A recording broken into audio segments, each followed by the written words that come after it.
When it came out in 2017, Breath of the Wild was almost universally praised. Endless 10 out of 10s on the same level of Portal and Resident Evil 4 and Baldur's Gate. It destroyed the previous stagnant conventions of Zelda and gave it a breath of fresh air it needed to stay relevant in this freedom-focused market. But when I played it, that was not my experience. I hated this game. It bored me to tears. I never had a game leave me so confused, so annoyed, and so smothered with mediocrity. In a way, I felt betrayed by the thousands throwing out 10 out of 10s like it was going out of style, and by Nintendo for releasing something that felt so, frankly, unfinished. I mean, I wanted this game to be good, don't get me wrong. To be honest, when it came out, I was going through a very transformative period in my life. I was transitioning from sprightly teen to young adult. I am a man. And I had already experienced quite a major disappointment with Pokemon X and Destiny basically killing off Pokemon and Bungie in my eyes. I had moved on and started seeing games as nothing but fun distractions. So when Breath of the Wild was coming out, it was going to be like the last chance, make or break second honeymoon, you know? And spoilers, I did come back to video games with a hat in time, but that's for the next video. So, you know, I was excited. I was ready for Zelda, one of the major games of my childhood, to turn that trend around. And at first, Breath of the Wild was an absolute blast.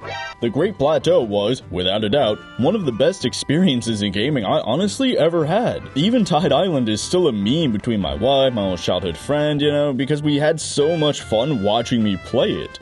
But eventually, I stopped having fun. The repeated content, insipid story, unchanging gameplay. I mean, I played through to the end and got the Master Sword right before the castle, but saved it until the Ganon fight because I honestly didn't want to see it shatter like glass. I hated the ending and decided I'd fight that Lionel by the Zora with all my endgame weapons and then wanted to quit when the Master Sword broke. But I kept looking for the positives people were constantly talking about and found a dragon at the top of a mountain who proceeded to wiggle around and not even take a single swipe at me.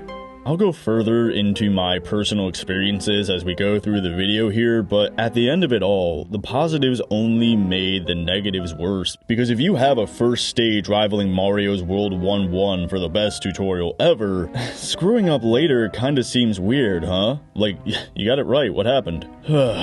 Breath of the Wild is not a good game. So this analysis won't be some tepid non-critique of pointing out some flaws while still claiming this is one of the best games ever. Don't worry, it's just a climbing in the rain, I swear. No, I'm going to autopsy my experiences. I'm going to crack Breath of the Wild open, pick apart its corpse, and find everything that contributed to this empty field masquerading as a full-price game. So I'd say find another video if your visceral reaction to someone pointing out how a game you enjoyed was bad is to rage in the comments. Now before we start, let me throw down some of my methodology and disclaimers. I gotta get this in here somehow. So if you're not gonna rage comment and know that game/art can be judged, citing game design theory from game design theory textbooks doesn't somehow make you some pretentious boomer who doesn't know what fun is. Just because something sold well doesn't instantly mean it's perfect. No, I'm not saying you're wrong for having fun, etc. Then feel free to skip to the time on screen to start the actual video. So,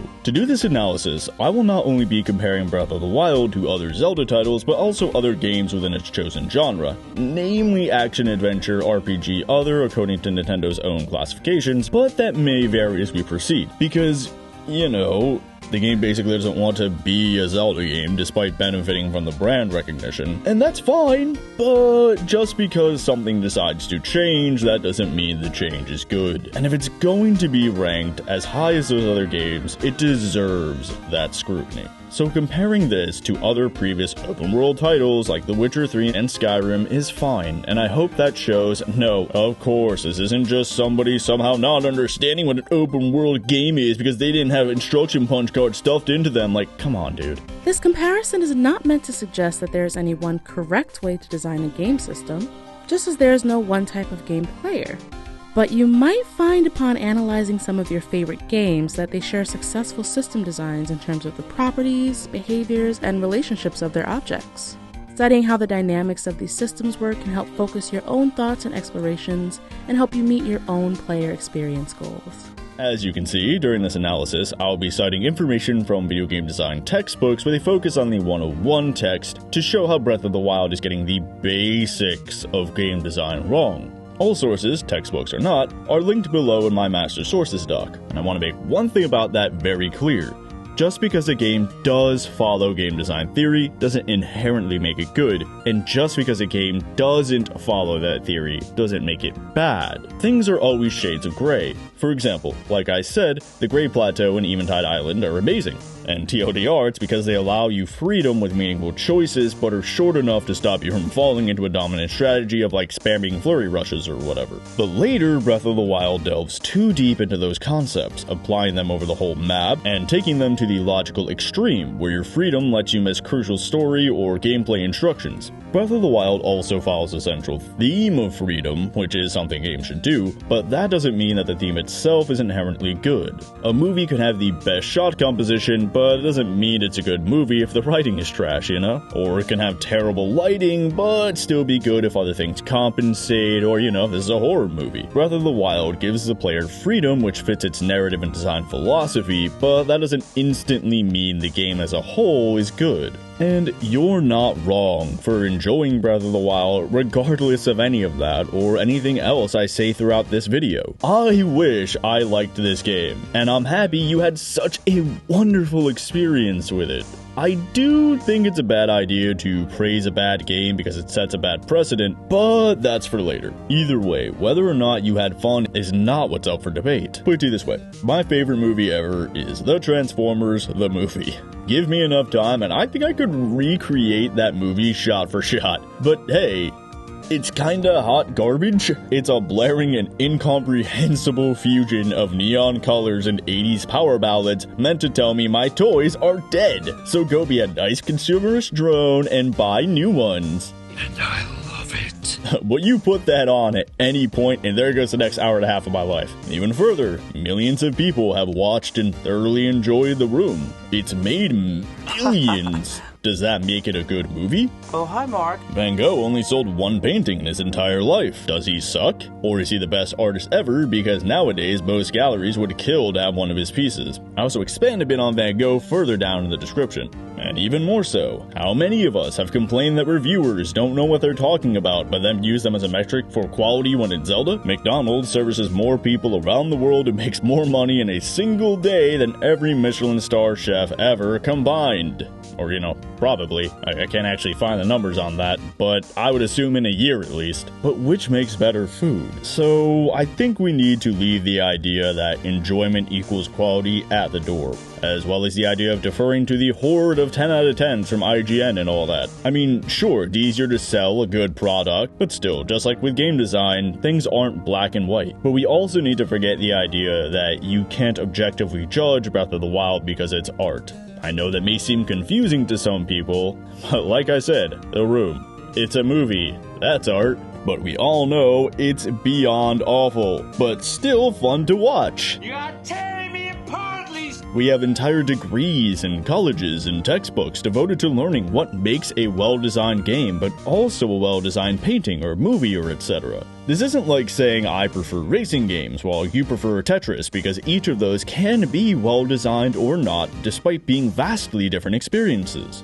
I know, for a fact, you, watching this video right now, have said what game or book or whatever sucks and why, and which are good and why. If your argument is that I can't say Breath of the Wild sucks despite using game design principles taught at colleges, then you also can't tell me why the game is good because that's subjective and can't be proven according to your logic. A curator at a fine arts museum with doctorates in art history would laugh you out of the room for saying you should just be able to put up anything you want anywhere because all art is subjective. And finally, I know this is a very long video. And spoilers, this doesn't even cover everything I have to say about the game. But try to watch the whole thing before you comment. I have done a lot of research into this. as you can see, so I probably come across all the points you may make and have addressed them somewhere in this whole morass. I know it's tempting to speak up, but I wouldn't have gone through all of these textbooks, made such a declarative and controversial statement, and waste so much of my time on my least favorite game ever without being dang sure of my points. So, come along as we analyze Breath of the Wild. Oh, and if you're curious of my thoughts on Tears of the Kingdom, check the card above. So, roll the original part 2 in the much younger me voice. I hate how much younger I sound there. Oh my god. As Vice Chairman, I believe I speak for the entire board when I issue this challenge to Mom. Look at my butt! Woo! You call that a pressed ham? Walt, hit the retaliate button. Oh, let's see. Any button, they all retaliate.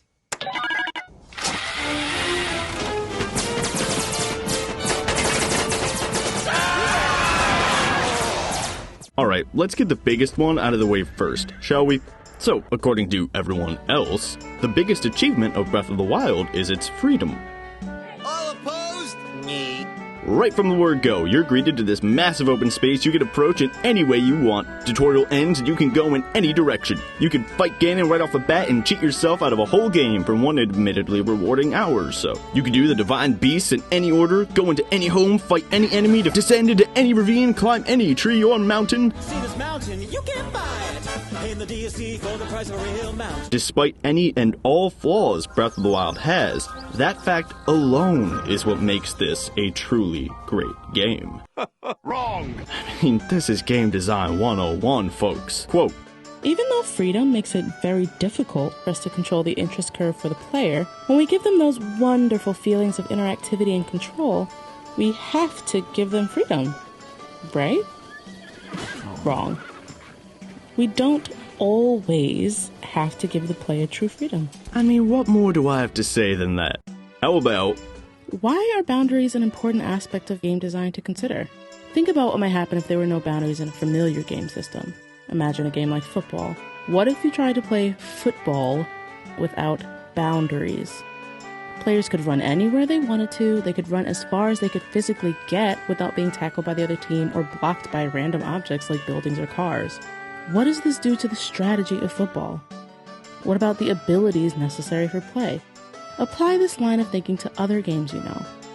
Can you see how that would be intrinsically different if their boundaries were not closed? What if you could add real money to the bank in Monopoly?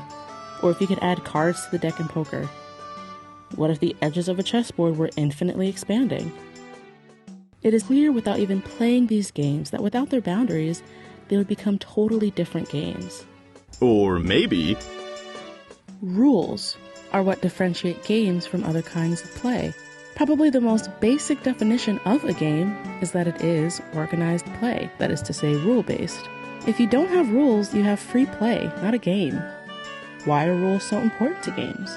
Rules impose limits. They force us to take specific paths to reach goals and ensure that all players take the same paths. They put us inside the game world by letting us know what is in and out of bounds. Thanks for coming, everybody! No, Good night! No!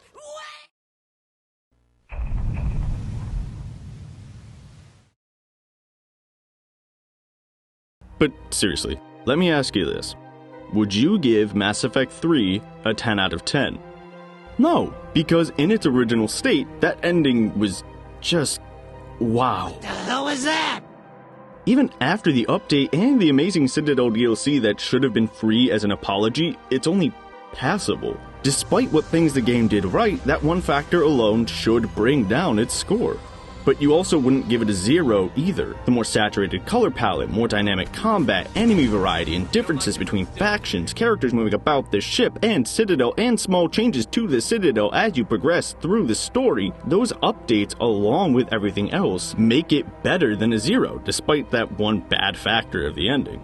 Now, Lisa, everyone needs a blotch on their permanent record. You can argue what score it should get, but the good and bad balance. So why should Zelda get a pass? There have been plenty of open world games before this, and games that even let you experience most of the map from the beginning, but they still had issues that impacted their scores negatively. All we had to do was follow the damn train, CJ. There are a few, if any, games where a single aspect can completely override everything else. I admire Breath of the Wild's adherence to a single theme, but its commitment to letting you go anywhere at any time does not alone make it a great game.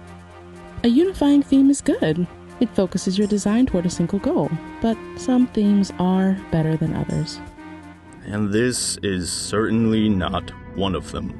The freedom and open world of Breath of the Wild creates a shallow game because any area might be either the first or second the player finds, causing a stagnation of all elements, breaking up the story, and making other aspects of the game either worse or bringing their flaws more into focus. In this video, I will prove that the most lauded feature of this game is actually one of its biggest flaws. Primarily, I'll focus on the mechanics of its freedom, comparing it to other games that did it better, and only touching on other aspects of Breath of the Wild in relation to that freedom, such as puzzles, story, and combat, which will all be getting their own videos. They have roots in the topsoil of complete player freedom, but grow into their own organisms, just like how they all interact with each other within the ecosystem of the game.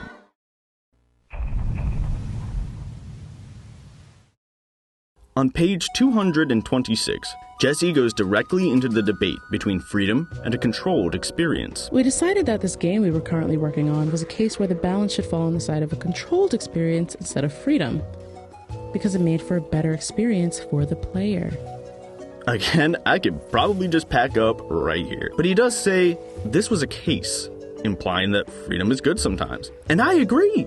But you need to have a balance, which coincidentally was the name of the chapter this section was in. Chapter 13, Game Mechanics Must Be in Balance. But Breath of the Wild does not balance. This leads to two main problems: what this freedom does on its own as a mechanic, and other issues that it exacerbates. One of the running themes you'll see in this video has to do with the flow channel, which you may know from its more colloquial name, the difficulty curve. However, the flow channel encompasses a lot more than just difficulty. You'll find it in almost any Game Design 101 textbook. It's the process by which the player progresses through the game, facing increasing challenges and hitting points of interest, such as harder boss fights or a new mechanic needing to be mastered. Along the flow channel, you'll be constantly bordering on either anxiety or boredom.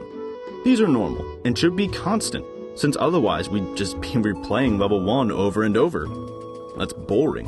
Ooh, that's bad. Conversely, if we have a flow channel that's too hectic or steep, we may fall into the anxiety section and give up out of frustration. Breath of the Wild never got that memo. What are you doing down there? If you have a game that is completely open, then you need to keep things the same at all times. Yeah, true level, bitch. No restrictions means nothing could be different. Everywhere could possibly be the first or second place someone may go. If you can choose which level you want to do first, well, they all have to be first levels, which is why we see slightly different areas only just beyond the center field. Most likely someone will have to go through this field to, say, Death Mountain.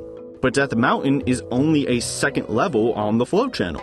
On the Great Plateau, you get your basic rundown, then head out into the world. Since the main field is pretty much a bigger plateau with more space between camps or shrines, both of those are still only the first level of the flow channel. Yeah, you can break that down into its own flow channel, but you should be able to do that with every level of any game. Plus, since the Great Plateau is open, that means we can approach any part of it at any point, making every section of it the same level of the flow channel. You make it to a new area such as Death Mountain and have to deal with the weather/temperature, which is a problem I will get into later. After that, you get to the Divine Beast and you fight a boss. You can call this the second level.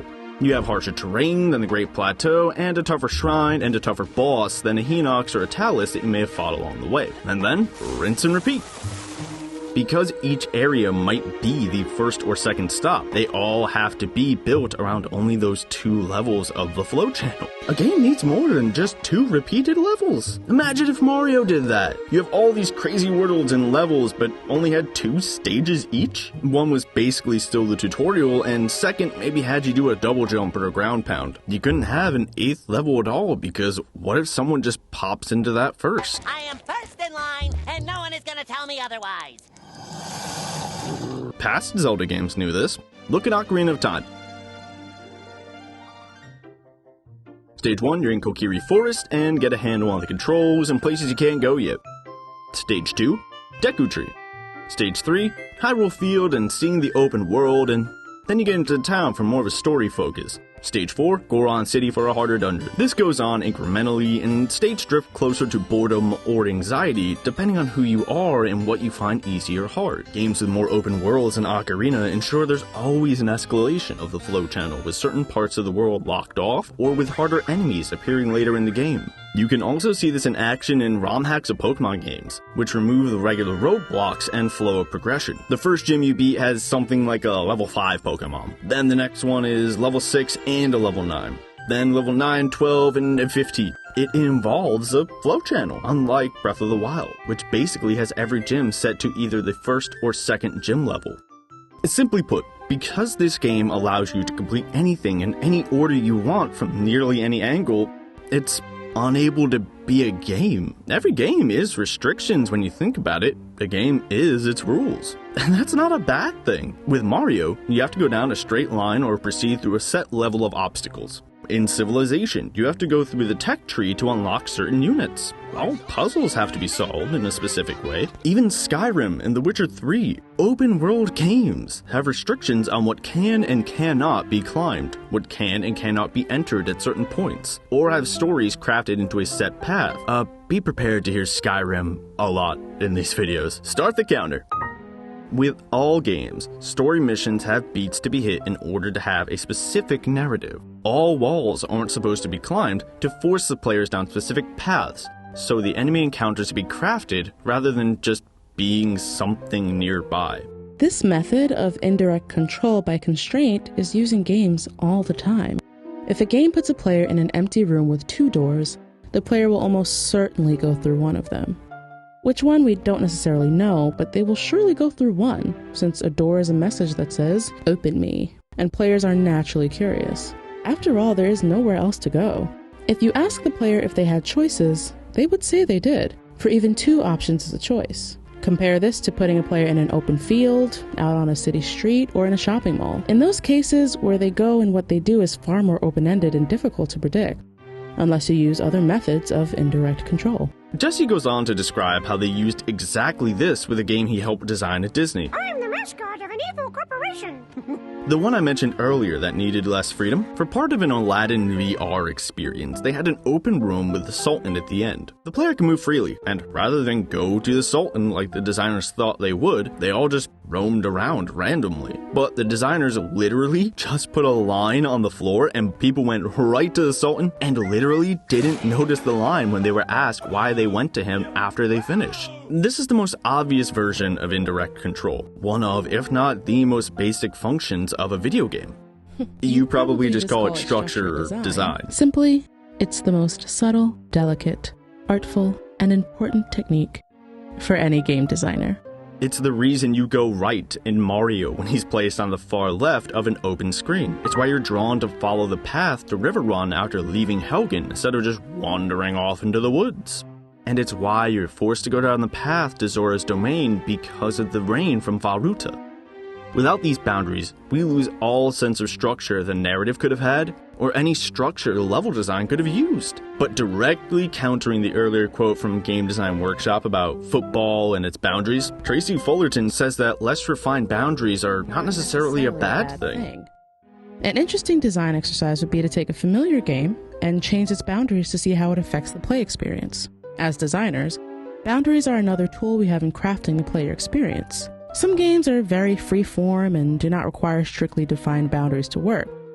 For example, tag is usually played with loosely defined boundaries with no detriment to the overall experience. But tag does still have rules and boundaries. You can't just run across a busy street or go inside or climb a tree, right? That wouldn't be fair. Shenanigans! Shenanigans! And I know you all agree with me, because the trek up to Zora's domain is one of the most praised moments in the game. If Saddam would just shut his mouth. I just want to say that today I got up and I had a piece of toast. Then I brushed my teeth. Shut up! I love you, Frog. Because Vah Ruta is spewing out a monsoon, allegedly, kinda rains a lot in Hyrule. Anyways, we're unable to climb the walls, forcing us to run a straight line gauntlet to the city. I could and will complain about the enemy layout here in another video, but for now, the important thing is that we see designers foregoing freedom to give us a constrained and crafted experience more in line with typical gameplay. It's an obstacle course, or a maze where you can't just walk around the course or climb the walls. It's a little telling that one of the most celebrated parts of Breath of the Wild is the part that doesn't play like Breath of the Wild. Almost like the usefulness of boundaries is brought more into focus by their complete absence everywhere else. However, the barrier of rain isn't exactly foolproof. If you're at the tower before the entrance, you could just sail right over a very large chunk of the pass. I just stopped myself from doing that while playing because I remember hearing people say that this was one of the game's highlights. Oh, and if you've already got Rivali's Gale, then who cares? I would speak more on the one thing you have to do before the Divine Beasts, but that falls less into the category of freedom and more just terrible design generally, which will be getting its own video. Basically, these locations either limit your freedom because the designers know you have to have some kind of design, like the Yiga 3-room apartment wait I mean hideout, or the freedom offered is minuscule or pointless, like those cannons in Goron City and using them or not, or fighting the Lionel on top of Zora's domain or not. Basically, when Breath of the Wild tries to have some design, it falls flat. Yes, including the Divine Beast, which were boring as well. And the inclusion of these freedom elements don't help at all. This is most obvious in enemy camps, which are everywhere. They're almost always an open circle, especially those stupid copy-pasted tree forts. See? Circle. Circle. Circle. This isn't a coincidence. The designers are accommodating the freedom for players to arrive from almost any direction and attack from almost any angle. If it's not a circle, it's just some dude sitting around a campfire, which is still a partial circle as it has no boundaries. For all intents and purposes, you may as well have just not put anything around the monsters, like a lot of the Lionels and Guardians that are just wandering around. The inclusion of specifically monster-created campsites doesn't change the game's dynamics since they could have easily just been on rocks or trees. We're not given a structured experience, we just see some dudes on the screen. Even locations in the mountains with some sort of a laid-out path still have plenty of ways to approach that never really feel like they're planned experiences, only placed there with the terrain editor because, well, if there's something there, it needs a path, right? Compare this with Skyrim, where there are locations with multiple ways to enter, but still have some sense of flow. Bard's Leap is a place where you can approach from the bottom and fight your way up, or come from the top down. There is a structure to it, with restrictions on how exactly you can enter, giving the place a sense of believability, like you actually did find a way in, rather than just picking a random point on a circle and stumbling upon it. But it's not like Breath of the Wild doesn't know this. Like the aforementioned Divine Beast missions and the shrines, contrast those repetitive camps and monsters with a bridge I found next to Hyrule Field across a ravine. It's a long one, so it's harder to just go around, plus it's pretty narrow, so it's kind of hard to just hop around while it's guarded by monsters. We have spikes on both ends for whatever way the player comes, but only from the ends of the bridge. In the center, there are 2 moblins and a bokoblin with fire arrows. You have to dodge their arrows and the barriers, but the catch is that their own arrows burn up their own spikes. It's a nice little aha moment. Not the best choice there, Mr. Monster, but whatever.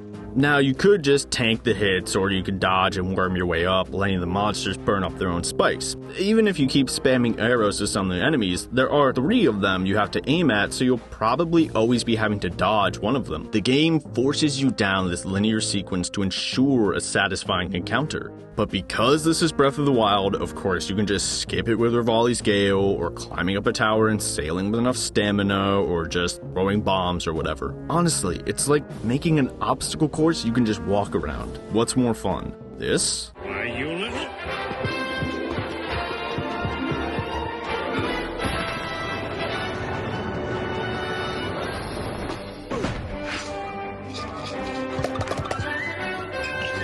What the? No! Or this? Like, why would you even make that an option that I could just skip it? Make me have to do the work here, man. It's your job as a game designer. Anyways, enjoying that encounter in one way is much more satisfying because you see what you're supposed to do and what would basically be cheesing it with other techniques, or what I might call exploits, but the game embraced and called freedom. Speaking of exploits, Skyrim. Doing that sort of thing, ignoring level design and using OP techniques or straight up exploits, makes for memorable moments in Skyrim, because they're clearly not what the designers intended. In Breath of the Wild, it's expected for you to just clamber up a mountainside or ignore what the designers made to be the usual solution when there is one. If you just used Urbosa's Fury to obliterate everyone on that bridge, or just used a bunch of bomb arrows, or just climbed down the ravine and came right back up, you'd be just as ripe for avoiding a planned encounter instead of hindered or penalized in some small way for it. You're coming at the circle from whatever direction you just happen to be going. And I know this is pretty early in the game, so bomb arrows and fire weapons are harder to come by, but regular bombs aren't, and you could just jump down the ravine and climb up, so I think my point stands. So let's see something that's further away. Compare these two moments in Breath of the Wild and Skyrim. The hike up Mount Lanayru and up the Throat of the World. Both are paths up a mountain that start with some story and end at some religious temple with a dragon near it. In Skyrim, you get the story with Ivarstead and 1,000 Steps, a couple of monsters to sell that the path is dangerous, but not too much for people to travel. The area gets snowier as you progress, and other people are hanging out up there before you get to the temple for the rest of the story mission. But in Breath of the Wild, you wind up a path with some randomly placed enemies, or you could just climb up the walls and ignore them. And that's even if you found the memory at the base of the mountain first to follow said path and didn't just go up a random side like I did the first time. So why does Skyrim have that crafted experience and Breath of the Wild doesn't? Well, because creating content that players will never see does not give them more freedom. It just wastes development resources that could be used to improve the places that the players will see.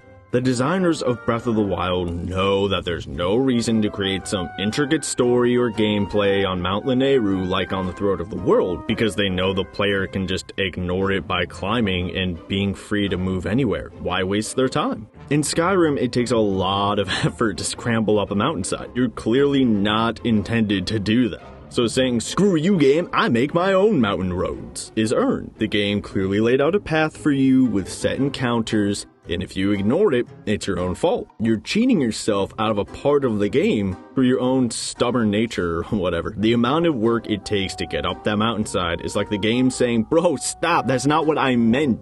When you climb into an enemy-held castle from the side, you're breaking the level design and finding your own way. Similar to Bard's Leap, where you come in from a different direction. Usually, it's intended for you to be rushed by 90% of whoever's inside this castle with some archers on high. While it did get repetitive with most all castle encounters being like this, it did make sense. An intruder is at the gate.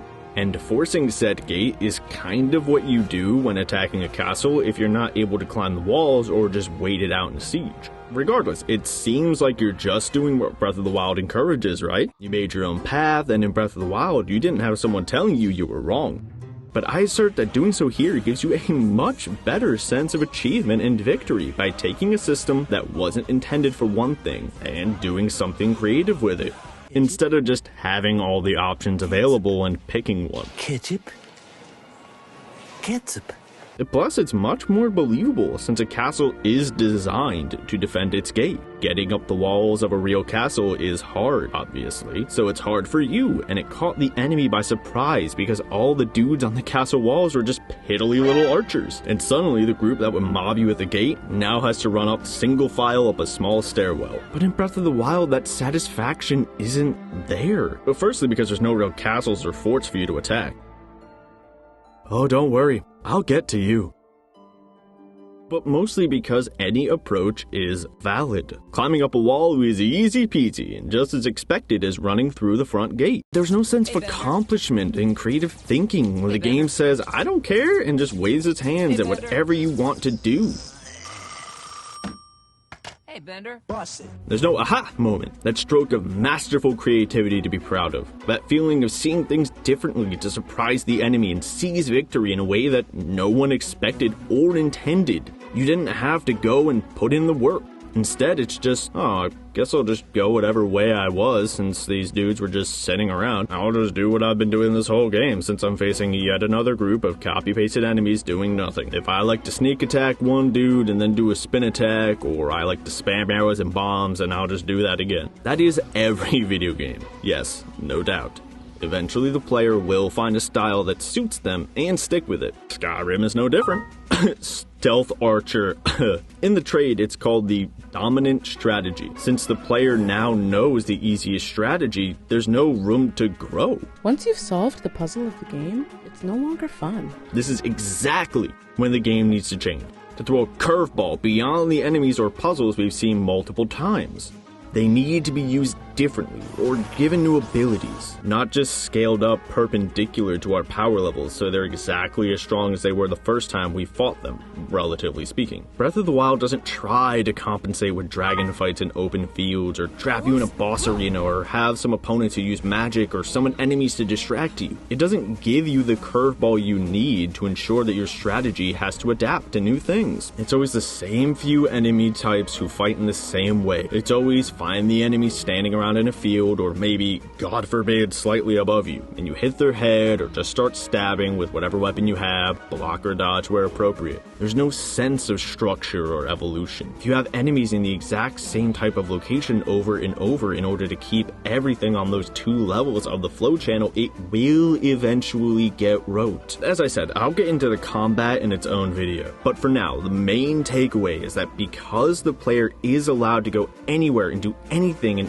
any way they want, all combat encounters have to follow one restrictive formula, and enemies have to be repetitive because all areas have to be on the same 2 levels of the flow channel. Funny how the more freedom we have, the less developers can do and vice versa. So if we had less freedom, the designers could use these basic enemy types in different ways. But nope, it's just tree forts or the enemies standing around a fire, or they're just hanging around on whatever's around. Seriously, like, how many times do we see the same 3D model of fire in a tree fort? In Skyrim, the Draugr are in their coffins, sometimes with spiders or magic. Bandits can be wandering around or occupying castles. Dragons can swoop down and giants are near their camps. Skyrim's encounters are often as best planned as they can be, with some variations because they can plan around certain caves or difficult areas. But Breath of the Wild always has to have its enemy encampment design open, meaning all they can really have the enemies do is, well, nothing, because anything specific might keep the player from freely engaging however they want. The enemies aren't allowed to evolve beyond that. Lynels, Hinoxes, and Guardians are all the same too. Hit the weak point and attack. So much for Zelda changing up the formula, right? And before you ask, yes, it was boring how repetitive the fights got in older Zelda games, with stun with item and hit with sword. But at least there was some structure and different use of said item than its dungeon/world purpose, rather than just dodge and hit like every fight in Breath of the Wild. Now I know that the fights for all those enemies I just mentioned are slightly different, and I'll get into that in the enemies video, but even they fall into the same problems of location and flow channel stagnation. Hinoxes are always on their mounds. Lynels and Guardians are just wandering around. They all have to be in an open area for any approach, and they're never used in creative ways either. The Hinox and Stone Taluses are basically level 1 on the flow channel, just the basis of a boss fight being on the plateau or very close to it. The Guardians and Lynels and Ganon Blights are the second, since we'll probably see them all pretty soon one after another when we get to the first area outside of the main field. And once you've gotten down their patterns, dispatching them is just as much of going through the motions as any other enemy. I very rarely, if ever, used any different method to fight in Breath of the Wild. I was always hit with arrows to do damage as they approach, disrupt with bombs, hit and dodge. Yeah, I could use Magnesis on this one box like I did it once, or maybe do all the stuff that Donkey does, but if it's less useful than just stabbing someone, why would I do that? It's emergent gameplay that removes meaningful choices. Yes, the Book of Lenses says emergent gameplay is good. These actions are mostly not part of the rules per se, but rather actions and strategies that emerge naturally as the game is played. Most game designers agree that interesting emergent actions are the hallmark of a good game. Consequently, the ratio of meaningful strategic actions to basic actions is a good measure of how much emergent behavior your game features. It is an elegant game indeed that allows a player a small number of basic actions, but a large number of strategic actions. It should be noted that this is a somewhat subjective measure since the number of, quote, meaningful, unquote, strategic actions is a matter of opinion. Trying to create emergent gameplay, that is, interesting strategic actions, has been likened to tending a garden. Since what emerges has a life of its own, but at the same time, it is fragile and easily destroyed. Think back to the beginning, when I said, The Great Plateau and Eventide Island are amazing, and TLDR, it's because they allow you freedom with meaningful choices, but are short enough to stop you from falling into a dominant strategy of like spamming flurry rushes or whatever. But later, Breath of the Wild delves too deep into those concepts, applying them over the whole map, and taking them to the logical extreme, where your freedom lets you miss crucial story or gameplay instructions. This is what I'm talking about. I would certainly argue that the first couple hours or so of Breath of the Wild is good, and I can cite the same reasons of emergent gameplay I used to say the game sucks overall to say why the beginning is good. Both parts of this game are following game design theory, but one is doing it well, while the other isn't. Specifically, the short length of the plateau is what keeps us from losing meaningful choices and falling into a routine. While the above quote does say that the number of meaningful strategic actions is subjective, I really don't think we can argue that Breath of the Wild's emergent actions are as good as they are in other games. He's already dead. In the beginning, yes, they are. Because you were learning about the world, seeing things differently than your friends, with multiple ways to go about things, so we're not stuck in what just seems like the most efficient. But like I said with my Skyrim example of storming a castle, many of the emergent actions here are simply writing down a checklist of what you can do rather than trying new and unintended methods like we did at the beginning. If Breath of the Wild's freedom is removing those meaningful choices over time, then it's bad freedom. In a system where chaos reigns, there can be no meaningful relationship between action and outcome. The system's outcome is perpetually uncertain, and nothing the player does will affect it. In both of these cases, meaningful play is impossible. Meaningful play requires that players choose actions from among a palette rich enough to support a large space of possibility, but limited enough to properly structure their decisions. Finding the sweet spot between too much and too little freedom, and designing constraints that provide enough, but not too much challenge for players, is an elemental problem of game design. A good game gives the player meaningful choices. Not just any choices, but choices that will have a real impact on what happens next and how the game turns out. Many designers fall into the trap of offering the player meaningless choices. For example, in a racing game, you might have 50 vehicles to choose from, but if they all drive the same way, it's like having no choice at all. Other designers fall into a different trap, offering choices that no one would want. You might offer a soldier 10 guns, all different, but if one of them is clearly better than the rest, again, it's like having no choice at all. When choices are offered to a player, but one of them is clearly better than the rest, this is called a dominant strategy. This is the routine I keep mentioning. We all have it. Maybe it's perfect parrying or spamming bomb arrows if you have them. By the time we've left the Great Plateau and finished our first Divine Beast, we've got it down. There's always the option to use your cryosis on an enemy in the water to trip them up, but if it's actually just as fast and actually more damaging to just hit them, why would we? In our Skyrim castle, that emergent strategy gives me a strategic choice to do something different in a way that completely changes the encounter instead of letting it become completely stale. Careful, that's a weak oak! Sure, you can argue that I had to switch weapons because mine broke and that changed the encounter, but does it really change much if I have to use a random spear or club now when I was using a weapon that plays exactly the same against the exact same enemies? These fights were all on the same level of difficulty, 1 or 2 on the flow channel, and only got easier the more practiced I got. There was no interactivity with the world, like in Monster Hunter, or finding tougher enemies with more challenge after the first fight. Devlo. You angry too? Yeah. What's the matter? Someone tried to steal my Nargacuga. Once you had a pattern down with the Lionels or figured out that you can hit a Guardian in the eye and chop off the legs, it was over. And that leg thing is something I didn't know you could do until I saw a YouTube video of it while researching for this series. I honestly just avoided guardians or shot arrows at them and ran away because they took up so much time and resources to kill. I decided it was pointless to fight them. I got no experience points or anything like that, and the only reward I saw was material to make fighting them easier. Seems kind of pointless, but that's what happens when you have a completely free game, because when a player finds their dominant strategy, they may refuse to experiment and thus find out that the way they've been playing is wrong. Their choice of how to play locked them out of the proper and safest way to kill an enemy through no fault of their own. The same thing happened to me when I was fighting Ganon. I never parried lasers. I hate blocking and parrying. I always prefer to dodge, not block. When an enemy was about to fire a laser, I just ducked behind cover or shot their eye. When Ganon had his laser and was about to shoot me, I didn't know what to do. I tried everything, but he just said screw you and shot me behind his everything-proof shield. Oh, I'm sorry, game. I thought getting the Master Sword that you said was the legendary sword of evil's bane, the weapon that would defeat Ganon, would be enough for you. But that just had to be optional for the sake of freedom, huh? Why even have it if it's not important or necessary? Anyways, I eventually found out that Urbosa's Fury zapped it off him, but then I just had to wait for it to recharge. Just because I didn't like parrying lasers, I had to have a much less exciting and more frustrating boss fight?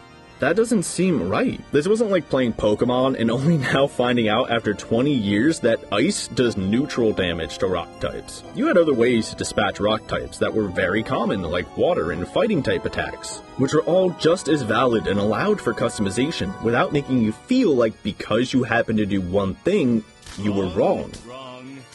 I was in my dominant strategy like the game basically asked me to do without its variation. Then it punished me. I didn't feel like I was discovering some new and hidden secret on how to beat an enemy. I felt like the game had withheld vital information that would have made these fights fun or doable. Because the game has to be open and free, we're not allowed to have a changing world and enemies to combat that repetitiveness. It all has to be in one or two of the first levels of the flow channel. By falling into that dominant strategy because of such a freedom-based world, we see how we lost the use of a proper interaction arc, or a skill chain. This is basically a subsystem of the flow channel, or interest curve, or difficulty curve, whatever you want to call it. Simply put, it means as you play the game, you learn and are taught how certain actions lead to other actions. Ow! Fire hot! The prophecy will help. Ah, fire indeed hot. You learn that. To take an example from Game Design Workshop, to deal with a Goomba, you need to run or jump. You can avoid it by running away or jumping on it. Thus, you learn about running and jumping to beat an enemy. Then you use it to beat another, working your way up through a hierarchy of obstacles by learning about these single actions. Because the game refused to show me every action in the game, and gave me the option to find it myself with no structure, I naturally found myself lacking the necessary skills to deal with these issues and learn about all the interactions. You can argue that you didn't have a problem with this, but that's just you. A well-designed game shouldn't have such an oversight, where people can simply ignore necessary mechanics or those that make the game less frustrating because they never encountered them through no fault of their own. Yes, there are other options to deal with these Guardians and Ganon, such as running away or waiting for Urbosa's Fury. But those turned into frustrating and not well-designed encounters for me because I lacked all of the necessary pieces to make them good. Why should I have a bad experience because the game didn't tell me it had more fun toys in the back pocket? With the freedom to go anywhere and do anything, we lose the ability to have well-crafted encounters with a growing difficulty that would have ensured that we don't get stuck in a dominant strategy or miss necessary information.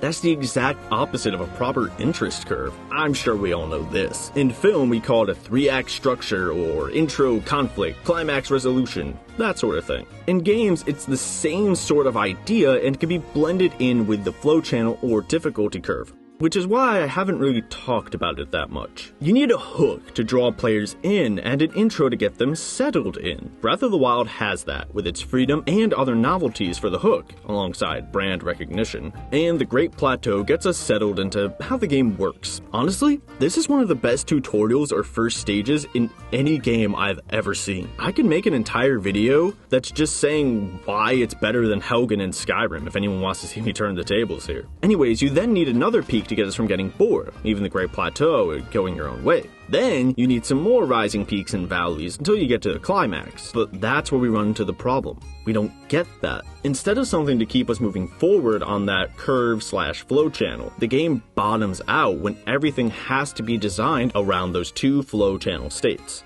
Rather than a nice balance of peaks and valleys, it starts high with the initial novelty and then bottoms out as we get settled in.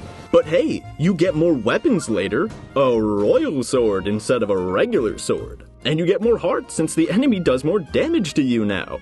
Except neither of those things actually change the dynamic, since the enemies just get stronger alongside you. That was pointless. In other games, when you level up, you get new abilities to fight new monsters who have more going for them than just hit points. Yeah, you get Mipha's Grace, just a better fairy, so no difference. Daruk's Protection, just a better shield, so no difference. Rivali's Gale, which is just better climbing, so no difference. And Urbosa's Fury just makes the combat a little bit easier. There's no change to really mix and match how you approach a battle. In Final Fantasy, you could learn how to use fire magic, turn people to stone, attack in a circle, damage MP instead of HP, cure poison, or even mix some of those attacks to better fight enemies who had new weaknesses and strengths. And they usually have an open world, but allowed for a much deeper level of combat with these restrictions and leveling up. But since we can just go anywhere at any point in Breath of the Wild, no enemy could be too hard to handle or change too much so the world can be even for any moment.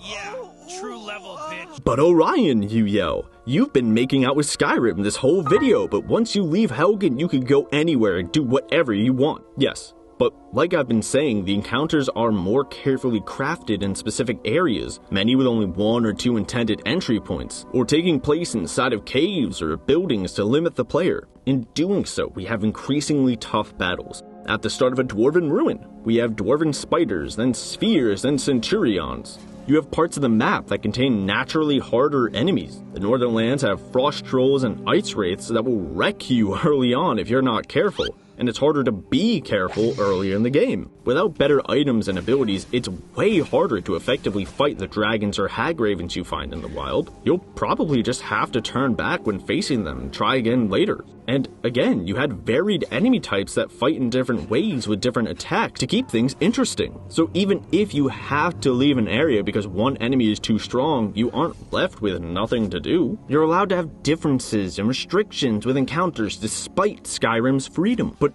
what does Breath of the Wild have? The moblins and bokoblins sitting in a field. Yes, you have larger enemies such as Lynels that you may have to come back to, but they're in the same boat as the smaller enemies. Because of this need for freedom, they can't have any region-specific differences. They all have to be in the ground, sleeping in some open area, or wandering a field, and once you get the pattern down, that's it. Just like the other enemies and their locations. Maybe you'll find one with another enemy near it, or maybe there's water nearby so you can use a shock arrow if you happen to have some. Maybe there's a bone Hinox where you hit its eye to win. Or the lava talus where it's hot, so you have to hit it with an arrow or something instead of instantly climbing. It's the bare minimum.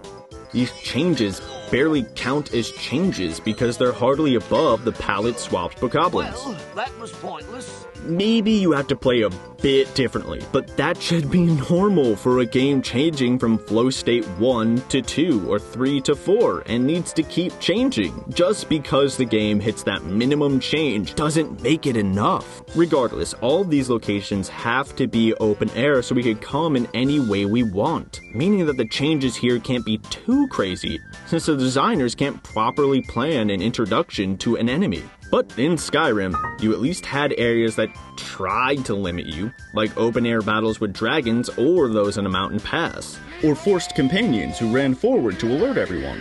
Heck, you could see how spamming Stealth Archer kind of broke the game. The normally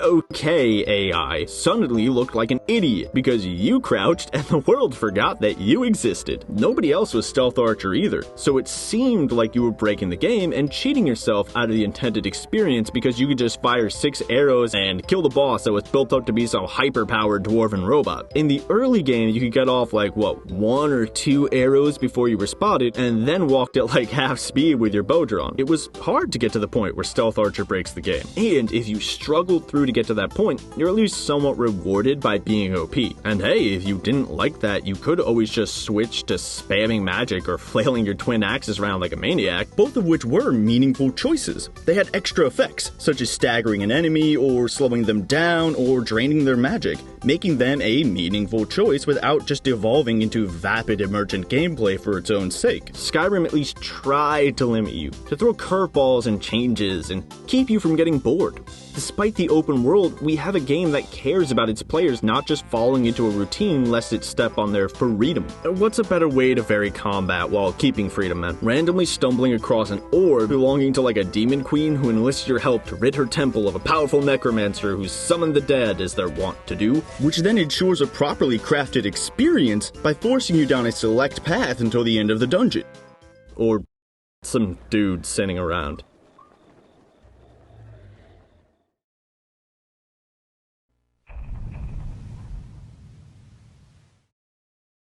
And that context may as well bring us to the story. And before I get into it, I want to clarify something. Similar to following game design doesn't make a game good, just because one aspect of the game works with another aspect doesn't make either of those two things or the game itself good. If the flavor of lemon and fish go together well, it doesn't mean that the lemon isn't rotted and the fish still isn't alive on my plate, so I should just shut up and take it. Plus, I only ordered a coffee. So when I say that having to find the memories in the world makes sense because we're piecing together Link's backstory alongside him, that doesn't mean that I'm praising the game. While those things actually do sound good on their own and would be great in other games, they're hampered by the story's mundanity or only bring the game's other flaws into sharper focus due to its lackluster execution. Okay? Alright. My obviously negative opinion on the story deserves its own video. But in the context of the game's freedom, I'll speak about the memories and the story generally. Since this game is all about open exploration, having to find the memories in the world makes sense because we're piecing together Link's backstory alongside him. We're blind to this world, and we, as the player, need to literally go out and find his memories. Classic fish out of water writing. The new guy here has to ask all the questions for the audience because they're just as blind as the audience. But the narrative these memories make is completely broken. Any story needs structure, man. A fragmentary narrative can and has worked, but this one just doesn't. We're not seeing things explained or piecing together the world or story. Rather than, say, Aragorn finding the mithril shirt that Frodo had and then smash cutting to Frodo to explain what is going on, it would be like if Aragorn was riding around Pelennor Fields and saw some random arches by some mountains with little to no context or exploration for why the Black Gate meant anything, and then we saw a cutscene about Frodo losing his shirt. We had no build-up. Since the last mention of Frodo we saw was like, 300 pages ago or something, because we decided to skip some chapters. Any sense of what's going on or character arcs just gets lost because it can take so long to get to these memories. We may learn about Zelda liking frogs and then nothing for hours, and then suddenly we see the one where Link gets all screwed up. But then we're back to her looking over the Guardians, and then we see her sleeping with her Bosa. It's genuinely hard to keep track of what's going on without having to just rewatch the memories on YouTube. The forced exploration here kills any possibility to have any decently told central story. You can't just read a book in whatever order you want, and it's not like these memories are connecting with anything to keep the story pertinent to the events in the world either. Rather than seeing Jamie in King's Landing reflecting on the status of kings now, and then reminiscing about how Rhaegar was a great man, and Jamie couldn't stop him from riding out to die on the Trident at the hands of Robert Baratheon, we just have Link dwaddling around a field until he finds a glowy spot because anything else might get in the way of the freedom. If all these memories were connected to something, like the champions' memories and the cities, which are really the only ones I can actually fully remember, then perhaps the story would fit together better. That young man fills me with hope, and some other emotions that are weird and deeply confusing. Maybe the one where Zelda's on her horse can be tied to a point where maybe Link agrees to help some herders who need to get new horses because Moblin stole theirs, and he watches someone catch a white one and it triggers a memory, and the people there are like, what? This is a royal horse! And they hop right off like the king is right behind them or something. But that might get in the way of the freedom to just find the memories however you want and freely explore. You broke my foot! Freedom! With so much time between finding these memories, the open design breaking the story, and there being no connection to the world, it's nearly impossible for this game to tell any story coherently. The same is true of the Divine Beast's main story bits, which at least have some structure. Go to place, speak with leader, do one thing for them, go to the Divine Beast, do some basic set piece, win, go home. I mean, this is a great opportunity for world building and episodic storytelling with Link going to a new place, but it falls completely flat. Irregardless of their quality, you can do them in any order, so they can't really affect the world. Now, what do I mean by it can't really affect the world? Surely they do. The people in the town say different lines sometimes, and the 3D model that was moving around now sits on a rock and points to the castle. But because the player can run in anytime they want and do any of these Divine Beasts anytime they want, they aren't allowed to impact other parts of the game. Freedom and control are one of the most exciting parts of any interactive story, but they come at a terrible price. The storyteller must give up inevitability. The game can't craft itself around a specific story or even world progression if anything can happen first with no constraints. What if something else is affected by the player doing one of these things first? Some side quest or something was locked off. If you could just walk right up and do all these Divine Beasts while ignoring everything else, and they could change the world, then that means parts of the game might be changed before people could even see it. Not like that increases replay value or anything, seeing what happens when you do things in different orders. But still, because the game has to stick to its freedom, it can't close anything off despite the Divine Beasts supposedly being massive parts of the story. Basically, the Divine Beasts and their stories are also broken up and ruin any sense of an overarching narrative while sucking at their execution generally. That's the biggest problem with these memories in the main story. You see, a main story has to be linear in some way. Like I said, there are instances of a broken narrative working, like how a Song of Ice and Fire jumps between characters and lands, having flashbacks showing recent events that happened before or after each other, revealing the world and what happened or is happening in it over time, rather than just giving one long single story. Ideally, a broken narrative should be like this, but Breath of the Wild is no Ice and Fire. In Ice and Fire, yes, I'm going to keep calling it that because only the first book was called Game of Thrones. You still had some kind of overarching plot as we went between the characters. The realm was falling apart with everywhere rebelling and Daenerys zooming around across the narrow sea, and each piece of that puzzle affected each other, like how the events at the Wall, spoilers, are affected by Stannis losing at Blackwater and sailing north to the Wall to get the assistance of the Night's Watch and Jon. The realm falling apart, the overarching story, it's all driven by the actions of the characters, as told in a fragmentary fashion, and all of these have knock-on effects in other areas. When Ser Jorah explains to Dany why the Unsullied she's trying to buy are great because the Dothraki, who've been built up as unstoppable for 2 books, were stopped by them, it's fitting because she's currently dealing with those Unsullied, so the explanatory story there makes sense since it's based on what's happening. But in Breath of the Wild, the flashbacks aren't preceded by a character coming across something relating to that flashback. The game may say this pile of rubble used to be a tower, if it even does, and the memory isn't just randomly sitting around. But we don't know that. We didn't see why it mattered, or who these characters are, or what they did while we were playing Breath of the Wild. Nor do we even see why it matters now. The Dothraki losing to the Unsullied mattered because both of those factions impact the overarching story and actions of the characters now. With Breath of the Wild, we don't follow a central narrative for each character that interacts with the world and other storylines.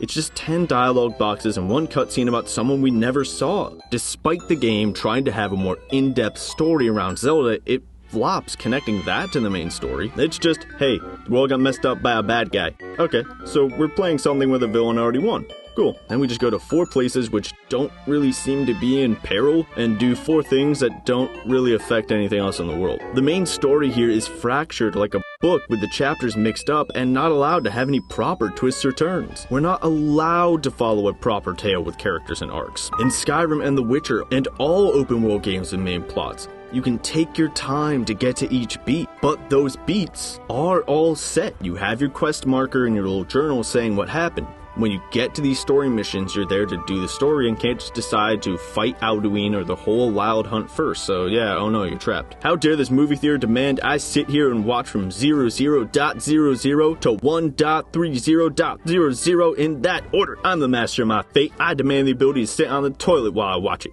Oh, wait, you still have to sit there and watch.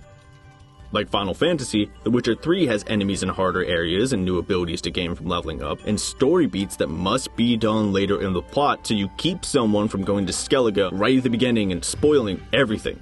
Yes, it's funny how Geralt can go, I must find Ciri, and then spend 4 hours finding an old lady's pan and collecting flowers. But that's all open world games, it doesn't necessarily make that okay. And that game at least tries to keep some restrictions on what can and cannot be done and when. Even in older Zelda games with some freedom, the story took a bit of a backseat. It was really just something to give context for finding the ice arrows. It's a main story about a princess struggling to balance royal need and the realities of her inability to do what's required while constantly being surrounded by people who finished their quest would be kind of hard to follow if you read chapter 1 first, then 4, then found a bit of 16, then found 1 again when you were just looking for that one piece of heart you know you saw back where chapter 1 was, and etc. If in each town we got treated to a lengthy and fixed story specifically addressing the champions beyond one cutscene, or we had moments of Zelda's life connected to the world rather than having her whole arc splattered all over the place, that'd be one thing. Actually, that'd be multiple things, but you get what I mean. I mean, it would certainly help those parts in the cities not suck, and we can learn about the world and the story and everything that happened back then and since. Now, I know I've been saying the story's bad and cities are bad and etc., but I'll explain why these story and cities specifically suck with flat characters and no bearing on the world and etc. in the story video. You know, beyond how the aspect of freedom hurts what little we already have. Perhaps the freedom to do these memories in any order would be rectified if in the memories we got to play as Link or Zelda or Urbosa.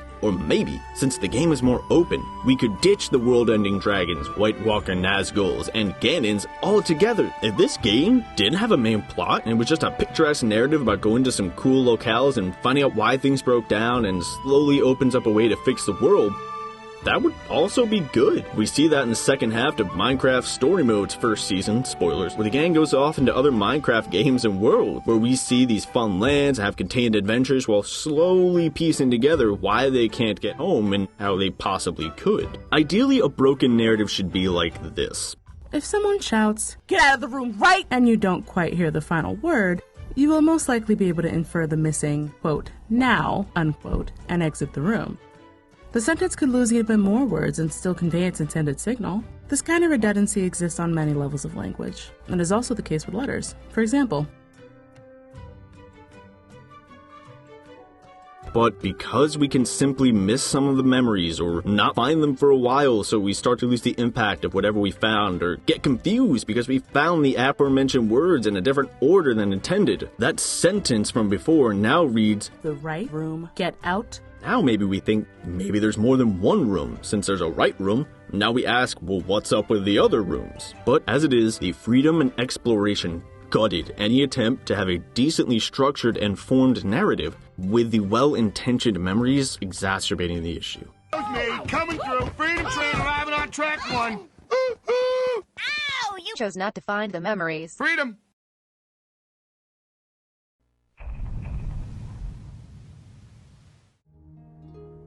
So my previous picturesque narrative idea would mean that everything would be exploration and side quests, like how The Witcher packs itself full of those and Skyrim allows for more dungeon crawling into new areas. A prerequisite for that is the side quests and exploration also not sucking. But as you may be able to guess, Breath of the Wild side quests are awful, and the world is possibly the emptiest I have ever seen in a game. Again, Both will be getting their own videos, but I do need to touch upon both of those topics here since they're essential to any open world and the freedom makes their awfulness more obvious. Same is true for the upcoming sections on items, Korok Seeds, and shrine placement. Here we're drifting into the freedom brings out the bad section of the video, so we'll honestly be a bit thinner on actual scientific breakdowns and more dabbling in topics that will be getting their own individual videos, at least until we reach the penultimate chapter. If you'd like to wait for those deep dive videos on them so you can get my full citation-backed arguments, that's cool. Feel free to skip ahead to this time, where I get into how puzzle design is specifically ruined by the game's freedom. Alright, since the game and its freedom has created shallow encounters, repetitive enemies, and a broken story, we're running out of options to make this game work. And without great side quests and a dense world full of cool locations and story from those locations, you get freedom for its own sake. The ability to go anywhere and find nothing. These side quests you can find often just devolve into fetch quests, reveal nothing but the barest minimum about the world, and end with a useless item or another shrine. Yes, even Terrytown, one of the worst side quests I have ever seen. Oh, I just collect some wood and go to one of the 4 towns, talk to everyone until I find someone named Sun. Oh, they're at a place just outside the town. How crazy. Mash A and repeat. Also, I guess a woman's consent doesn't matter when it comes to her children. Nice. Ugh. Some Rito chicks make me make some food for them and I get a shrine. I solve a pitiful riddle, shrine. But none of these quests give me long-winded stories about the world or what the characters like or think about what's happened, which is necessary if your main story doesn't work and you have an open world game. It's kind of the basics here of any open world. I don't feel I need to cite anything on that. In Skyrim, we find a random ball in a chest and go on a mission by a god to steal some necromancer from her temple. In Witcher 3, we right away find out about a dwarf experiencing racism. Honestly, do I have to explain the amount of story and side quests and stuff in those games? And you could do most of those side quests in any order. Skyrim even more than The Witcher since the map restrictions are much less. The same is true of Red Dead Redemption 1 and 2 and Grand Theft Auto. You can find all sorts of random side missions to make up for the main story being broken while you collect daisies or see what cliff you can make your horse run off as you bail. But in Breath of the Wild, there's no exploration and side quests strong enough to make up for that. Bland, story lacking, character barren, repetitive, anemically rewarded, shrine-filled, barely explained fetch quests will get their own in-depth look, but still, the main story is, in no way, replaced by these absolutely shallow side quests. Like, so what? I bring someone an apple? Or some kid is sad, someone is throwing watermelon rinds in her dirt patch that would be good fertilizer, but she calls it trash.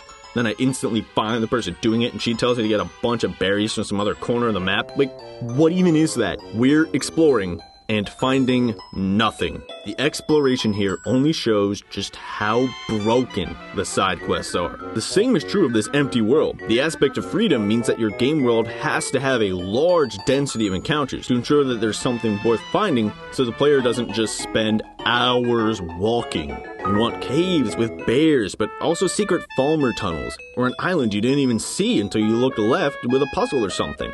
At least Wind Waker had the decency to make its open world a barren ocean and not lie. Because when you look out over this world, so much of it is just empty. There's nothing.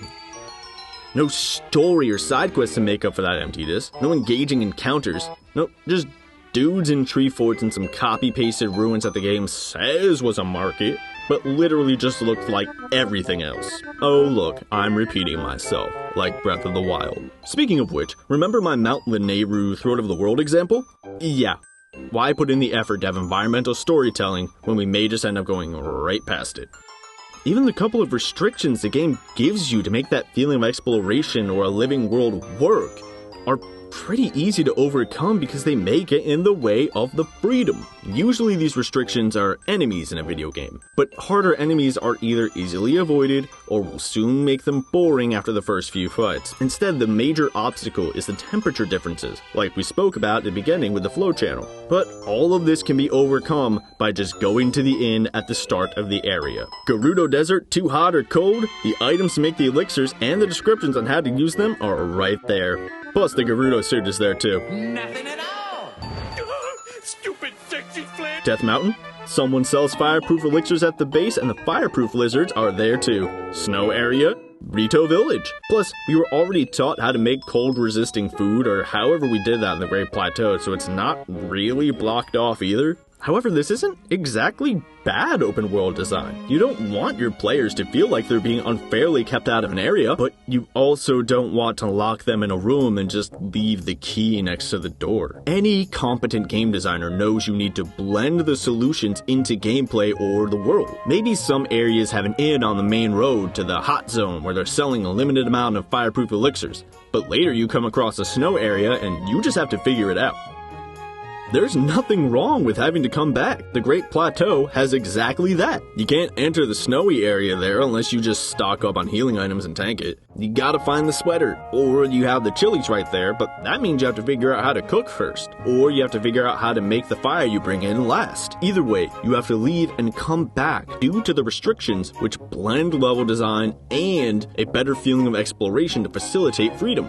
Metroid does that too. You find hot areas or water pools you can't traverse until you get the right suits, but both those solutions demand some sort of structure to plan for player skill or item acquisition. But because later on in the game, you have to have freedom, that means we have to have all avenues open at all times. It makes me question why they even put a temperature gauge or the items to overcome it in there anyways, if in most cases the ability to overcome it is either already known or so easily found. You may as well have just not tried to do this anemic restriction so we don't have to just swap clothes when we see the bar move or eat some chilies or whatever. Breath of the Wild's freedom makes this aspect pointless. It seems like the game is just as eager to get this part of itself out of the way as I am, like it was some kind of obligation the designers had to put in to make the open world seem less empty or more believable. Skyrim doesn't have a temperature gauge, it just made the enemies in the north harder. But exploration doesn't only mean finding areas, it also means finding items or treasure.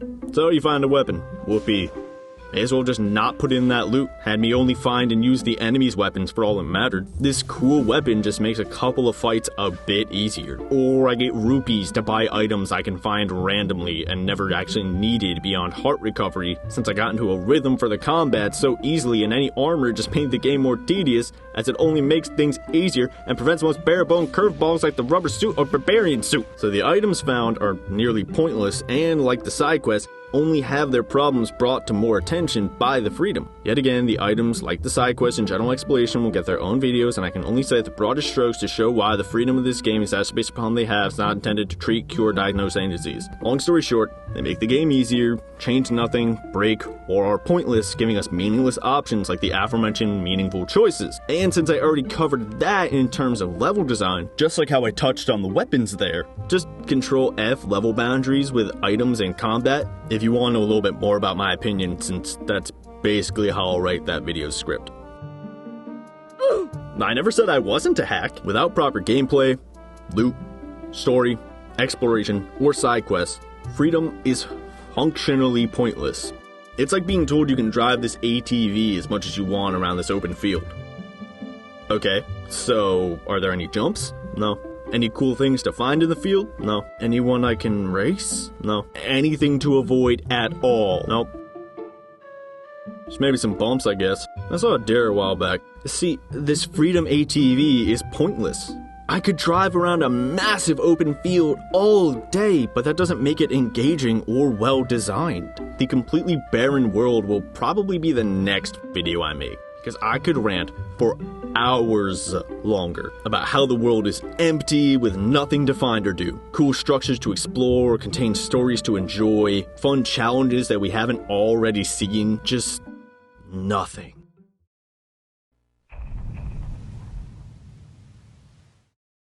So, oh boy, that just leaves one major category, the shrines and Korok Seeds. I think out of everything I've talked about, this is the thing that people have probably been screaming at the screen for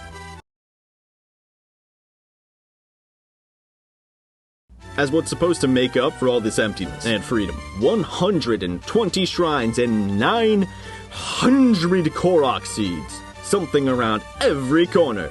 Wrong! I mean, you're not wrong. That stuff is everywhere. But it's so repetitive. Everything is a shrine or a Korok Seed. Semi-cool location? Nope, no story, just a shrine. You raised my hopes and dashed them quite expertly, sir. Bravo! I wonder what this random pile of rocks is. I bet it's not a Korok Seed again, like it's been the past 50 times. Oh, the missing rock is like 10 feet from the gap in the circle? Do you even want me here, Breath of the Wild? Like everything else, the freedom either hinders it or brings its flaws into focus. Let's leave the biggest thing aside for now. Alright, so, the Korok Seeds.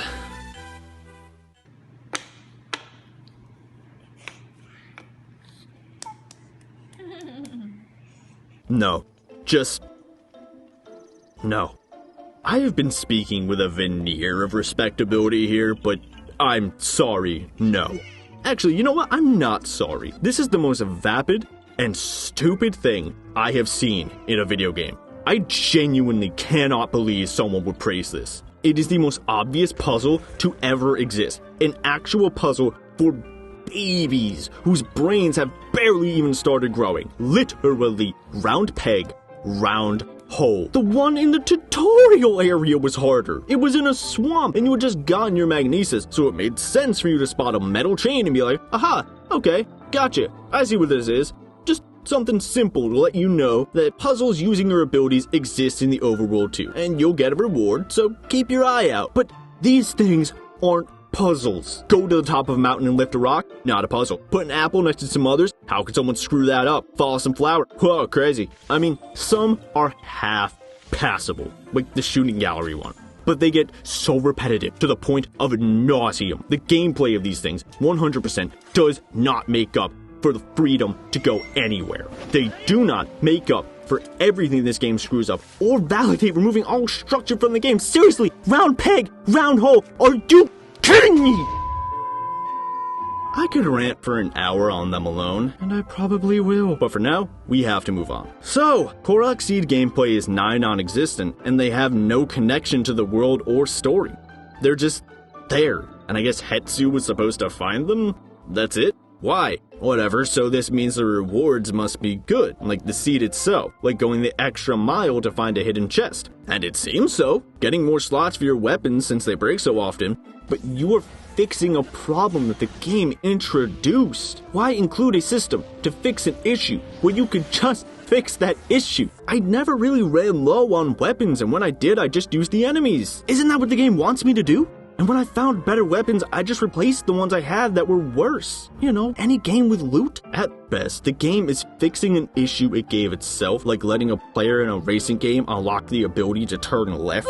And at worst, it's a pointless waste of time with the most bland puzzles out there, meaning it is not a proper support for this go anywhere idea. Just because I can go anywhere and find 900 of the same easy puzzle that gives me a pointless reward doesn't mean anything. So if Korok Seeds don't make up for the lack of story, an empty world with no exploration, or an absence of well-designed gameplay encounters, then really all we have left is the shrines. And will it surprise you to learn I don't like them either? Shocking.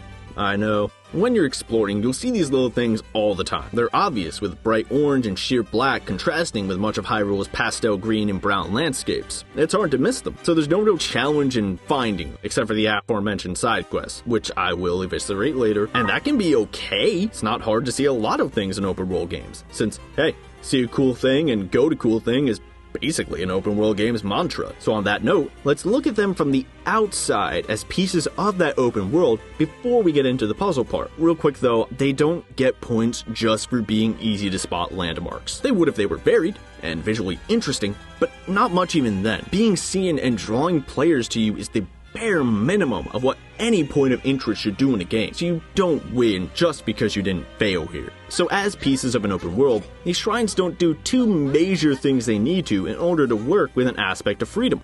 For 3, profit. Oh, I get it. No, you don't, fat ass. First, they often have little story, just sitting around out there. Some have their quests, but not all of them. And second, they don't evolve as is necessary. Those that aren't just glowing like a beacon in the dark are just as easy to spot a few hours into the game. It's clear that any mission or semi-cool location is probably a shrine/shrine quest. In other games, the areas you find are obvious, yes, but sometimes they're tucked away and make sense story-wise, like some forgotten dwarven ruin, filled with enemies and crafted encounters, or how every single location in The Witcher probably has some kind of story, duh. But the stories are all good. As open world things to find, you need to make sure these shrines don't become a chore and bottom out either through story, general difficulty to find them, or through some kind of reward. And that reward can just be finding the place, stumbling upon some cool ruins or story in your adventure, following a crafted quest, and or receiving some sort of material. Should that experience not have been enough, perhaps a nice sword or armor or a new shout, or in this case, a piece of heart. Because we can all agree that these spirit orbs and shrines just replace pieces of hearts or bomb expansions or etc. At least what wasn't gated off in the DLC with the power upgrades. And in playing other Zelda games again for this series, I wondered why I thought pieces of heart worked better than these shrines. Because they are remarkably similar, and we need to establish why the shrines are worse since they're basically the main draw of this game. And like the pieces of heart, they help facilitate that freedom of exploration around the world. I think the difference lies in the pieces of heart's connection to the world and the fact that we at least have to put in some work to either remember where they are or that they're hidden in a way that isn't instantly obvious unless you played multiple Zelda games before. So like I said, most of these shrines are just sitting there, which as the second half of what people claim is the main draw of this game, they have to be available from the jump. Not only do they need to pull the weight of why we want to explore this world, they also need to give us markers, things to see to make us want to explore. Only a few were stuck behind quests, at least those you didn't find, solve, then find the quest, and then have the quest instantly end because screw you having a narrative of any kind. Those with riddles or those with quests can usually be solved no matter where you are in the game, so there's no sense of progress. No sense of getting better and finally good enough to access new parts of the world like you had with past Zelda items. As boring as it sometimes was to have these pieces of heart just standing around or behind the obvious bomb wall, at least you had to have some memory work there and remembering where the piece was and grow as a player saying, aha, I can explore more of this world now as I improve. These bombs to get past that bomb wall or whatever the item was were also hidden away. You had to put in some work into finding the tool and remembering where that obstacle was. It wasn't just walking around, finding one, going to it, and being done. This is what I meant about playing other Zelda games before. If we played Majora's Mask and Ocarina, it's clear that a cracked wall in the Minish Cap or Wind Waker is meant to be blown up by a bomb. But this isn't instantly obvious if you've never played Zelda before. You have no way of knowing if that big boulder is supposed to be blown up by anything. So figuring that out and saying, oh, I remember seeing one of those before, and then heading back to it leaves you feeling accomplished that you kept an eye out. Perhaps it does start to get boring that by halfway through the game, you can chalk up any new thing you see to needing a new item. And any game should try to avoid something like this, since that starts making the game predictable and therefore bad. But I'm willing to bet that many of us didn't feel that way about old Zelda games, seeing as how they've been selling consistently since 1986. The use of these items outside the main dungeons gave us a little more spice to finding little goodies like those hearts as you went through the main areas, like blowing off the main story in Final Fantasy to find some super boss hidden in the mountains. You didn't need to do this, but it made the commute to the main draws of the game, the dungeons for Zelda and story beats for Final Fantasy, engaging. Weird and deeply confusing me.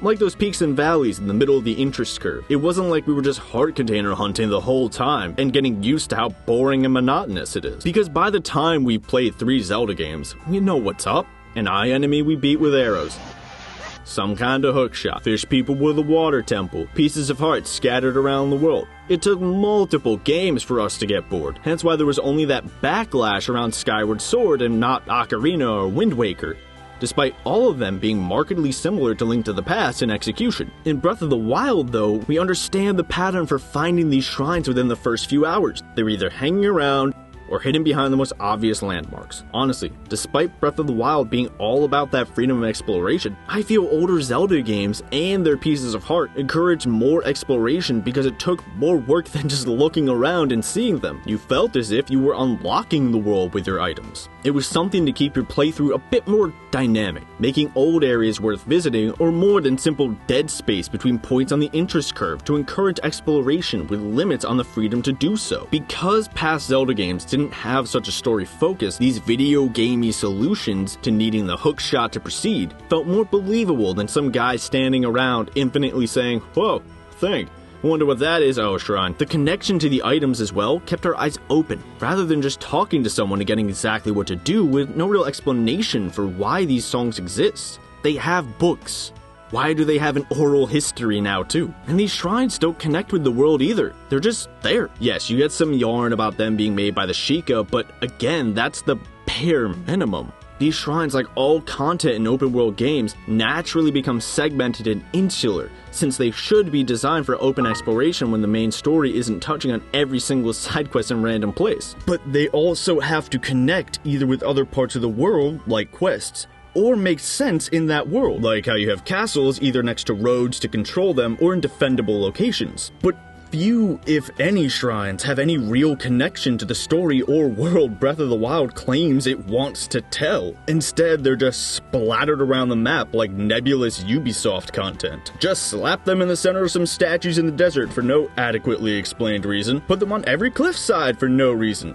They're just there. It's like someone kept putting the shrine model in the game world as a placeholder for all the stuff they wanted to put in the game. Then something happened and they just had to slap together whatever they had. The pieces of heart have a connection to the world because the story was a backseat, being much less complex. It was a bit more fitting that you'd have to find a random item and use that in the world to solve a puzzle rather than having some bad and underwhelming side quest and boring exploration in a game about exploration with more of a focus on story while also conversely breaking that story up. Yes, some heart pieces were just there, but there was also some attempt to at least hide some of them, and those not hidden primed you to look for the others. And in past games, like I keep saying, it wasn't trying to be the most story heavy, so we didn't really need that much of an explanation. But in Breath of the Wild, the more complex story with an open world sort of demands more logical cohesion, lest the player have their personal journey feel illogical, like finding boars running in a circle and ruining our immersion. All this taken together is a recipe for terrible shrines. Hyrule is supposed to be interacting with itself. That's the nature of an open world game. Bokoblids attack people, and they run from bees, just like how we'd expect the logic of staying near a fire to keep us warm. We should expect some kind of logic as to why these shrines are placed where they are. But in older Zelda games where the story just sort of added context to the next dungeon and areas with enemies placed in very video gamey puzzles and locations, we don't necessarily need to have the reason for a random piece of heart being under a bomb rocket submerged in a subterranean pool. We can just say, okay, so in this level there's a heart piece over here. Gotcha. An open world that follows more logic in some places and has a more prevalent and serious story should then follow that same logic for all other aspects of the game, such as ignoring infinite backflips but only 2 seconds of running, and the shrines. The game talks these shrines up as important as well. It's not like I'm projecting a need for meaning onto them. One of the very first things we see is the king straight up telling us how much we need them and how they'll help. I think it was said that Link used his Sheikah slate and that's what awakened all the shrines, but regardless, we get the damn bombs and magna and all our powers here. They're said to be made by an ancient and powerful race. We should expect there to be something, some kind of logic and story that's really prevalent and hits us on a personal level. Look at the mass relays and the Protheans. They get a bunch of explanation while still staying enigmatic. The lack of the shrine's logic due to the game's story and open world is only brought more to the fore by the game's addiction to freedom, since as a pillar to support this freedom, they're falling completely flat. It's obvious that just from the beginning, these are a step down from the open world heart pieces which don't really get or need an explanation. But hey, if you disagree and still think that they're the same, then it's not wrong to ask for something better than what Zelda's been doing for the past 30 years. Freedom to go anywhere only brings the problems of boring exploration and lackluster shrine discovery into focus like so many other issues. The shrines have to be easy to find to accommodate the freedom to go anywhere without restrictions, yes, but they don't hold up the terrible empty world design. In addition, this placement across the map makes puzzle design suffer. There's a reason that previous Zelda games only had a few dungeons, but they were longer and more complex, because if you had to put a dungeon every 20 feet, you couldn't really make them as in-depth. That's just basics, you don't need a quote for that. Skyrim isn't exempt from this rule. You have a couple longer story beat dungeons, but none of them are as long or intriguing as Zelda's on an intellectual level. Yeah, they vary to keep us from getting bored, but it's typically another dwarven or ancient Nord ruin, a cave, or a fort. You go into the place with maybe some quest or environmental storytelling context, kill everyone, and loot the place. We don't get the same level of complexity because there's a lot of places for the designers to make.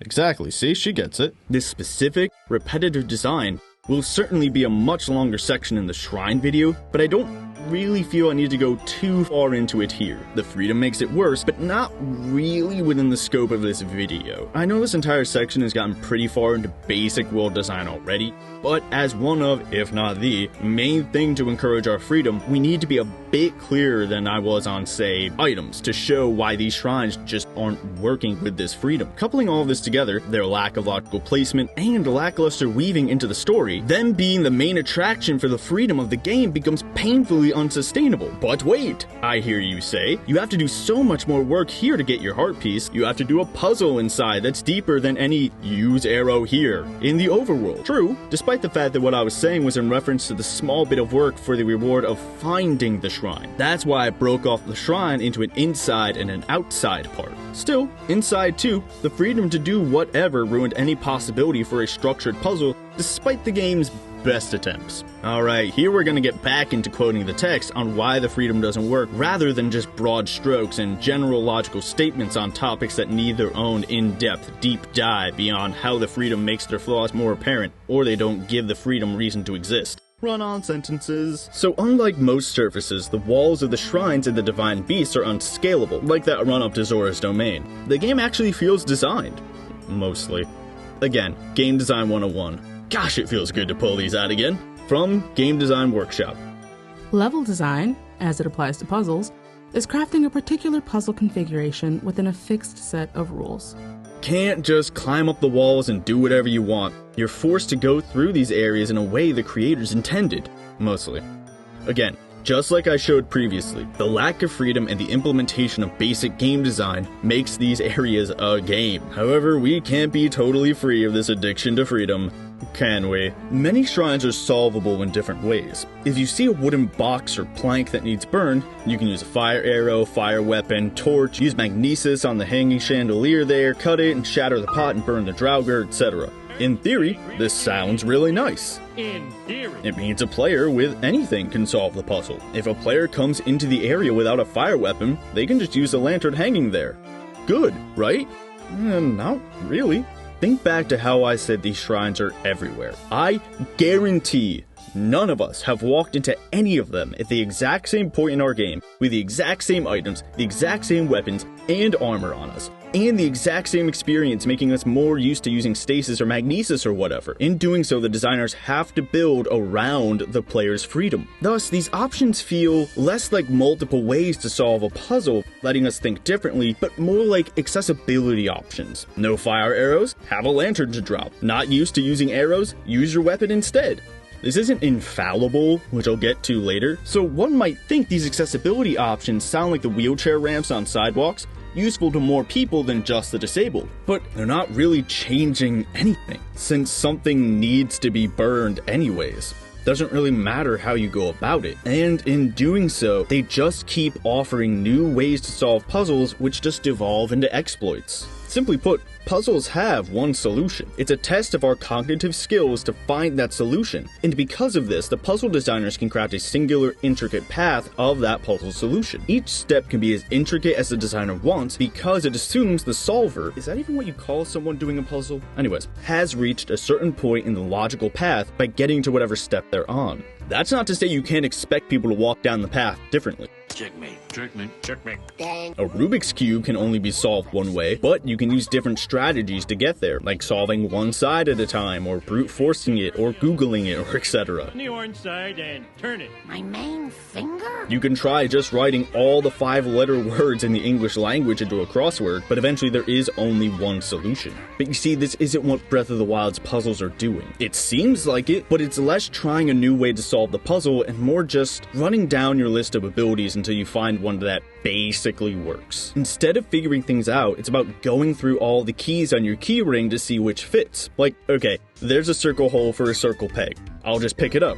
Oh, I can't. Guess I'll just cycle through some of these runes until I get a hit. There's the answer. Guess I'll just use this bowl they left me instead. It's not really an aha moment. It's running down a checklist of what you're able to do. So, as you just saw, I struggled with that treadmill and then laser puzzles somewhere in the game that I just couldn't do at first because I didn't have any arrows. I had a Deku Leaf, but never knew you can make the gust longer by charging my spin attack, because I never used spin attacks. Everything I tried could not get this ball into its obvious target. Instead of just giving me some arrows at the start of the puzzle so it could be properly crafted, I had to go find some arrows and come back, which I mean, that could be a good thing. Heck, I even said, there's nothing wrong with having to come back. But that's in terms of world exploration, not in finding out that you showed up to a party and nobody told you it was black tie so your button-up won't cut it. If I missed something I could have done to complete this puzzle, then perhaps the game should have made all my options more obvious instead of optional, so I didn't have to miss out just because I don't like using spin attacks. Again, we see freedom ruining a skill chain,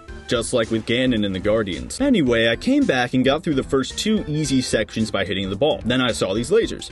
Okay, I have to move this ball and dodge the lasers. The first thing I tried didn't work. So, I just used stasis and hit it like a golf ball.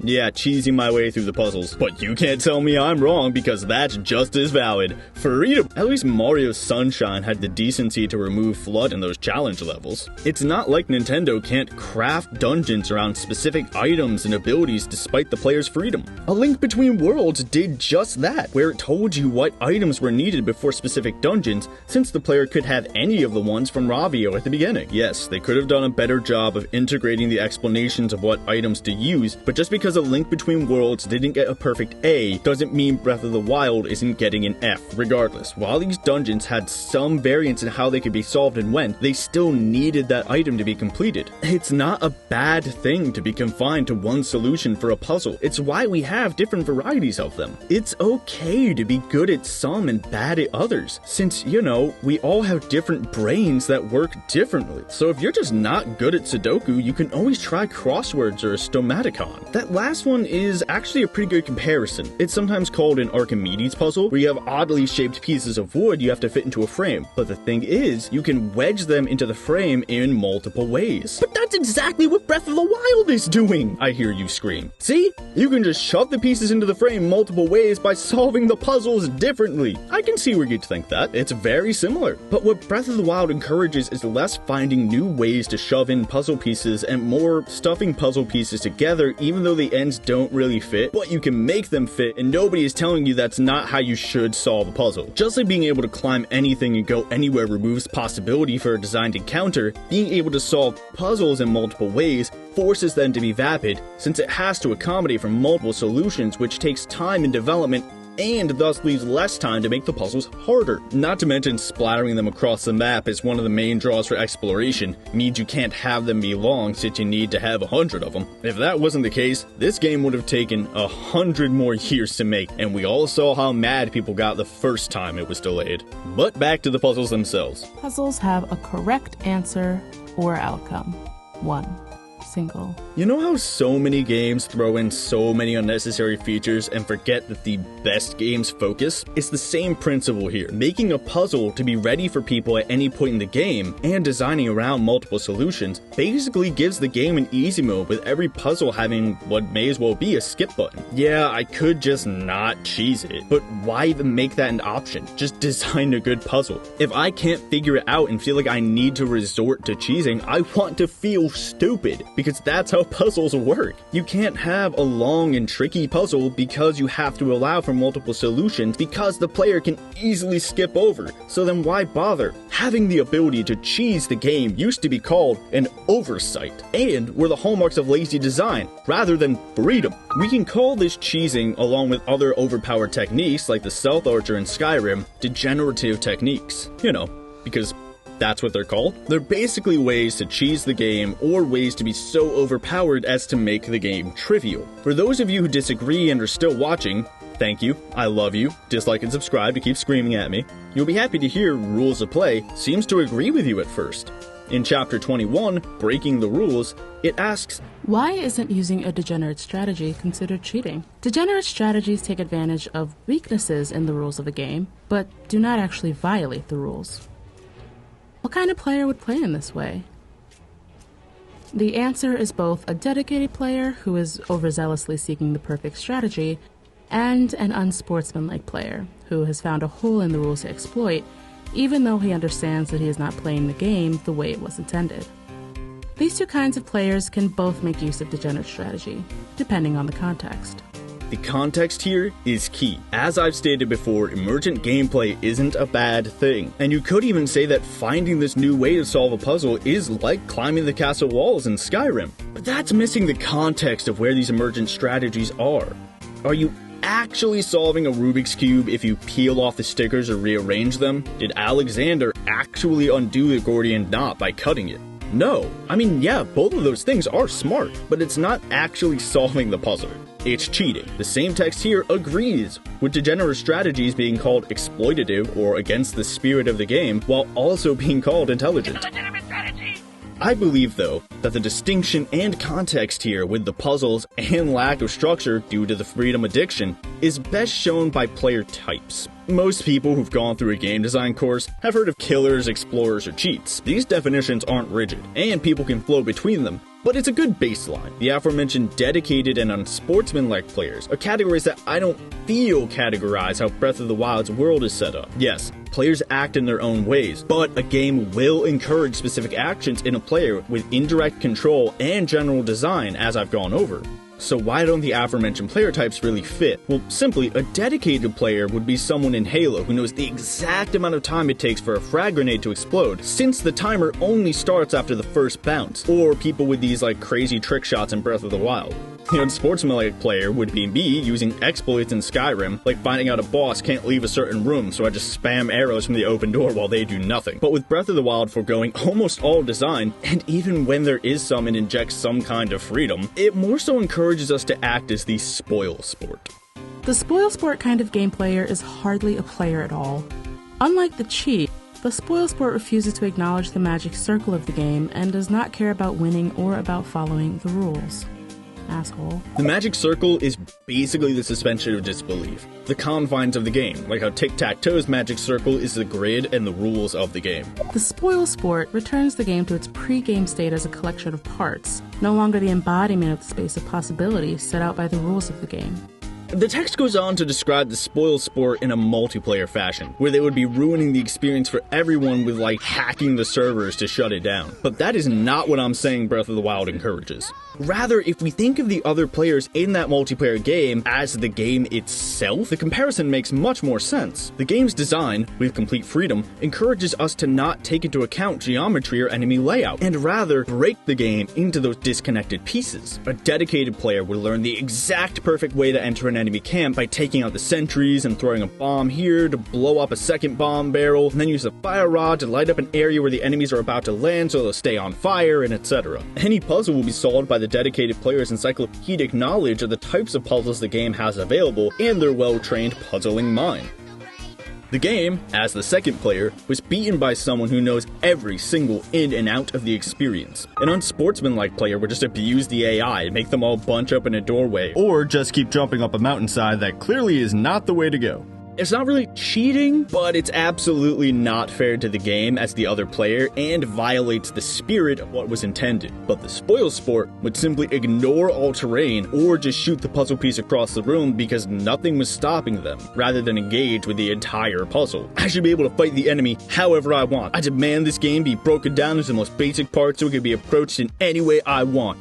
The game is now knocked over like a chessboard with all the pieces spilled, and it can no longer engage us as its own entity because all of its ability has been destroyed by the spoil sport player. Yes, that's chicken and the egg, since the game wouldn't be broken by players acting that way if it didn't build itself to be allowed to be broken that way. But a game should know what type of play it's gonna foster. These degenerative strategies should feel like an exploit for you breaking the game. Otherwise, the game will eventually devolve into some disjointed pile of pieces because that's what it allows. It's actually pretty easy to solve this. Just apply these aspects of puzzle design to both the actual puzzles and the game as a whole. Thinking about a game as a puzzle, a game with a correct answer or set of answers can be a useful way to frame a game. And no, before anyone asks, I hope I've shown that being able to cheese these puzzles does not count for a set of answers. Nor does being able to burn things in multiple ways, since that doesn't actually change anything about the puzzle, since you still had to burn the thing in your way. It's more like accessibility options to accommodate the player's freedom, since they may enter the shrine at any time and may not have a fire weapon. For example, is your 3D adventure game lacking a sense of play? Perhaps it is too puzzle-like, with all the outcomes predetermined, and you need to ease the overall design away from puzzle territory. Alternatively, if your adventure game feels too open-ended, perhaps you can inject some puzzle-like gameplay into it and better shape the player's sense of accomplishment. The idea of the puzzle can be a helpful way to frame game design problems. I mean, that's my whole point right there, isn't it? Inject some puzzle design into this game. I think this Emily Dickinson quote sums it up pretty well. The riddle we can guess, we speedily despise. Not anything is stale so long as yesterday's surprise.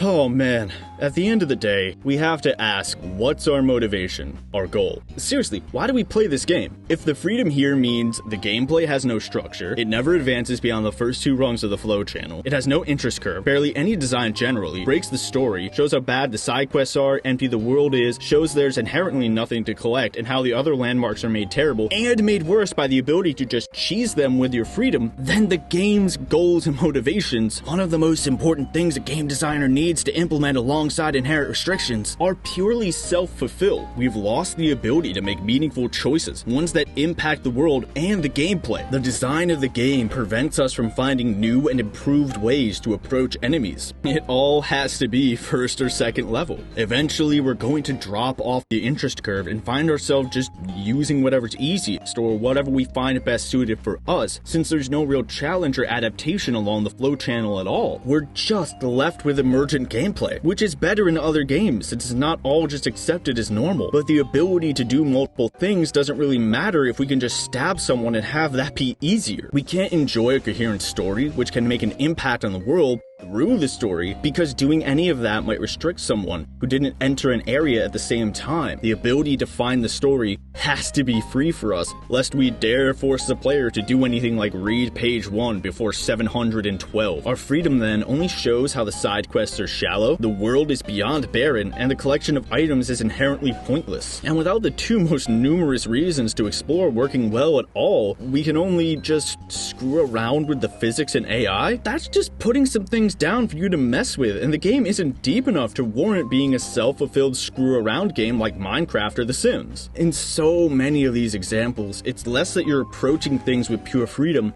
and more just running down a checklist of what's possible or easiest. Sure, you could just decide to screw around with physics, but that's every game, and not something that can really be praised as a game. I mean, that's like saying a pool or a field is a well-designed game. No, water polo and baseball are games. The sandbox itself isn't a well-designed toy. The castle mold is. Without some kind of structure, it's just Gary's Mod fun screwing around where you summon a million barrels and then blow the world to hell. That's not a game.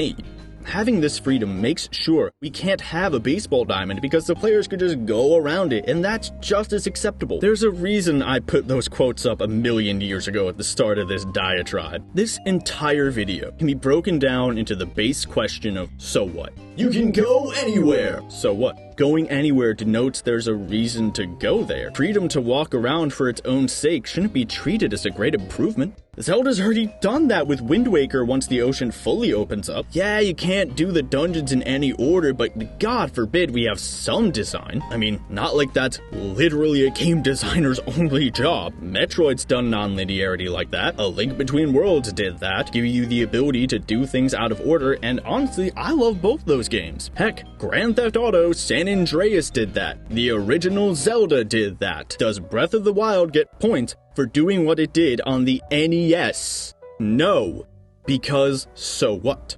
On the NES, there was no story or sense that the world had to be logical. Standards were different then. You can go anywhere. So what? Because there are some structured dungeons and hard enemies. That was enough.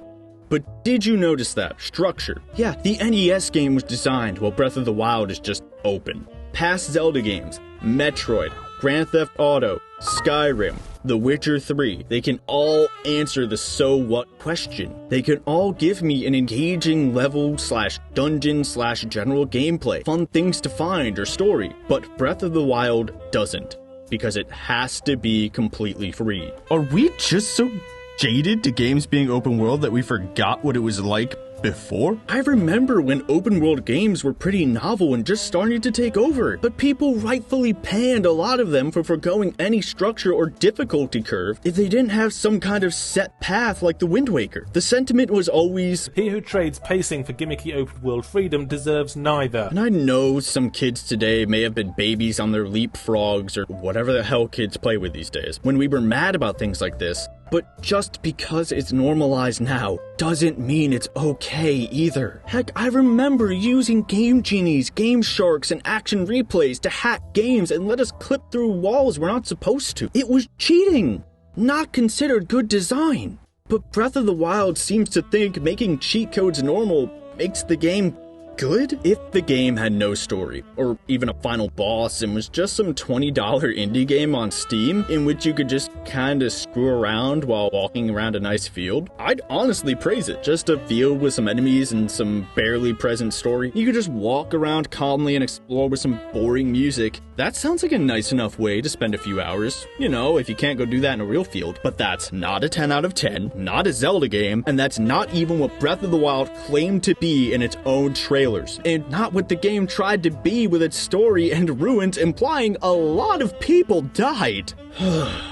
Overall, you have some sections that restrict your movement, like the Divine Beast and Zora's Realm, but not for long. The game refuses to accept that it is a game, and as a result, makes itself terrible. This addiction to freedom, at all costs, ruins any potential this game had, and makes the other issues more obvious.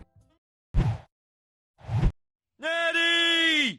Let's get in a quick 9 down at the pitching putt. Nettie? Nettie! He's eating her! Come on, man, move this thing! I can't! Out of stamina.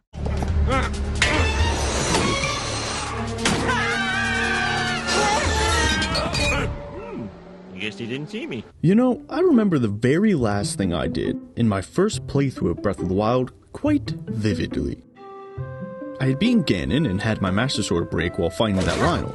Then I quit for a bit and came back and sailed around that dragon on Mount Lanayru, while searching through the unexplored areas in search of the fun parts of this game. Finally, I circled south into that jungle zone while making my way to the Thunder Dragon I saw earlier on, to compare what I had just endured. You know, so far exactly as I said in my part 1. But while I did end the story there, that dragon wasn't actually the very last thing I did. I continued to the Thundera Plateau and on to Rito Village with the intention of going into the tundra since I hadn't been up there yet. However, I realized I haven't even really explored around Rito Village either, so I did, and made my way to the Split Mountain here. Huh, I thought, seeing it on the map, how crazy. This mountain has an odd shape to its summit. Why is the tip split? Is there something inside? I mean, there has to be. No designer would make a weird shape on a map to draw my attention with indirect control and not put something there worth my time. Is this it? Something? Finally? After 40 whatever hours of nothing? Is this one of the things I just happened to miss in my first playthrough because of all the freedom? Is it now time to start finding all of the things that are making people give this game a perfect 10 out of 10? This is it, game. Time to wow me. Isn't this just a Thunderblade? One I found 100 of already? Is this some kind of special one? The Aegis of Zeus come crashing to Earth? The godfather of all Thunderblades? Is someone going to come in and tell me what's up and regale me with this story of the most powerful blade of all? Or are you implying lightning broke this mountain? This Thunderblade did? How? Why? But no.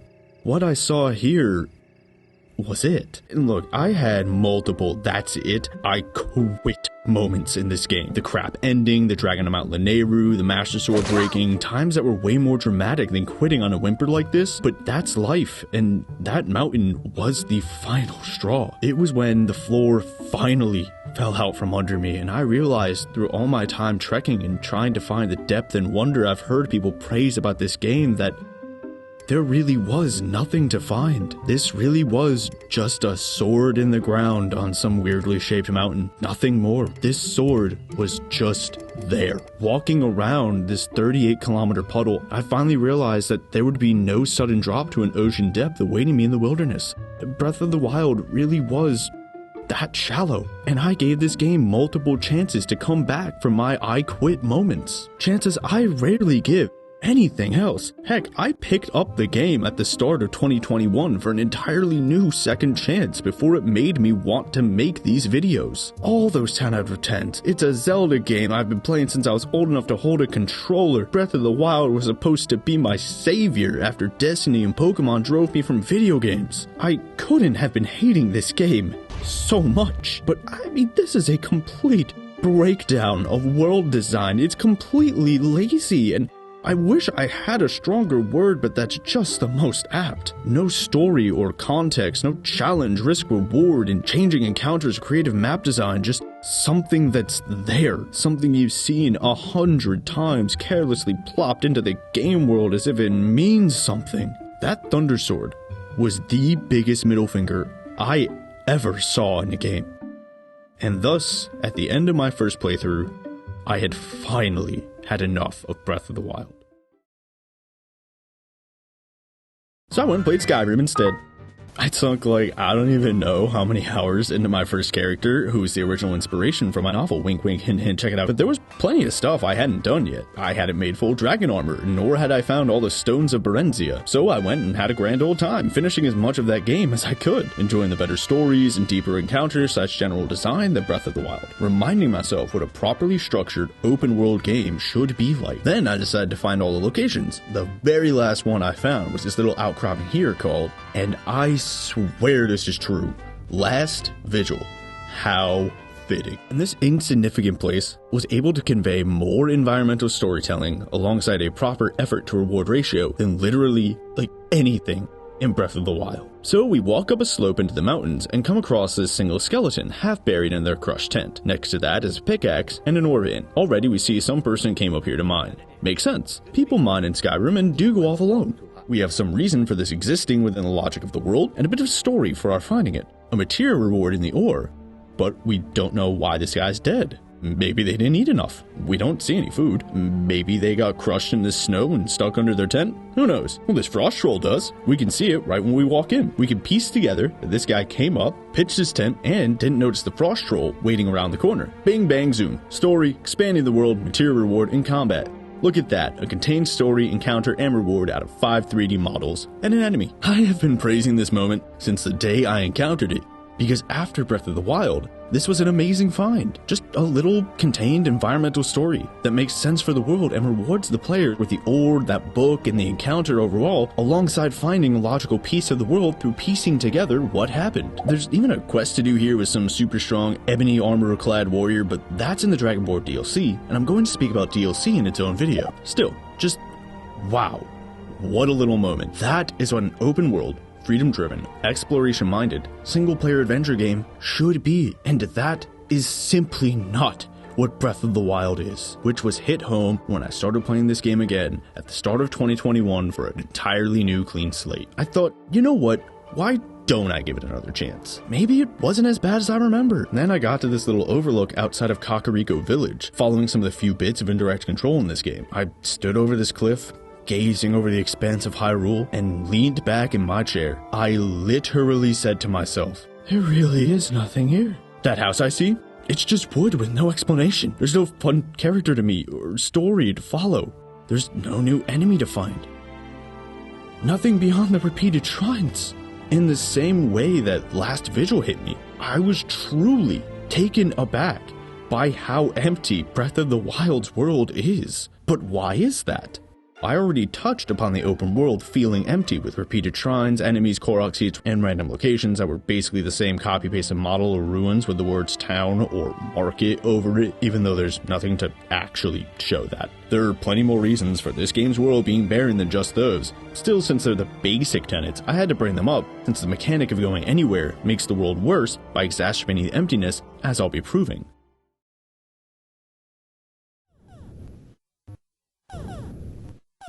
Overall, we have a complete lack of design like we described last time that removes our effort to reward ratio, making everything devolve into mindless downtime and busy work with pointless rewards that don't change as needed. Locations with little to no context or storytelling, environmental or otherwise. A world not being affected by the player in story, or enemies who are given no explanations beyond the bare minimum. Poorly used music, yep, you knew that was coming. And breaking off all of the story and context into DLC. Each of these facets of game design are necessary to create a game world that's more than just an empty vehicle for shallow emergent gameplay that offers no meaningful choices. All aspects of design should be working together to encourage each other and the gameplay, the overall design of the game, its core concepts, and its narrative. And this is something games have understood since before even home consoles were a thing. There's simply no excuse for it today if something like Asteroids figured it out with arcade cabinets. In Asteroids, the game elements, the interface, and even the arcade game cabinet all play a role in the narrative. Nothing is irrelevant. Every piece helps tell the story, which is greater than the sum of its parts. Is your game narrative as tightly and elegantly designed as Asteroids? Here, the text continues to describe how the game's mechanics, being hit by asteroids and certain units like the UFO acting differently to those rocks in the player, told a story and conveyed mechanics alongside the images on the cabinet, adding context and parts of the narrative. When games made the jump to home consoles, they had more ability to fill out their game world with story and meaningful play. Breakout used the in-game manual to give the background for its story. Developers were slowly refining their abilities as hardware improved, and giving the audience the expectation that games will weave the foundations of game design and its exposition together to create a cohesive whole. Heck, before video games, Dungeons & Dragons allowed for homebrewed campaigns, alongside its pre-built ones with entire books of information and rules to create specific challenges and enjoyable emergent stories. But all of its systems of character creation and incredibly deep lore work together to create a framework for near infinite customization. As consoles and computer games evolved, we see examples like Tekken and Quake use positioning and the layouts of items and the map design itself to enforce a style of play filled with meaningful choices while driving home themes or context. Then came open world games. Grand Theft Auto, WoW, Fallout, Witcher 3, these games are packed to the brim, not only with well-designed encounters and challenges and objectives built to support the narrative and add meaning to the world, but also to deliver full stories beyond the wildest dreams of adventures creator who can only say the red duck dragon is the meanest, and even then that was only shown in game by having that one be the fastest. All of this intro is to say that Breath of the Wild has no excuse for failing at what I'm about to show. This isn't some return to a more basic time with the benefits of what our progression from that time has taught us, a la Shovel Knight with NES platformers. It simply chucked out the basics of design and storytelling we've learned since 1986 to make itself completely open, and thus made its open world completely empty. Just real quick before I get into it, I'll be swapping the main comparisons from Skyrim to Horizon Zero Dawn and Fallout New Vegas. I'm still going to bring up Skyrim, but I think it's prudent to show a multiplicity of focuses, and try to assuage any "you're just a Skyrim fanboy" arguments. I think these two games will be a fitting comparison for things like the context section. Either way, I think those games will fit well with their open world post-apocalypses, and I also hope it'll show that you can find good things in bad games, and not everything is either a 10 out of 10 or 0 out of 10. Nothing is that black and white in life, because honestly, I don't like either of these games that much, and will list their issues if people want, but it's not really relevant when both are still better than Breath of the Wild. Also, sorry if some of my Horizon Zero Dawn footage looks like crap with messed up colors. My 30 hours of footage came into my Final Cut library really messed up. I tried to do color correction as best I could, but I just don't have the time to re-record another entire playthrough, so sorry. This entire video can be broken down into the base question of so what? You can go anywhere! So what? So, when I say Breath of the Wild is empty, I'm pretty sure a lot of you started waving around the sheer amount of things. 900 Korok Seeds, 120 shrines, 300 plus enemy locations, 200 noted locations, 12 memory spots, alongside a main story and 17 side quests, fully voiced characters from 4 distinct people groups, and hundreds more treasures. I can't really argue there's literally nothing here. The same way I can't argue a box full of packing peanuts is empty. I mean, it's full, yeah. But if there's nothing inside those packing peanuts, the box may as well be empty. because everything Breath of the Wild has becomes as pointless as bubble wrap around an empty core. And why? Well, because so what? The goals and motivations, one of, if not the most important thing for any game designer, simply isn't there unless you can find endless fun simply stacking packing peanuts in a tower, and in which case, there are plenty of games with more depth to such actions and just as little structure. So, how do we break down this so what question? Well, first and foremost, as with just about any game, the first thing to get right is the goals and motivations / rewards.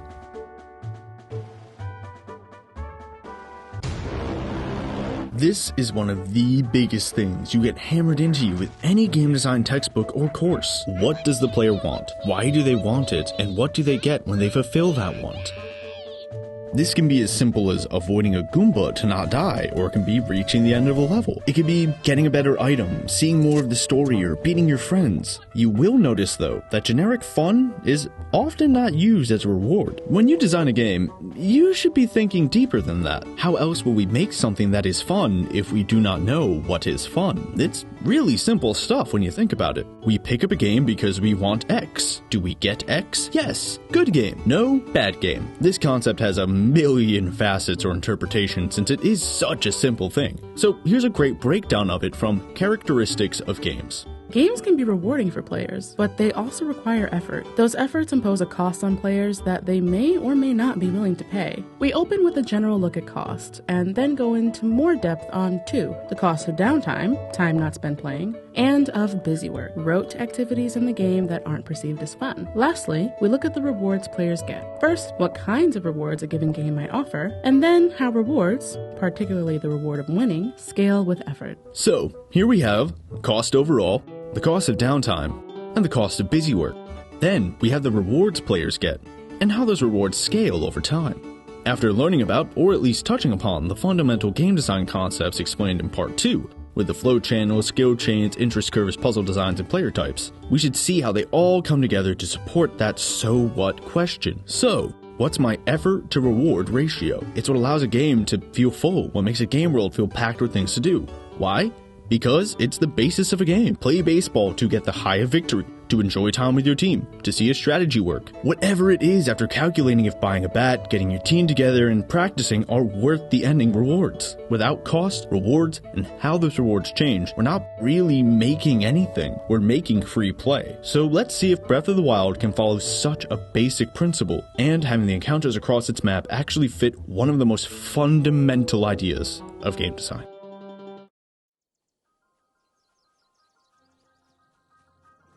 Turkey basters! Get your commemorative turkey basters! Yo, hook me up. My turkey is dry and I've tried everything. Oh, right. Never mind. This is a general overview. LES at all go into the monetary and physical costs of playing the game. You need to buy a console to play Breath of the Wild. You need to be good enough to hit the buttons when you need to. Kinda cursory stuff. I'm willing to assume that a lot of the people watching this have or can meet those costs in the future. I mean, actual children can play this game. So the physical cost isn't that high. And I'll say it once and say it again. The Great Plateau is an amazing tutorial. However, I think you could argue that, well, some of the cost of Breath of the Wild is buying into the complete rehash of Zelda. Rebuilding from the ground up isn't necessarily a bad thing, and you could argue that Breath of the Wild is doing what Zelda did on the NES, which frankly is its own discussion. But even so, the series and the world have both changed a lot since 1986, so it's a big ask to have us forget everything we've been taught about Zelda and every game since, especially since most of these games have been perfectly fine games up until now. Why fix what ain't broken? We can see that cost turned a lot of people off from this game, despite everyone deciding the series had gotten stale with Skyward Sword, alongside all of us decrying modern yearly releases of formulaic games. Oh boy, yet another stealth action adventure with crafting and collectibles alongside survival elements.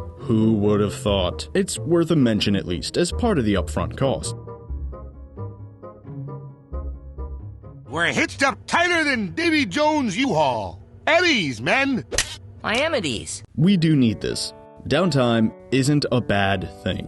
Having stretches of nothing gives context to the high-octane action and allows basic moments of reflection or maybe even planning. Turn things up to 11 and never leave and it all just becomes noise. Resident Evil 4 masters this with clear safe zones alongside quiet stretches of levels, then suddenly ramping up the action to keep the horror theme, with usually telegraphed moments with enough time to change mental gears so the player never feels cheated out of a breathable minute of peace. Open world games like Fallout and Horizon Zero Dawn have plenty of downtime wandering around doing basically nothing between locations or finding zones with no enemies or even story. All of these allow us to appreciate the action-packed robot fights or both the tough decisions and the minor ones. Conversely, having too much downtime is an issue, just as having not enough. If you have to wade through 100 packing peanuts to find one chicken nugget, that effort is probably not worth the reward. But as I said in part 2 about not following game design doesn't inherently make a game bad if it compensates, we can see that having more downtime than action also isn't inherently bad. Monopoly tends to come in for a lot of criticism among game designers. A highly popular game that the experts all hate should be a warning flag for the thoughtful designer.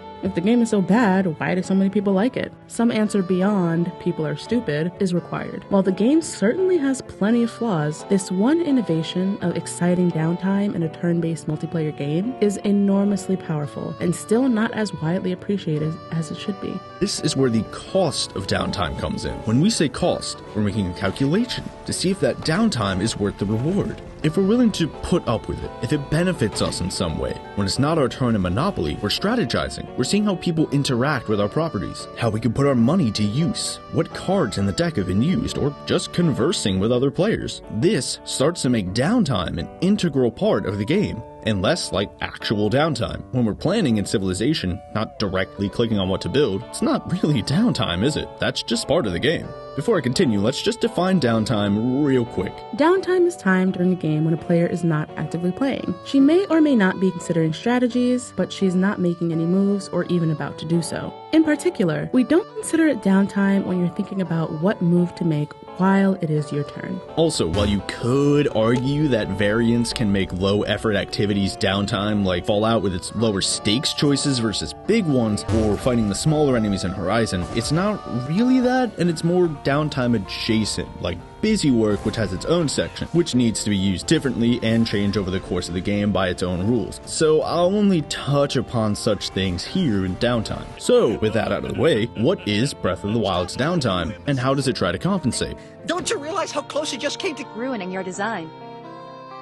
Well, obviously, walking around is the downtime, just like with Horizon and Fallout. That doesn't require too much effort. That's not actively engaging with the core of the game. And I think you might be able to tell from part 2 with all those sped up clips, this was a major problem for me. I remember coming out of Death Mountain, looking over the landscape towards Rito Village, poring over the map to plan my route and thinking, wow, I can't wait to just walk forward this whole way and maybe move if there's a mountain. Because everything had become rote because of the game's freedom, as I broke down in my part 2. Basically, all those issues I brought up conspired to make the downtime never-ending. My citation for this section is basically my part 2 with the flow channel and all that. So, despite there being all those things I said before, like the 900 Korok Seeds, they all became a part of downtime or simply not worth it. Nothing was allowed to evolve along a proper flow channel, and I was able to simply perfect my way of going through the world, making every combat encounter simple with an unchallenged dominant strategy against repeated enemies. The Korok Seeds became nothing but mindless distractions, as I had seen all the ways they had been used before, and the shrines were, well, frankly, easily cheesed, or the repeated tests of strength, or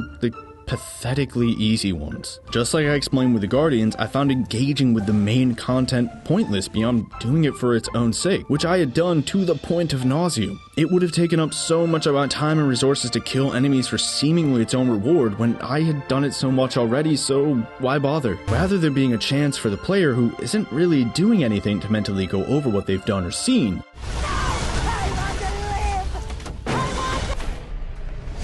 plan out routes, get lost, stumble on new things, get distracted by something in the distance. Breath of the Wild's downtime becomes a basic commute between areas, because after the first few hours, there's really nothing to reflect upon or strategize or even find, as things become almost as easy and deterministic as holding forward and walking. Like I said in part 2 about the shrines and will expand on in future videos, any generally cool location is probably just a shrine. Rather than being some possible NCR fort with a story that reinforces just how underpowered they are with the reward of maybe a decent weapon for some allies, any area in Breath of the Wild is simply a house for a shrine, or the same enemies repeated over and over with little to no change at all. Or maybe there's some hilariously underwritten side quest or a Korok Seed. Side quest coming up in the story video. We're not expected to move around massive landmarks either to break up our downtime and make for a more engaging hike. There are very few, if any, rivers or mountains we can't just swim through or climb over with even paltry stamina upgrades. And even then, it's perfectly easy to find a single ledge in the cliff, get to it,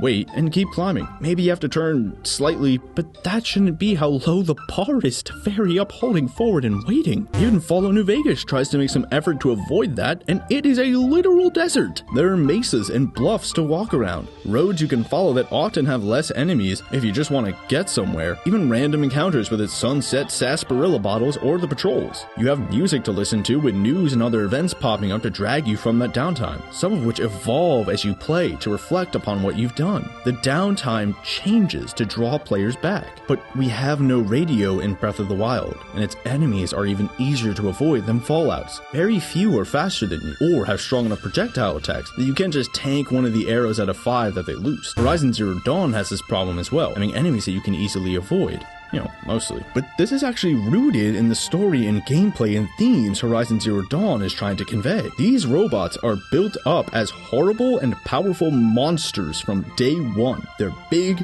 merciless, and dangerous. We see that by how much damage they can do in a single hit. We're taught early on to avoid them where possible, and plan our attacks with strategic arrow shots. If these machines could chase us down the second they saw us, it would be a jerk move, and make us feel cheated by simply not noticing one, or starting a fight that went south, or playing a stealth game, or one that wants stealth and intelligent play to be the first choice. So being able to sprint past a group of monsters makes more sense when compensated for with the other aspects of the game's design, even if it doesn't interrupt our downtime too much. Games create possibility spaces, spaces that provide compelling problems within an overarching narrative, afford creative opportunities for dealing with these problems, and then respond to player choices with meaningful consequences. Both Fallout and New Vegas create those spaces with the problems and narratives, more on that in the next video, and allow you to adapt and plan creatively with meaningful choices that keeps us from uninterrupted downtime. But in Breath of the Wild, we're not even given that basic context. We're allowed to approach the game however we want, and thus, enemies are often easily spotted, much like how horizons are glowing and even marked on the map so we can plan. If the enemies could just take us by surprise, well, we wouldn't feel like we had the freedom to choose to engage with them, would we? That wouldn't be following Breath of the Wild's main theme of player freedom. But while Horizon's robots might be new enemies or ones that require differing playstyles, thus requiring us to plan, and are built up as powerful and should be thought about, thus necessitating more visibility, Breath of the Wilds are stuck on the first 2 rungs of the flow channel. It's not a possibility space anymore, it's just a space. A lot of Breath of the Wild's map is open vistas to accommodate this freedom with panning shots so we can see what we want to do next. This makes sense as part of the game's freedom philosophy and climbing mechanics. But as a result, since we have to choose to engage with these enemies and are given the choice not to play super stealthy throughout the game, Did somebody say boom? without any direction or story saying don't do that, the enemies should therefore be accurate with their attacks and treat each combat encounter almost like a Final Fantasy random battle, where you're trapped in another section of the game since you had to choose to start that fight in the first place. You see this with Horizon Zero Dawn, where once the enemy sees you, they're charging headlong and firing their projectiles. But in Breath of the Wild, I could often walk right past enemies who just blustered and missed an attack 3 times before they actually hit me. You have to choose to get so close to enemies because this game is all about freedom, so you'd figure they'd be better at blocking your escape. Yeah, every game should have the ability to disengage with combat if things start going wrong. But many games have the background to say, you started this fight, you're in it, so you better engage with the structure we set up. Pokemon and Final Fantasy have that, making it harder or downright impossible to escape combat sometimes to keep it interesting. and Fallout has enemies who can knock off a good chunk of your health by the time you fail, and those first two have random battles, so it's arguably less fair to get stuck by a Zubat spamming Confuse Ray, since you would have to choose to attack enemies in Breath of the Wild as you simply hold forward to walk. Even Wind Waker has some context for how boring the sailing could be. Set your sail and wind and wait. It might be minutes before you need to turn, and even then, if you pay attention, you can probably correct early. Enemies are pretty easily avoided too, but they did give us some item refills since they could be easily dispatched with minimal loss to our reserves, meaning that we can get a net gain. And at least there's some understanding that once you tack the sail and set the rudder, a boat can just go. We could look around and listen to that awesome Great Sea soundtrack. Seriously, tell me one person who actually got bored of that. Or do jumps, or go to a new island with a treasure we could use like a piece of heart for the changing combat encounters, or rupees to get yet more pieces of heart for minigames. There were small sailing challenges too that popped up to keep us from getting bored. Was it perfect? No, but it was something to keep us engaged and had some story context. All of this is to say, nothing is popping in to end Breath of the Wild's downtime. It's just a bunch of scattered pieces that we can choose to engage with if we want, detached from all gameplay structure as if it was already ruined by a spoilsport player. We don't have to do any of it. In Resident Evil 4 or Left 4 Dead, you have to engage with the gameplay eventually. You have to leave the safe zone or just turn off the game. Even Breath of the Wild's ability to climb, which I feel may just need its own video, makes this even worse. We're not stopped at all, only given very token changes in our direction to a small ledge for 2 seconds to wait for our stamina to recharge, or reaching a slightly closer piece of the opposite riverbank. This gives us freedom to go anywhere, but that doesn't mean anything when it simply locks off the ability to engage with the world in a meaningful way or destroys any structure. We don't have to fiddle our way up a cliff like in other games, which is more engaging than simply holding forward, as I spoke about in part 2. Breath of the Wild's climbing honestly makes the world feel less interactable since everything is just the floor but vertical. Even Assassin's Creed, with its hold right trigger to turn off gravity, at least has some finesse in having to move left or right to find handholds. As someone who's climbed a few rock faces while hiking, Breath of the Wild isn't anywhere near as engaging as finding those handholds or places to catch your breath and plan where to climb through next, since when we stop in Breath of the Wild, we're doing nothing but waiting to start again, planning nothing except maybe turning slightly to the left. It honestly feels like less work to make everything climbable, since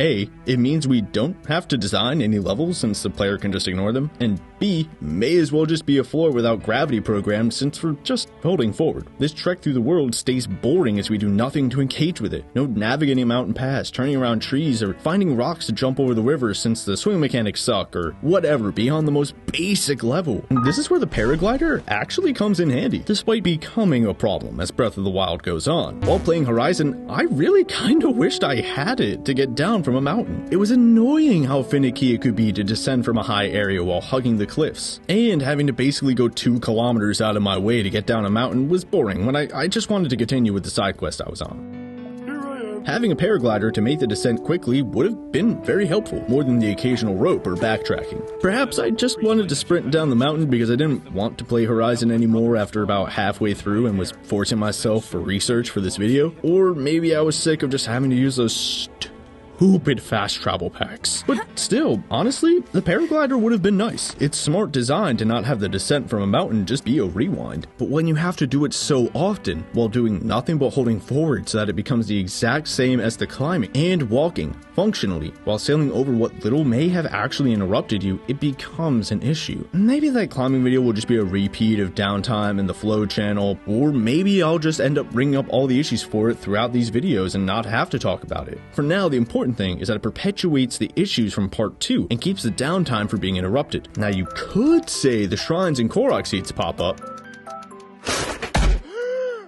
but if you're bored of walking off the path to lift a rock or follow a flower for the 100th time for some menial reward that makes you just warp to the Korok forest to watch Hestu Who decided on Hestu? Am I the one who thinks that's really awkward to say? Maybe it makes more sense in Japanese. Anyways, to watch Hestu go through the animation 10 times to expand your weapons when you could just scavenge them like the game wants you to, or you're bored of finding no context or story for any location beyond a shrine, or maybe there being some terrible side quests. Again, I'll get to the context in side quests soon. While the puzzles themselves are so easily cheesed, so easily solved, or filled with repeated tests of strength to the point where it's less likely for you to find one of the good ones, and same with the Divine Beasts, where they are just repeats with the same semi-unique gimmick, which are all basically set up to make us bored through the game's repetition and flat flow channel, and making most all of these rewards available from the jump means there's no progression. Why would you? I can't deny that at first, those things are cool,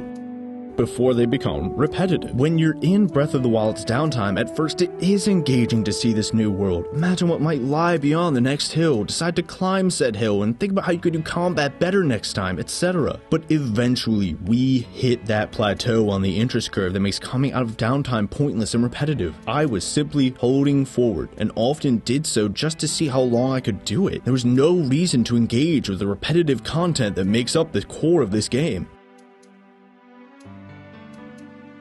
You know what they say, variety is the spice of life, and I've actually heard this uninterrupted downtime between locations and repetitive gameplay and etc. actually be praised as a good thing, since it gives the game a serene feel. You aren't really challenged and just relaxing by aimlessly wandering through a pretty field with maybe something bothering you if you let it. Which, I mean, it sounds more like a walk in the woods than an actual video game. Engaging with the rules against another player is kind of the definition of a game, and it's not really what the game advertised itself as. Perhaps this is okay because a lot of us don't spend time wandering around the wilderness. As I played Breath of the Wild for the first time, I thought just that, since I actually grew up in a 100-year-old house that wasn't as decrepit as the ruins in Breath of the Wild. I was surrounded by nature for miles and miles and saw things that were 100 years old abandoned in the forest. So when I pulled up Breath of the Wild, I thought, is this just some hiking simulator? Is that why I don't get it? Because I live this way so it's not new to me? But I adore Skyrim and love how it's actually closer to rock climbing than Breath of the Wild. I mean, aesthetics are a big part of rewards.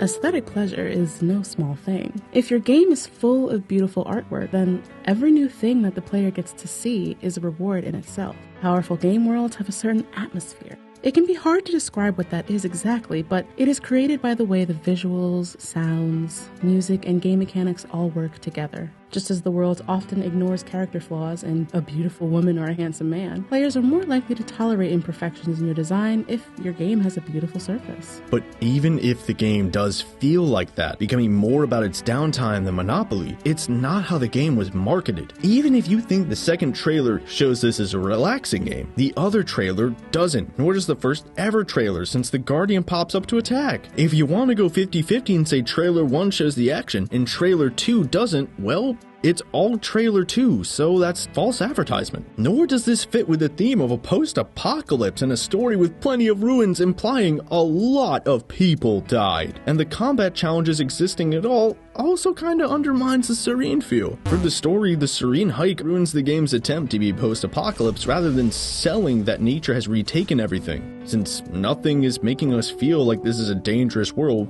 since no enemy can attack us to draw us from our downtime due to respecting player freedom. The world seems nicer than ours now, and no city seems to be besieged or really in danger, so how is this a dangerous post-apocalypse? Why should I stop and do anything to help this world? This seems not like a horrid post-apocalypse, but a serene and peaceful world, even if Zelda's keeping Ganon locked up. Then we, the player, aren't experiencing the problems. But for the combat I mentioned, Animal Crossing doesn't have combat or implied mass genocide, and just being able to wander around and do nothing without the deeper mechanics and goals of such games like Minecraft and The Sims is not what makes the best game ever made, despite if you enjoyed it. Removing all of those things and not replacing it with anything except nebulous freedom is not innovative. It's less work, showing designers didn't actually have to make a game. By that logic, any game with a map is a 10 out of 10. Breath of the Wild doesn't have the time with other players and planning when it's not your turn that makes Monopoly's downtime good. With things being so easily avoided and becoming repetitive,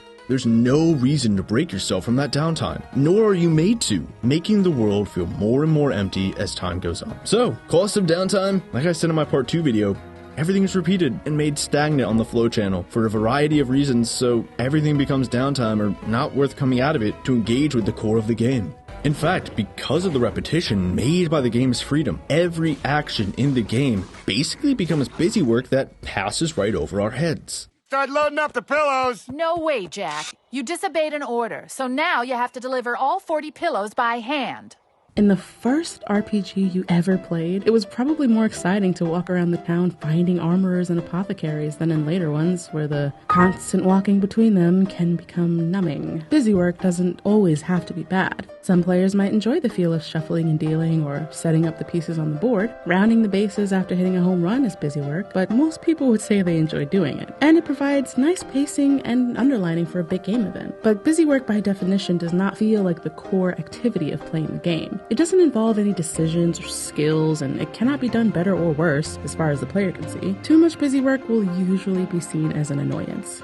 Combat, puzzles, Korok Seeds, fetch quests, they all become busy work because we've fallen into a pattern as we've been thrown no curveballs, since the world has to be either level 1 or 2 on the flow channel due to its freedom. Combat has stagnated in our dominant strategy, and we've seen all the different types of Korok Seed gameplay. And we know we can cheese the shrines, which encourages us to play as spoil sport players, or have seen enough of the combat ones already, or we've done 2 of the divine beasts and seen they're all basically repeats, or deduce that all the quests are basically fetch quests or have us fight the same enemies as before for some underwhelming reward. Sure, some shrines are good, and maybe 1 or 2 cast puzzles confuses us, but it's not good when the best we can say is that some parts of the game were enjoyable. Plus, we aren't sure if this shrine is a combat one or the cheesy one, or if this side quest is a fetch quest, and it's not good when the game makes us say, please don't suck, rather than, ooh, what's this? Am I repeating myself here? Yeah, but I need to reiterate what specifically has become busy work. Besides, Breath of the Wild has no problem with repetition.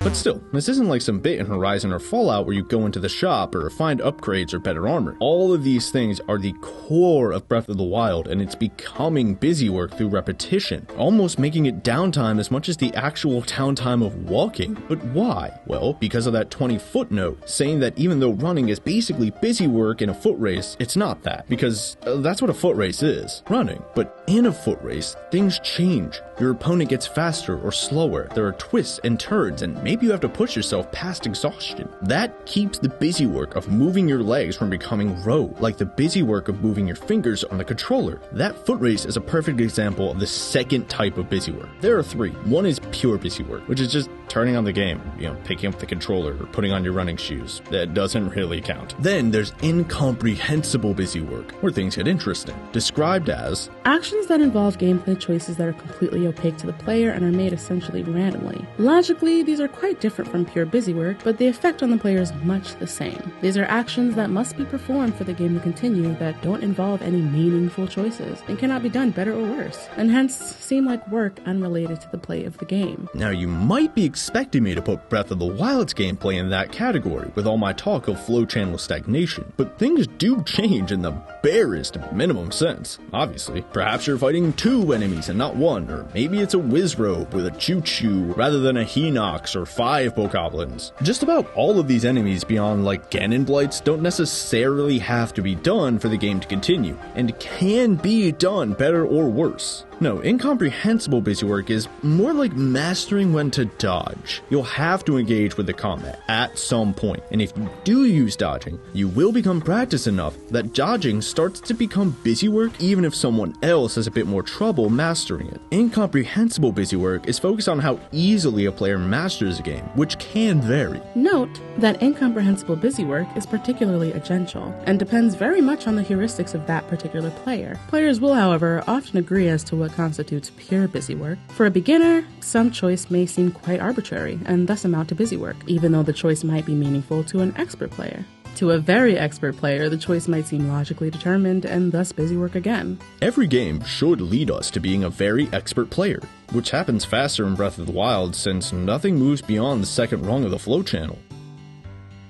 The act of obtaining Korok Seeds might seem arbitrary to a beginner who doesn't know what they do or thinks they're just meaningless collectibles. Or the choice of stamina over hearts might seem arbitrary, since increasing one of them by 1 probably wouldn't have changed too much on the plateau. To an expert, they know more about their playstyle and how the game works, so they can plan on what to do with those Korok Seeds and Spirit Orbs, making their acquisition more than Busywork due to their rewards. However, for a very expert player who's found their dominant strategy, collecting these has become Busywork, as there is no longer any change to vary their playstyle, and that reward of knowing how you play and planning around it has become deterministic. We're through.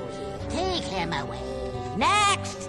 But okay. You know everything and what to do, so getting that Korok Seed when you know you'll find another good enough sword very soon after yours breaks is pointless. Why waste time finding more Spirit Orbs if you already have enough stamina and hearts? Rather, the gameplay of Breath of the Wild falls into the third type of Busywork, very low reward to effort ratio activities. In the extreme, the general pattern that occurs is something along the lines of Busywork becomes interesting play becomes Busywork. The first and last phases are obviously unfortunate. Avoiding the first is a matter of having good beginner heuristics. Avoiding the last is a matter of having good expert heuristics. Again, good in the sense of good for the game, not strong/powerful or good for the player who uses them. In this case, the designer wants the beginner heuristics to be strong enough to provide at least some guidance, and the expert heuristics not to be so strong as to be deterministic.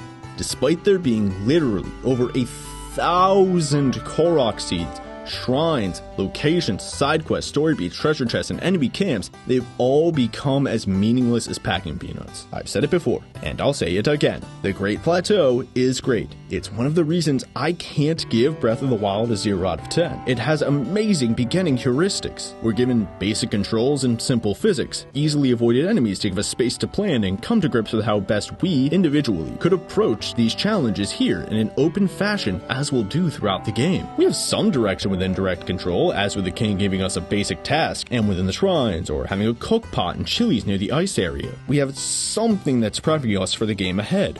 Or at least what Breath of the Wild thinks it is. It even avoids starting as Busywork because it's such a break with all other Zelda games. You're not really coming in with an advantage or knowledge if you played Link to the Past and Skyward Sword. We're all basically blind on how we need to do things. Sure, some people may be super MOG, capital G gamers who are better at video games, but even they don't know the exact best way to assault enemy camps in this game. It's now interesting play.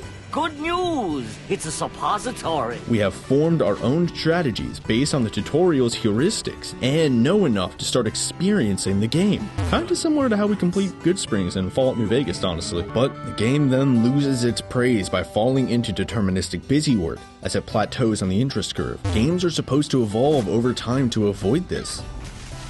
Granted, in that section they speak about the evolution of games over the years, like iterations of chess, but the core concept still applies. But here, the amount of change in all gameplay over time is so minuscule and demands so little adaptation and tactics that it's almost unnoticeable. It's like a chess master who knows every opening and how to counter it. So while an opponent may choose the English opening or the Sicilian defense, it's deterministic Busywork to run through the counters to those openings. Now, are we all chess masters?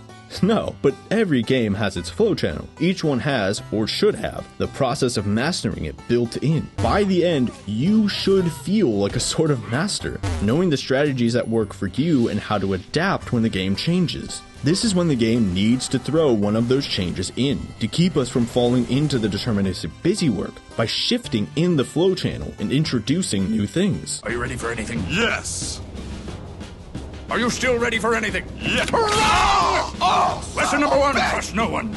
Let's look at the Thunderjaw from Horizon Zero Dawn. Now, despite being told to stealth strategically and pick off enemies with precise strikes and use elemental arrows to target their weak points, when I got into combat, I decided that I'll just hit it with a stick. That's kind of the process I go through with games, honestly. I try the easiest, simplest thing and iterate up from there as the game stops me. I had a melee attack, so I just dodged and hit. It seemed to do more damage faster than sneaking around. Enemies got stunned and I could critical hit them, then dodge and do it again. But then, I had to start being careful about this, because enemies started coming at me in groups. traps, and they would also lead their attacks and projectiles. The critical hit pre-animated attack could be cancelled if I got hit. This made me start using some of the traps to funnel enemies and weaken them, or use fire to stun them and do damage over time while I whittled down the group's numbers. Horizon allowed me the freedom to approach combat how I wanted, but iterated to make sure I wasn't getting stuck in a dominant strategy. Eventually though, upon encountering this big thing, I put on my best Monster Hunter loadout and smashed it in the face.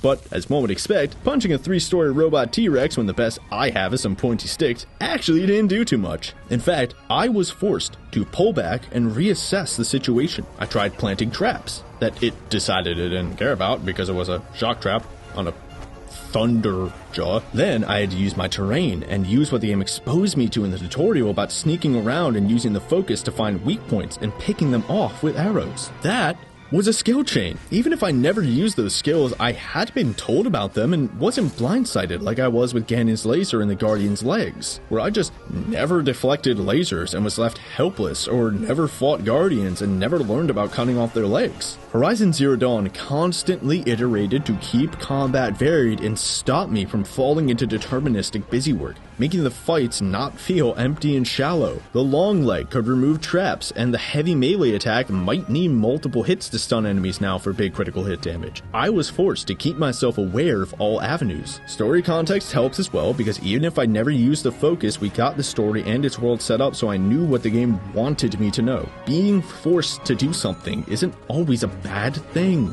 Sometimes we just need a quick tutorial woven into the story or the gameplay. Yeah, bad tutorials are bad, and sometimes it is annoying when the game forces you to do something you know you're never gonna do again. But that doesn't mean all tutorials are bad. Nothing is black and white like that in game design or life, really. It's not bad to be forced to move right or the game won't start, and it's not bad in terms of being kept out of our dominant strategy. And this dominant strategy in Busywork is in shrines and all other repeated content as well.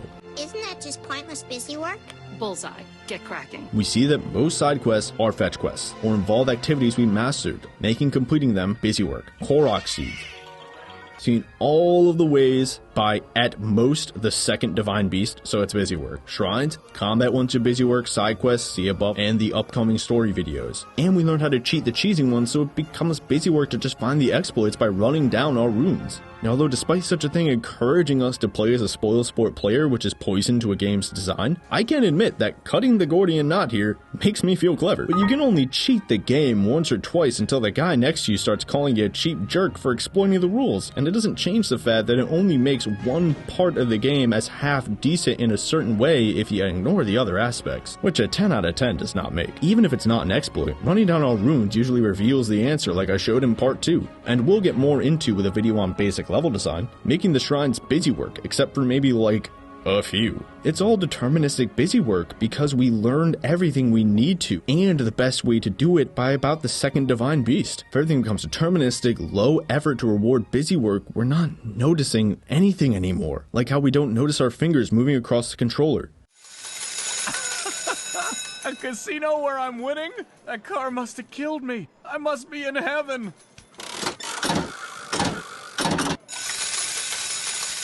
A casino where I always win? That's boring. I must really be in hell! But just like how story context can help make up for busywork, so can the rewards. Fine kick, sir. But I'm actually here to deliver your cut from the cigar heist. Oh, sweet legal tender. So now that we've shown that the effort side of the effort to reward ratio invariably falls into deterministic busywork with only uninterrupted downtime that offers nothing to the player beyond maybe some nice scenery that kind of ruins the game's story and theme, see next video. Let's get into the second part of that ratio. The rewards. And rewards can make up for deterministic busywork, like how people grind through WoW for the reward of better items and better raids and more social interactions. Yes, new enemies, game modes, abilities, and guildmates pop up to make you change how you play, but after a while, it's just clicking your 3 favorite abilities and keep on grinding for that sweet, sweet raid-worthy helmet. So what are some of the rewards we can get for our effort in games, and do Breath of the Wild's rewards make the grind worth it? Well, let's find out. So one of those rewards for your effort is success. You put in the effort to win the game, and then you get rewarded with winning. Putting in no effort means you don't win. Putting in a little means you win a little. Putting in a lot means you win a lot. But there is a plateau. Let's take a look at a graph from Characteristics of Games illustrating just this. As we can see, you put in more effort and get more rewards. But eventually, if the rewards don't scale, like if, say, they stagnate on a flow channel due to player freedom, the effort isn't worth it, and we end up just staying here, double stagnating on 2 graphs now. There are variations to this ratio, just as with everything in game design in life. But the principle is the same. If you just run up to a Lizalfos and keep smashing the hit button, you may win. But you win better when you know when to block and dodge. Eating an attack boosting food also helps. But there's a point where you put in so much effort that you're not seeing any further rewards. And this is where that deterministic busywork comes into play again. Because of the game becoming deterministic busywork, we don't keep putting in more effort, because our success is already predetermined, since nothing is changing. If you down a defense boost potion and wear the barbarian armor and use a fire sword to disrupt the enemies and hit the bombs around their camp to do extra damage, you put in too much effort for the same amount of reward as someone who just ran in and hit the enemy while dodging once or twice. Not a meaningful choice. The same is true of every other encounter, be it Korok Seeds, Shrine, or Sidequest, by the second Divine Beast or so. We know how much effort to put into all of those things by now, so the reward of success is predetermined since there's likely nothing new. What's the point of playing if you know you're just gonna win every time? If you literally never get tired of killing moblins, great, but there are plenty of other games where the success is better earned, around systems intricately built to support inherent player goals. Like I described with Horizon Zero Dawn's combat, that change to my dominant strategy made the rewards of victory worth it, because that success was predicated on my ability to put in more effort against changing encounters. In Fallout New Vegas, me dumping all of my points in science and speech wouldn't mean much if the only way to win was through violence. I had to find some other specific route for violent situations. Who will join me? But because we're seeing the exact same reward of success against the exact same enemies for the exact same tasks in Breath of the Wild, there's no reason to improve. And the same is true of all other possible rewards as well. We don't have the reward of getting any better at playing because of repetition. I hope I've made that clear now by my repetition. We don't have the reward of beating other players because, this is a single player game. We're not rewarded with complex and interesting narratives, which I will get into with the context section of the next video and the Stories as Sidequest video. We don't have new abilities to try like with leveling up beyond the bearish changes to the runes, which I will yell about in the DLC video. Really, the only reward we have is the tangible rewards, items and weapons and such, but just like everything else, they're repeated ad nauseum and are frankly pointless. Like I talked about in part 2, we get better weapons, which are simply scaling to the enemies we fight because the game can't actually change due to its freedom, and they break, making them inherently worthless because they're so easily lost and replaced as we play. Food items become rote as we just find what works for us combat-wise and eat them if we see the temperature moving, if we don't feel like changing our armor. Gems or monster parts can make us more impervious to damage, with armor upgrades making each combat encounter even more deterministic. Or can be sold for rupees, or to Keaton for his doggy Doge coins? I like Doge. Doge coins for yet more items to make the combat somehow even more deterministic. Rupees, I guess, can buy arrows if you run out, or food items if you don't feel like finding them, making going to the merchants busy work like in the quote I described above, if you even use arrows or that food. For the spirit orbs, the more heart containers you get just makes you scale with the enemy's stronger weapons, and the stamina just means you pause a few less times when climbing a mountain, meaning that after a while, getting more is pointless. And I mean, personally, I never got any more stamina, since if I run for 5 seconds and then pause for 5 seconds, it's no different than running for 50 seconds and pausing for 50 seconds. Maybe you can paraglide longer, but what does that really do? Let you sail unimpeded for longer? I literally never found anything in Breath of the Wild worth anything besides basic heart recovery or just replacing some weapons I lost. You can get some armor that makes the combat even more deterministic, but then that means you just have to stop the game and switch every time something electric pops up for the rubber suit, or the guardians pop up so you switch to the ancient armor. You can get armor for your horse, but honestly, I personally never got anything for my horse either, because I didn't use a horse. They were impossible to control, and I wasn't going to suffer through that just to make the horses actually work. And we seem to be marginally faster at sprinting when you take into account that quite a bit of Hyrule is rocky crags you're encouraged to climb, and you can't summon your horse from anywhere like Rote from The Witcher. So you have to go back and ignore exploring things further.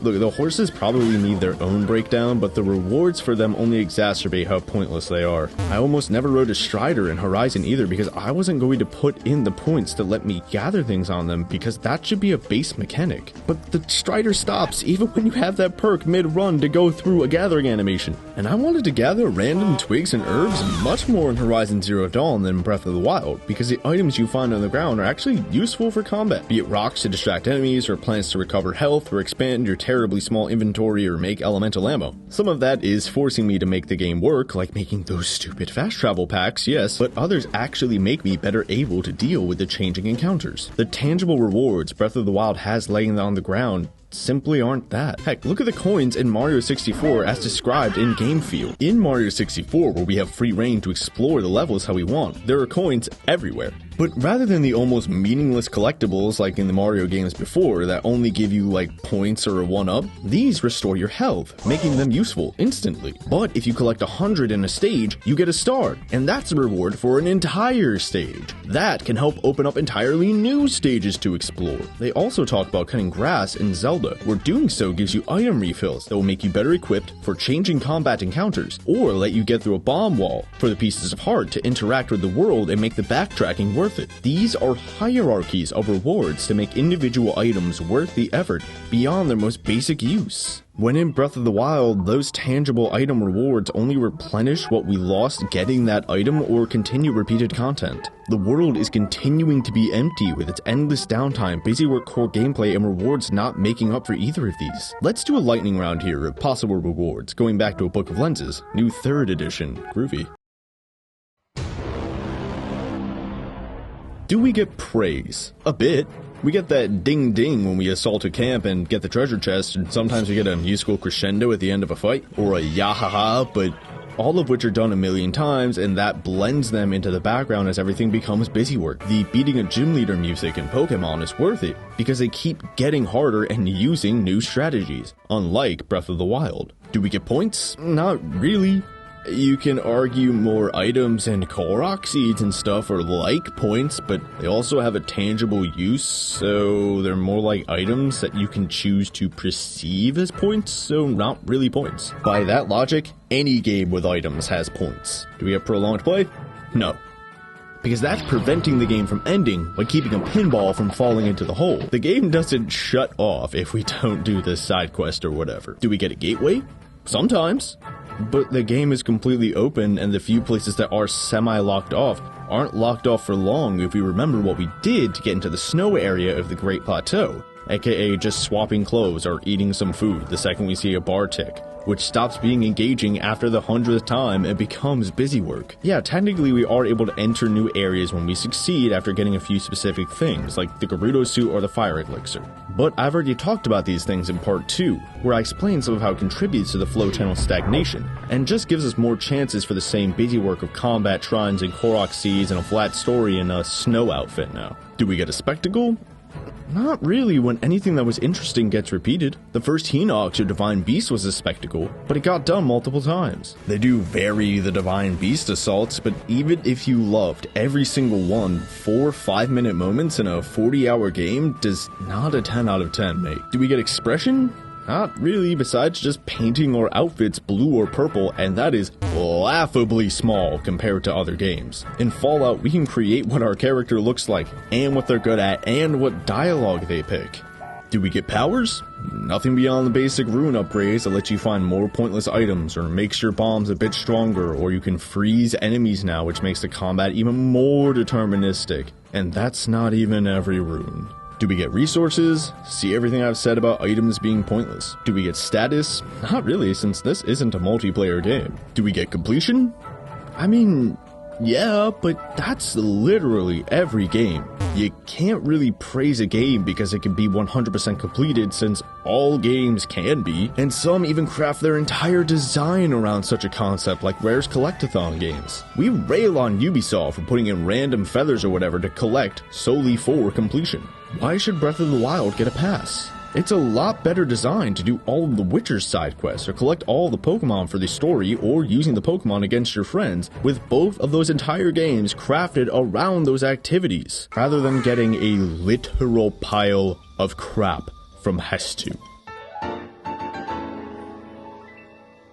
There really is no reward. Nothing to make the deterministic Busywork worth it. You've seen all the types of Korok Seeds, you know what to do in a shrine when you see some water, know the pattern for every Divine Beast mission, know the side quests or just fetch quests, or have fought every enemy to the point where you've memorized a dominant strategy. You are now simply receiving the same empty reward over and over for what has become deterministic effort with uninterrupted downtime. It may have been tough at first to master fighting a Guardian or a Lionel, but once you've done it a few times, you've basically got it. Not only does this mean we then need a curveball to change things up, but we should see new rewards beyond simply finishing the deterministic challenge or getting the same prizes. However, the only items we get don't change anything, giving us the same buffs we mastered or simply scaled to our power level, and do a relatively similar amount of damage to a white bokoblin as a lesser sword did to a red one. Korok Seeds, shrines, side quests, everything, we see exactly what it is and how to do it, and know what we're gonna get by about the second Divine Beast. The gameplay naturally becomes deterministic Busywork with uninterrupted downtime with empty rewards that don't change over time,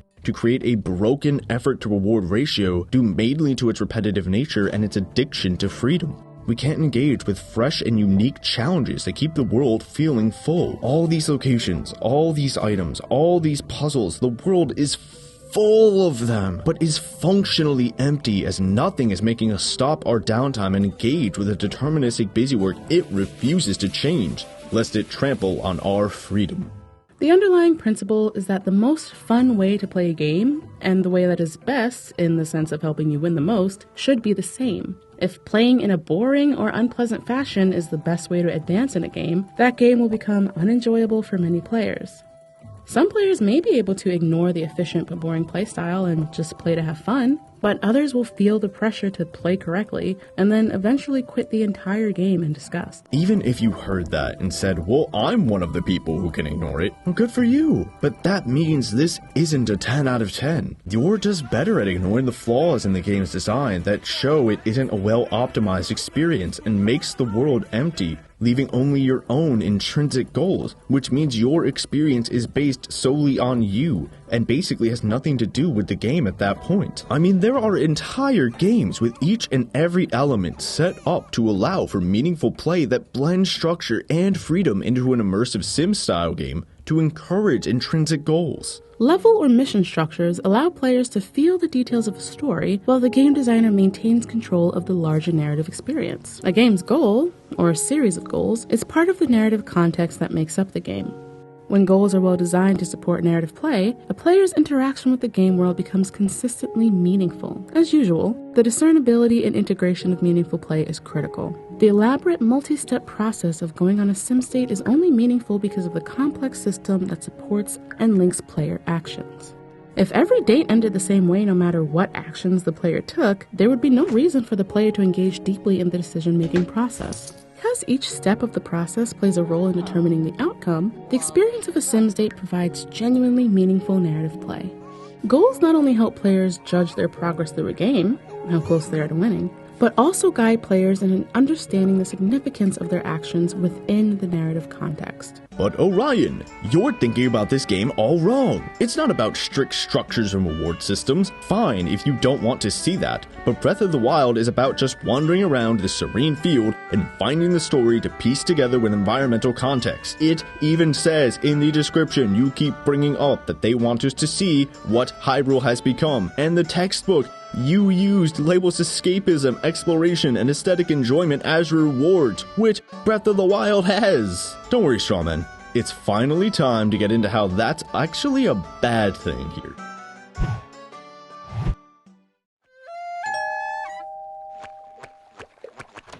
Yeah, we're with the pet hospital down the street, and I understand you have a dying animal on the premises.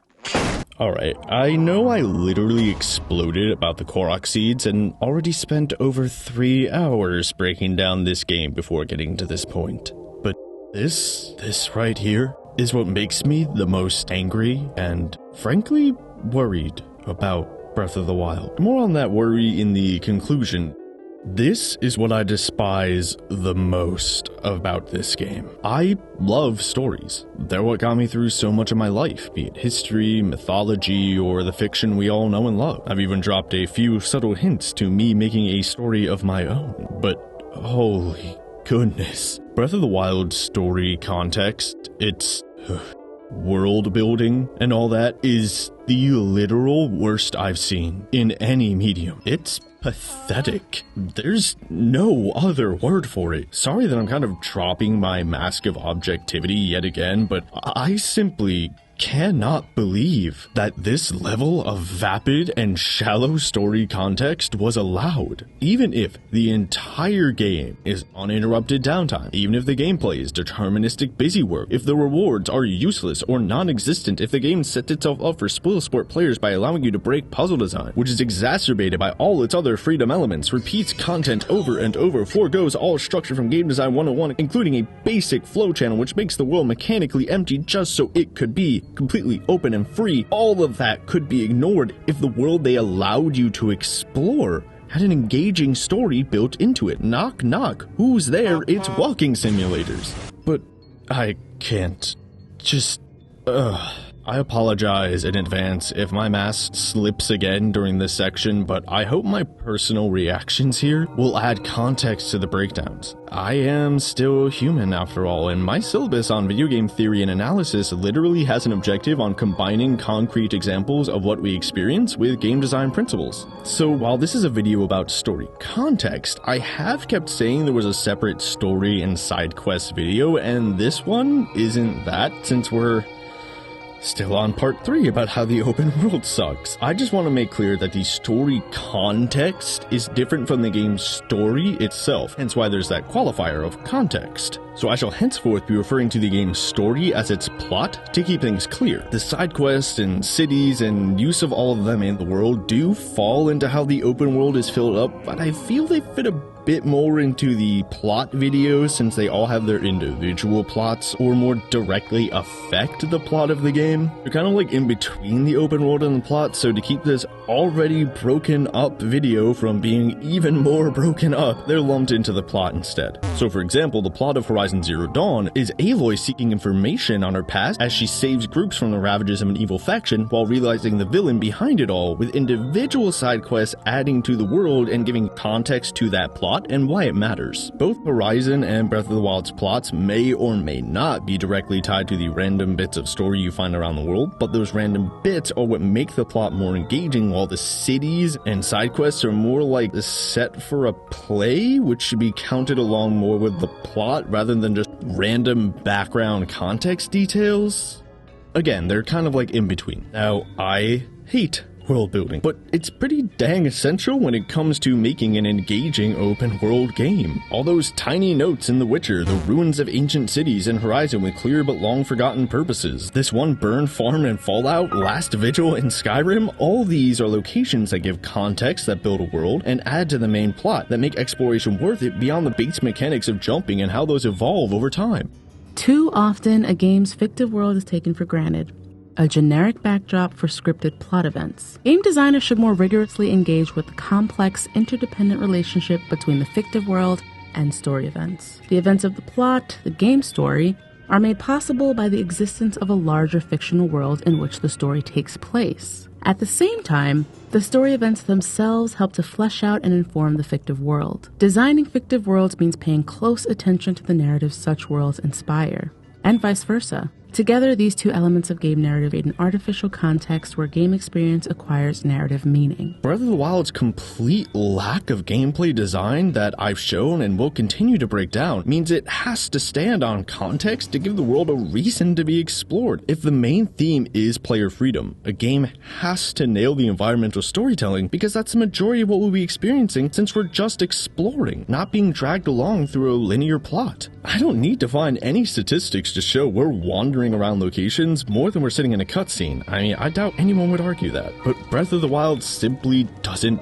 get this right, instead just repeating the same 3D models and saying it had a purpose when there really is nothing there. It doesn't show anything to imply this world is ruined and only shows one part is destroyed, and even then not well. Then the serene nature comes in and ruins any more possibility for this world to engage you or convey anything with its theme of a post-apocalypse. Nothing anyone in the world is doing makes up for that, as they don't seem affected by the end of the world at all. The largest landmarks are just as empty as the smaller ones and only leave space for people to flood in fan theories and do Nintendo's job for them, when that only shows that there's nothing to discover. Yet again, we see Breath of the Wild unable to meet one of the basic tenets of game design, but this one specific to its chosen genre. The setting contributes more to the entertainment value of an adventure game than settings in any other game. Whether it's grim and depressing, fantastic and outlandish, or funny and cheerful, the setting creates the world the player explores and lives in. For many players, the setting is the reason for playing adventure games in the first place. When deciding to create these videos, the biggest struggle I had was how on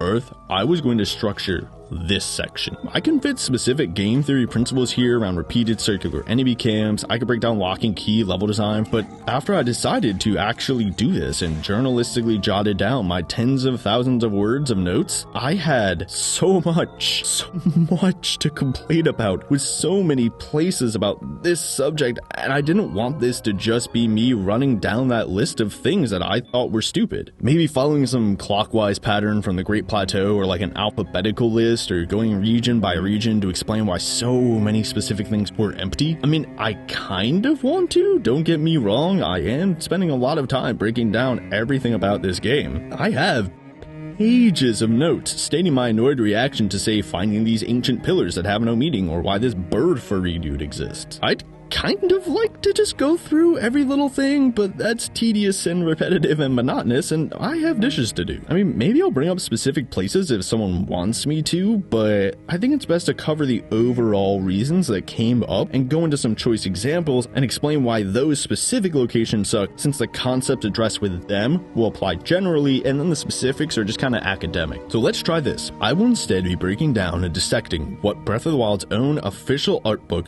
labels as the main goals for this world. And speaking on the region of Necluda, senior lead artist for landscapes, Makoto Yonzu, says, Necluda is the base area of this title. A ruined world, grass blowing in the wind, and the survivors living a rustic life. The elements that embody life after destruction of the world are contained in this area. These images show the struggle that we undertook to make simply walking through the terrain of this memorable region interesting. Nintendo's description of Breath of the Wild on their own site says, Travel across vast fields, through forests, and to mountain peaks as you discover what has become of the Kingdom of Hyrule. I think these are good places to start. Let's see if Nintendo succeeds in what it specifically sets out to do. A ruined world, grass blowing in the wind, survivors living a rustic life, people adapting to the ruined world. Just walking is interesting. Vast fields, forests, and mountain peaks. And discovering what Hyrule has become. Now, any of those that are kind of barren, like grass blowing in the wind, spoilers, Breath of the Wild does have grass. Rip frame rate. I'll expand on when I get there. Don't worry.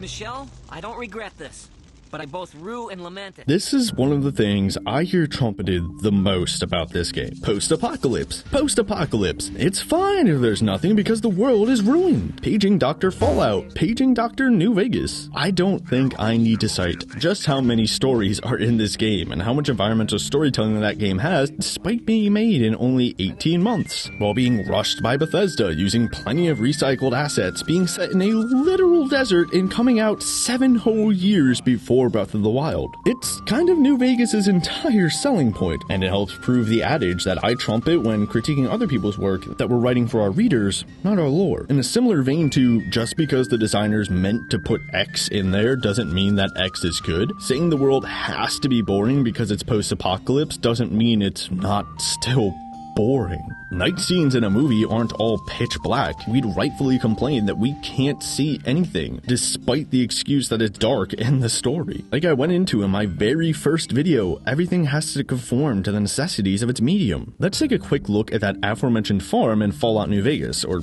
Beef Ranch. We see plenty of ruins in this game. Some are gas stations, others random houses or camps, soda bottling plants, skiing resorts, vaults, all sorts of things. Some have stories, some have none, but all make sense in the world like a gas station on a road. Seems obvious. Well, duh, that's where a gas station should be. But, like I said, some designers take that for granted. Even still, it might seem a bit odd to have a farm in the desert, but hey, deserts have plenty of unnecessary golf courses soaking up water, so it's not impossible. So just on first glance, it's clearly destroyed, par for the course for Fallout, but the animals are still around. Also makes some sense. This is their home, and it's been safe. The bombs fell a while ago, and you can argue that the animals would have moved on by now, and maybe the game's sacrificing some realism so it makes its world more interesting, but you could then counter that the ruined barns provide shelter, so why not stick around? Maybe these aren't even native cows and are just wild Brahmin that moved in. Perhaps not perfect, but all of this makes sense in the world based on general logic. So, is there a direct story? Well, yes.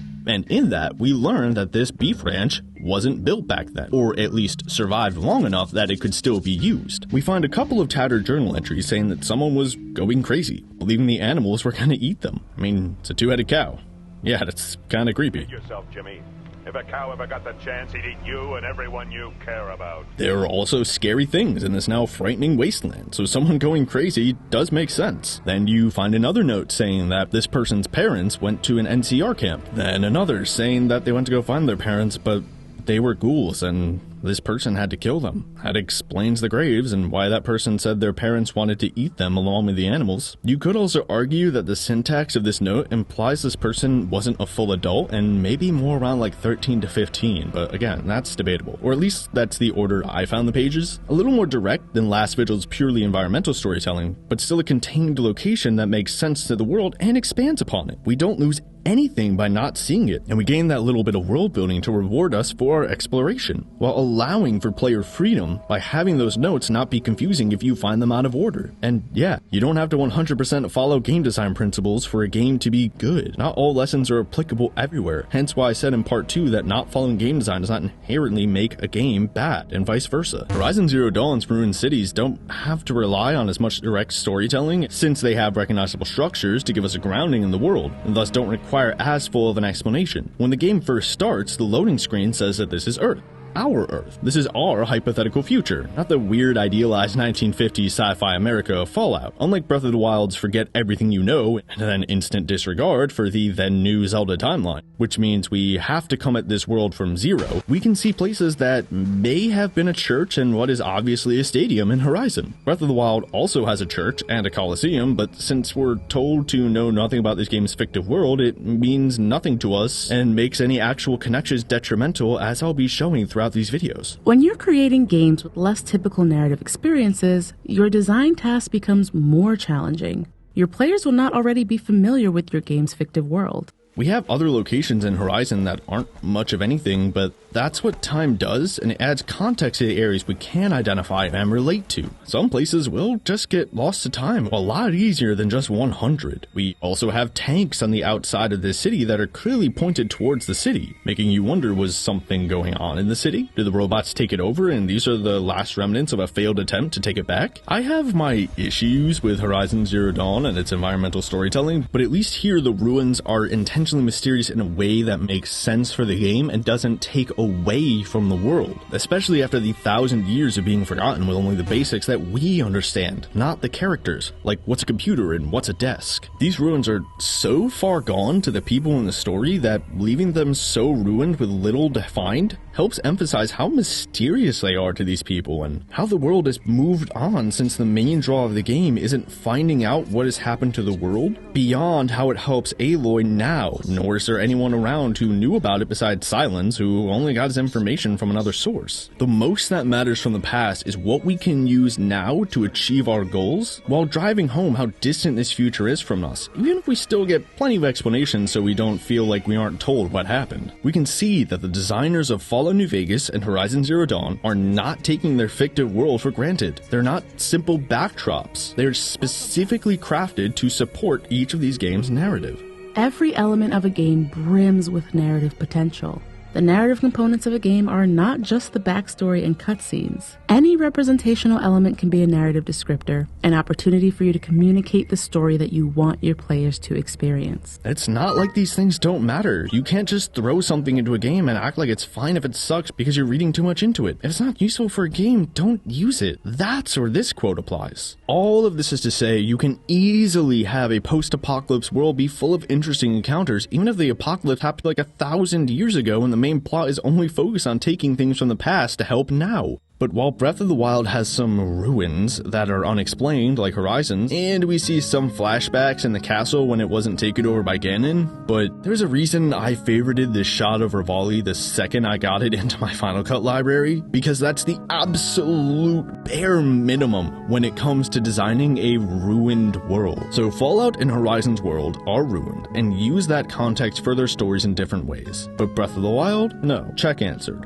Why? Simple. Rito, Zora, Goron, and Gerudo are fine. Sheikah Town? Fine. Hateno Village? Fine. The Lorraine Lewis Fishyland, however you pronounce that, fine. None of them seem to be impacted in the slightest by this calamity. Nobody feels the need to build more walls to protect themselves, which is especially weird since every town seems to have a monster camp a few literal stone throws away. We don't see anyone complaining about a breakdown in trade, or at least I didn't, and if that is the case, nobody seems worse for wear because of it. We don't really see these places in any way before the calamity, so I can only go off of how they look now. They don't seem to have any outlying territories that were destroyed. Even their own little spots outside of the main towns don't look broken in the slightest or under attack. Yes, we do get some minor side quests saying, help, monsters are here. But then how come they don't seem to be an issue like anywhere else? How come that's not constant and reflected in the environmental storytelling by having every town have more walls if monsters are supposed to be a threat? That helped end the world and not as natural as just like bears in real life. We have some ruins parceled around the map outside the main area that simply can't have been destroyed by the calamity, as I'll show in a second, but that's also sort of to be expected in, well, any story, be it Horizon, Fallout, Elder Scrolls, The Witcher, WoW, or even our own world. You find some nice cabins, and then you find one that's been abandoned and broken down. That's not really a ruined world, that's just logic. And apparently, forget all of the "it seems like" I've been saying, because this was apparently intentional. The official art book I had to get separately states that the calamity never got farther than the main field because of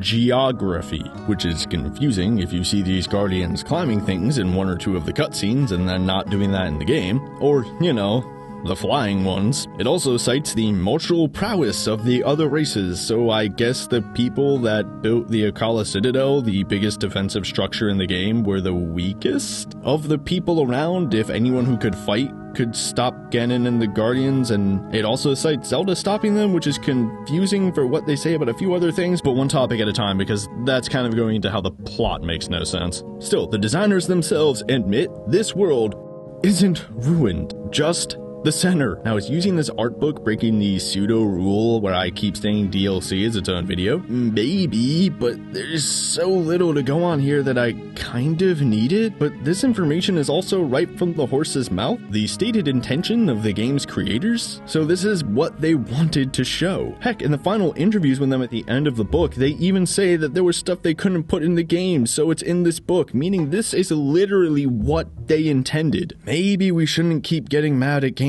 for being delayed. Well, anyways, let's take a look at this teeny tiny map here the designers made us pay extra to see. The dark red is categorized as destroyed, while the light orange as being only invaded. The four main areas you go to outside of the central zone seem fine, because they are. This is them unaffected, pre-Calamity, it's Hyrule Field and the castle that got wrecked. The wall calling itself a fort got a bit tussled up, and the citadel we can't go into has some guardians, but this isn't a ruined world. It's a world with a ruined center, but even that ruined center doesn't mean much. Are these ruins? Yeah, in the most basic terms, but most basic terms is not a 10 out of 10. Don't we deserve better than that? Finding a house and saying the house was once built, but now it isn't, is not a story. If that's literally everything. The environmental storytelling is seeing the remains of a crib in one room and a kitchen in another, but everything is thrown about like the family left in a hurry or whatever the case may be. Sometimes you find ruins in Horizon or Fallout with little to nothing beyond this was a house and now it's broken, but those are often parts of towns that have other environmental storytelling based off of our understanding of what an idealized 1950s America was, or what our world is now, or just what's going on in the game, or filled with other stories generally.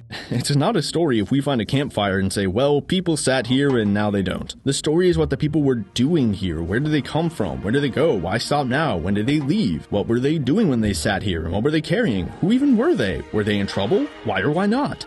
All of that is a story. A house being ruined and having not been before is just logic. It's literally just the second law of thermodynamics. We should be able to find out more from these locations than just the basic surface level details. So let's take a closer look at the examples I've actually mentioned offhandedly. I've been bringing up a couple of places repeatedly throughout part 2 and now part 3, which are supposed to be a town, military garrison, and a market respectively. But what sells that? What shows that? This isn't like Fallout or Horizon where the ruins are based off of either a fictional version of 1950s America or our own world. This is a fantasy land. We're not in Kansas anymore. Yes, much of Hyrule itself, not like the Gorons or something, are based off of Western European fantasy, which many of us know well, thanks Tolkien. So yeah, we can guess what looks like a house and how that may have looked like, but we weren't given some basic idea as to how these specific places looked beforehand and what was going on there. If we were just shown these locations without the game flashing a name, would we really know what these places were? I doubt it, as we'll see. It would all just be interchangeable piles of bricks, or maybe we'd say this was a town, but so what? A Colosseum being a Colosseum isn't a story. It'd be kind of boring if Gladiator or Spartacus was just pictures of the Roman Colosseum, wouldn't it? All these ruins are specifically needed to convey their environmental story since they're in the area outlined by the art book as ruins, so they can't hope to be buoyed by other story in their respective areas like existing towns, especially since there are so few side quests and actual characters commenting on what's going on in here. Now, are these areas in Necludo like the quote I mentioned? No, but that was the base area for the whole world and what they were trying to show. So it means the ruined world should reflect these principles, especially the part that is said to be the most ruined. Now, before anyone says, well, you just didn't pick the best locations, each of these locations should have something to sell itself. I'll be getting into things like the Gerudo statues and those stupid Zonai Ruins soon enough, but I've gone through this game with a fine-tooth comb, as I hope we can all see by now, so I'm pretty confident that these examples are universal for all the ruins of this ruined world. Plus, I just want to expand on things I've said so it doesn't look like I'm just throwing things up for no reason. Here in the center though, alongside not being able to be buoyed by other locations for environmental storytelling and just not having anyone around to actually teach you anything, these should be the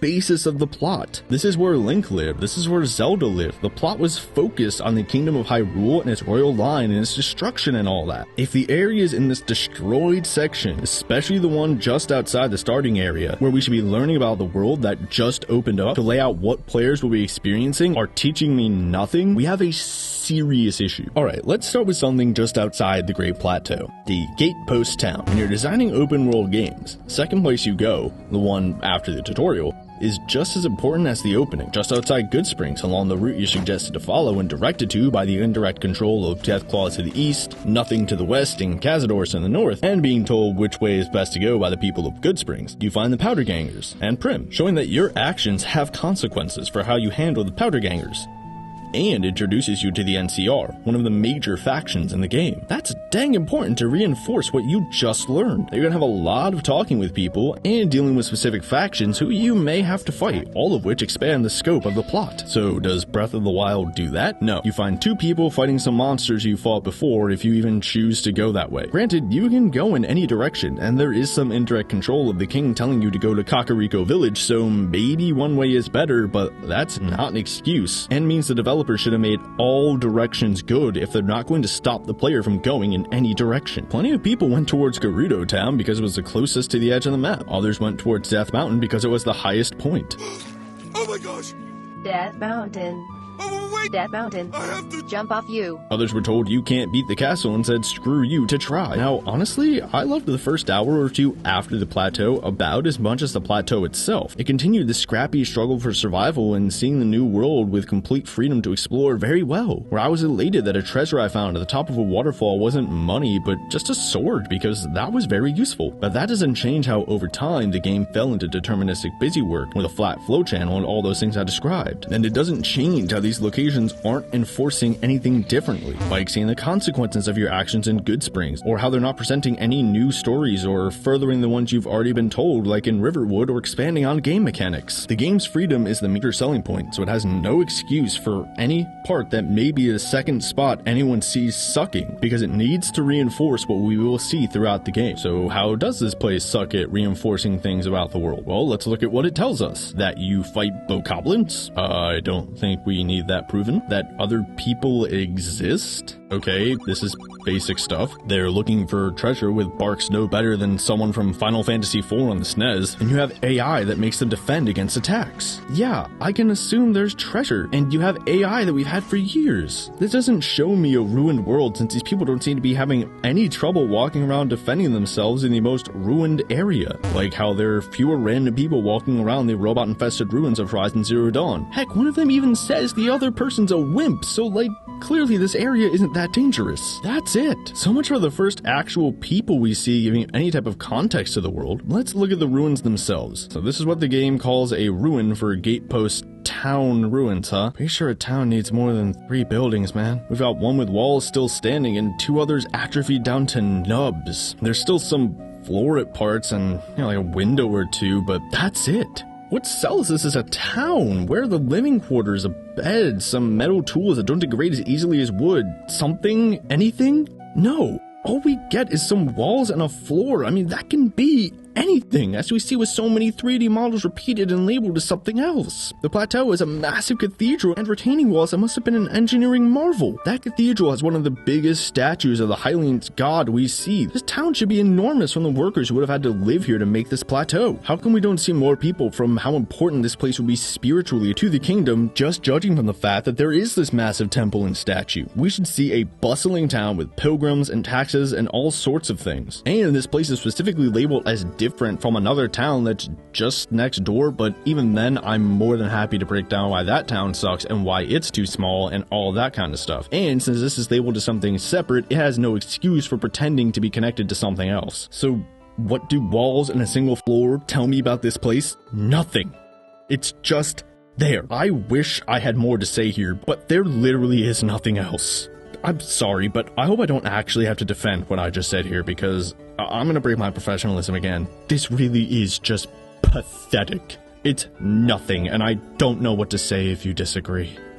Sorry. Let's take a look at something even more destroyed. I'd like to stick with the Bronze Age comparison I made with Knossos before, since that's when my book Donarana is set, hint hint, and because this game tries to sell this world as ruined. Anyone who knows anything about the Bronze Age knows about the Bronze Age collapse, which was a true calamity. Drought and other natural disasters, famines, plagues, war, complete collapse of society. There's a reason I brought up Knossos. Extra History did a great primer on this series a bit back when it was good, and studying this collapse helps put into perspective that when our capitalist system eventually falls apart, we will recover. Civilization has collapsed before, and we humans didn't kill ourselves, even when we're not that good at it. Okay, tangent over. So here's the Bronze Age ruins of Katna in Syria, abandoned and left to wither away against the literal sands of time for over 2,500 years. It collapsed in the 1300s BCE and was sporadically repopulated until it was eventually abandoned in the 700s BCE. Note the different materials and colors used for buildings. Note the holes for dyeing textiles, pottery scattered and shattered, the placement of specific buildings, and the slew of smaller artifacts dug up. We have granary pits and kilns for baking clay. We have so much to go on here to piece together what this site was. Yes, some of it has been restored, but I think it's kind of telling that a place that endured a cataclysm as disastrous as Ganon and being left to time's destructive grip for 25 times longer than Hyrule's ruins is this more more information than a town in Breath of the Wild that was left for only 100. Now, am I expecting this game to have us dig through the dirt like actual archaeologists?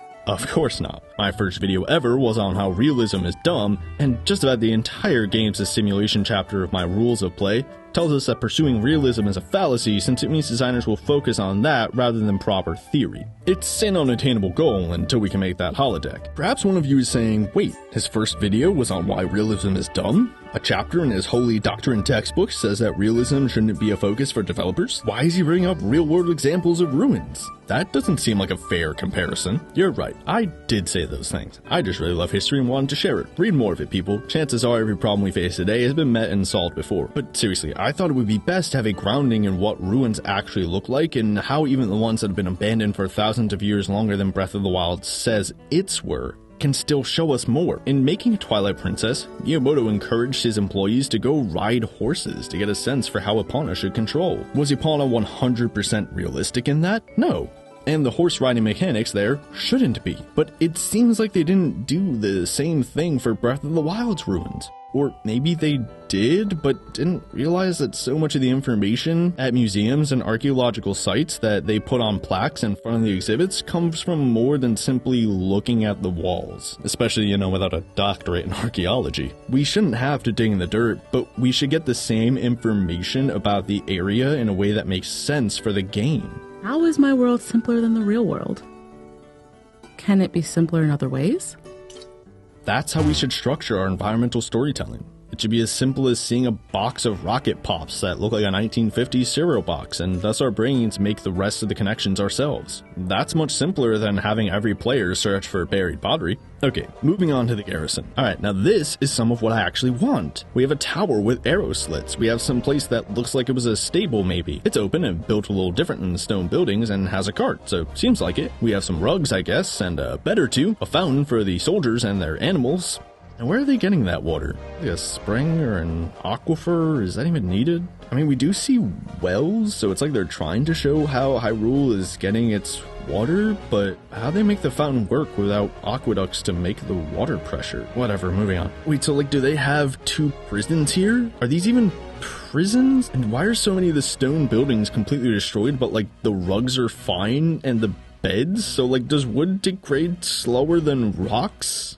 Does the cloth degrade slower than both of them? Why is this banner still flapping? It should have been turned to dust by now. And what's up with this guardian here? It looks like he got blown back by a cannon or something. How? Okay, so this is a lot of questions that just popped up, even though the game is putting in a few more necessary elements, making 2 problems to solve 1. I know I just said realism is dumb, but this isn't realism. It's believability. Like I said in my first ever video, we should be focusing on that instead of realism. Here's a perfect example of why you should still be consistent to keep up that believability. If the water for this fountain was brought in or they had a well, cool, maybe I missed the well somewhere. I know the market had one, but here the fountain is just there, so implying they were transporting the water or had some pump to make the fountain flow? I mean, is this nitpicking? Maybe, but focusing on environmental storytelling means you can't decide which environmental storytelling parts count and which don't. If you're gonna put in wells at some parts to show how the people got their water, it means you have to be consistent in showing how everyone else does too. And why do they have 2 prisons here? It's unbelievable. Were these the barracks? Why have the windows barred then? I don't remember ever seeing Hyrule have a need for 2 prisons and 1 garrison from the memories. Were they in that big of a war at the time that took so many prisoners? This is unbelievable. They were fighting the Yiga, yeah, but the Gerudo were doing so right now and they don't seem to have a single prison. There should be something saying these places had life, but if you're gonna show me more rock being weathered down and reclaimed by the elements, stay consistent and have the wood degrade more. Have only metal frames or tiny flecks of chair legs or whatever. If things degrade, have them make sense. Otherwise, it's unbelievable, especially when in conjunction with a specifically logically created chemistry system. You can sacrifice some of this for gameplay necessity, but not when it combines with other issues to make your design look lazy. And if this guardian here got so thoroughly wrecked, be consistent on how. It looks like it may have been from the tower, but what arrow does that? Even bomb and ancient arrows don't send guardians back 10 yards, or however long this is. I didn't see any other guardians thrown back like that anywhere else. We should be seeing some of them suffering the same fate at the wall that calls itself a fort, or at a Kala Citadel if people could do this to guardians. It's unbelievable. These are technically ruins that do better than the first example, but they raise so many questions as to make a little bit of story we get tainted. And what even is that little story? That the guardians destroyed Hyrule? Wow, never would have guessed. Didn't know we need that told. Yes, that should be seen in the game, because being told a world is ruined and then it isn't would be dumb. But if it's all the story these places can give us, they're not doing anything. If every single person in the game said, Bowser captured Princess Peach, are any of them actually saying anything? I didn't even bring up how weird it is that a military base is less destroyed than a simple home. These are places with enemies that pose a threat to the Guardians, and are still occupied to this day. How come this didn't get the full wipe treatment? Be consistent. Speaking of, how are Guardians, refueled? After 100 years, why are some, perfectly fine while others aren't? Some are half broken and are clearly still functional, so, where do the nice ones come from? Are they being repaired? After at least 100 hours, I should have some damn idea and shouldn't have to go look in the art book to find that information. Whatever, I'll get more into this a bit later at the beginning of the big location section and also the enemy sections. I hear very often that the lack of story in this game is made up for by the environmental storytelling. Well, here I am, looking at the environment story, and it makes no sense. Let's hop to Rome this time for a comparison. Here's a layout of a military camp. You have walls for protection, you got your multiple entryways, your sewers, your central spaces with important supplies behind a wall barracks, a well-made fort, something you can use to project power along a roadway or impose your will on surrounding cities. You could argue that the placement of the garrison doesn't need such defenses because it's inside Hyrule's territory, to which I reply, try walking into any military base in American territory and tell me how open it is for you. Any ruin of a fort or a castle will look similarly defendable. This is as confusing as seeing a crumpled tower made of stone 40 feet high in a camp with a poorly made palisade that isn't collapsed. You can tell the central area and that the palisade came after the tower, yeah, basic stuff, but there's an overpowering dissonance between that tower that would imply a much longer presence behind a shoddy palisade. Was the palisade built by the same people who made the tower? If so, that would imply that the palisade should be broken down too, since the attackers destroyed the much more powerful tower. So how did the people have time to make the palisade? If someone else made the palisade, why around the broken tower? And who were they? We have some basic questions answered, but we're left with more than when we started and not actually given a story. Instead, some basic logic onto which we can project something since we're given nothing. Not even some recent ruined tents behind the palisade or a broken section of it with bokoblin arrows or whatever all around to show what happened. Again, we shouldn't have to dig to the level of archaeologists to discover the fragments of swords and pottery that proved this part was a barracks and the ditches were sewers, but that's where the developers need to come in and provide us with that information in a way that makes sense to the game, just as Breakout did so long ago with its game manual. Okay, market or exchange ruins. I think they meant was a trading post. A market back in history is basically a shopping mall or a place where people bought things in their cities while being a general forum for the city itself. This place is quite far away from any town, farther than any of the secondary places near the towns that already exist. And I also have to assume this inn/stable was built later, since there's no reason that whatever destroyed the trading post wouldn't have also destroyed the inn, which is half confirmed by the art book, but whatever, more on that in the plot video. So we can assume through the environment that this place was a lone structure of some kind in which people traded, but what shows that? Drum roll, but no prizes for guessing. We have a well, there's a tree, some boxes, but that doesn't mean the monsters didn't make those or bring them in, since we see them in monster camps. And why do they do that? Do they open the wooden ones and put them back together to hold one apple? And why do the metal ones have edible food in them, since I think the metal ones would be pre-calamity? Who made them? And how can we never see the monsters doing anything or making their structures? Whatever, topic for another time. So this market is just some walls. There's no possible stable remains like the Garrison Garrison, no tower with arrow slits, it's only bricks like the first town. This place is also fairly large, making me think it's closer to the actual cities in the game, since by this game's logic, Gerudo City and Goron City aren't that much bigger than this, even though both of those are barely as big as cities from a Nintendo 64 game. Castletown had multiple areas, even if they were just streets, but it helped sell a larger town on tech that was 20 years older than the Switch in 2017. I mean, look at Novgorod from 2015. But whatever, millionth tangent over. Because this trading post is so big, we should expect to find a vast array of storytelling context, characters to provide exposition, side quests to explore here. Heck, even just a random document or audio log or whatever, especially to sell how this was a ruined world. Since the developers say the calamity never got to the adjacent areas, we should see how the fall of Hyrule affected them, and what better way to show a complete breakdown of a world by the collapse of trade. What better way to show that than in the ruins of a trading post? In Skyrim, we have patrols keeping the roads safe, and there are naturally less monsters on those roads, while people still hire mercenaries to protect themselves, even if lone travelers who can't defend themselves aren't uncommon. In Fallout, you have heavily armored mercenaries protecting traders as well, and have entire quests like the trading company that you were a part of. Trade is a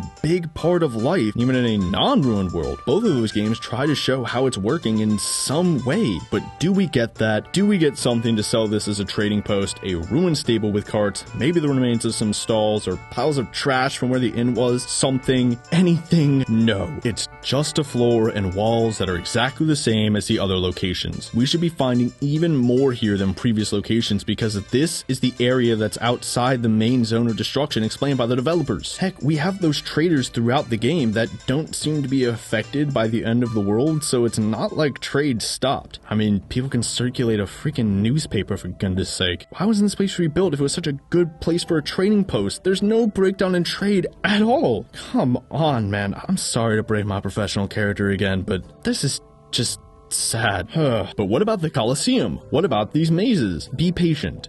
Even if these places are perfect, spoilers, they're not, we don't get to ignore the bad places and decide what counts for a 10 out of 10 score. Negatives have to be counted with the positive to balance out a game's quality. Still, I am sorry if it seems like I'm cherry picking. I'm just trying to make a point while justifying the examples I've shown before. I'll get to the big side soon enough, but a ruined world implies that the whole world is broken, not just a few sites. And in those ruins, we should see more than the absolute bare minimum of this was some place that was once not ruined. We deserve more than that, and it's the world building equivalent of having every NPC say you need to save Zelda. We should see where the people went about their daily lives, where they worked and slept, especially in areas that are supposed to be where all the story happened that you don't get to take part in. We should see where the military was stationed, temples, and facets of their religion. Two of these places are inside the area most directly linked to the plot. The town should carry double duty as a possible second location to reinforce what we're going to find throughout the game, but it only shows the literal bare minimum. The Garrison brings up more contradicting questions than answers, despite offering more environmental design, and the trading post should contrast how ruined the center is with the less ruined parts of the world according to the designers themselves. It should be a golden opportunity to show how times were better back then, but it contradicts how trade seems to be fine in this world. We can see plenty of these things from ruins in our own world and in other games selling themselves as a ruined world. And despite not being a ruined world, surprise surprise, this is something Skyrim does pretty well with its endlessly repeated Nordic ruins. It's clear that most of them were burial sites. Some have other purposes, but 99% of the time, they have at least one room with the Draugr in coffins or interred in the walls, or whatever the case may be. We do have elements of realism sacrificed for design necessities, like having all the torches lit, but we can see from the bodies, their placement, the areas for embalming with the ancient tools, that these ruins were burial sites without being told to that. We can conclude from this alone that the ancient Nords had a supreme reverence for their dead, as we learn from their afterlife in Sovngarde, and seem to favor necropolises more than these standard burials. And that tells us something about their culture, especially since so many of them are buried in their armor or with their weapons. That reinforces what we then learn about their beliefs towards battle and their afterlife. Perhaps they had plenty of cemeteries that just got lost to time beyond Falkreath and that one other smaller one, but these necropolises are everywhere and just as, if not more impressive than the temples in Skyrim's current major cities. Some of them are as impressive as the castle in Windhelm, which we hear was built by the ancient Nords as well. This game could have easily easily just put these enemies in an empty room with none of those tools and make the walls look exactly like a dwarven ruin with no slots in them for corpses or places to prepare bodies and etc., and simply call it an necropolis. But the designers put in the effort with those details to sell that this place was, in fact, for the dead and their preparation, making the Draugr enemies believable in the game's world. But if other games did this better than Breath of the Wild, or something you and I can actually go see that was left for thousands of years longer in the desert with looters and random people pinching materials for buildings and etc., can show us more than the repeated 3D models in Breath of the Wild, then the designers failed to show a ruined world, since they actually have examples of something that's been through worse to copy like they did with Epona. It's on them to include the information that gives us the same conclusions as these real-life ruins in the game in a way that doesn't expect players to stop and dig for years on end to find a bee necklace, then use their doctorates in history and archaeology to help them piece together what it all means. Things should be consistent and believable, like rock degrading slower than wood. Yes, especially if you're going to boast about a chemistry system of unique interactions for immersion, but we still need to find things to imply these places were once inhabited by people, or were markets, or etc. Show me some pottery, some holes I can think were toilets, but were actually just cooking pits. Show me something, anything to sell this. These aren't ruins. These are just 4 walls someone didn't finish. However, this could all honestly be avoided if we instead saw what all of these places were like in their prime. That could be the game's way of showing us the artifacts in museum to explain what any of these locations were like. It could then cut back on environmental details and keep a few choice bits to hit home. For example, Ocarina doesn't change up every single bit of its world when Ganon takes over. Perhaps this is due to the technological limitations, since A Link Between Worlds Lorule is completely changed while mirroring Hyrule, and we should expect more from Breath of the Wild than what we could do in a 20 plus years ago game. But still, the Lon Lon Ranch is run by the Jerk, and the water in Zora's domain has turned into a floor texture with the Zora inside it. It's not necessary to change the bedroom completely in Lon Lon Ranch. It's not necessary to show the battle scars of the Zora in Zora's domain defending their home. We saw what the area was like before, and we can see how it is now and what's different. Would it be better if it was all like Castletown, completely changed to sell the difference in the world? Sure. But again, technological limitations, designers need sleep too, and having seen the world before, we're given the choicest bits to sell the change, since it's not like everything will be different if things change, since a bedroom is still a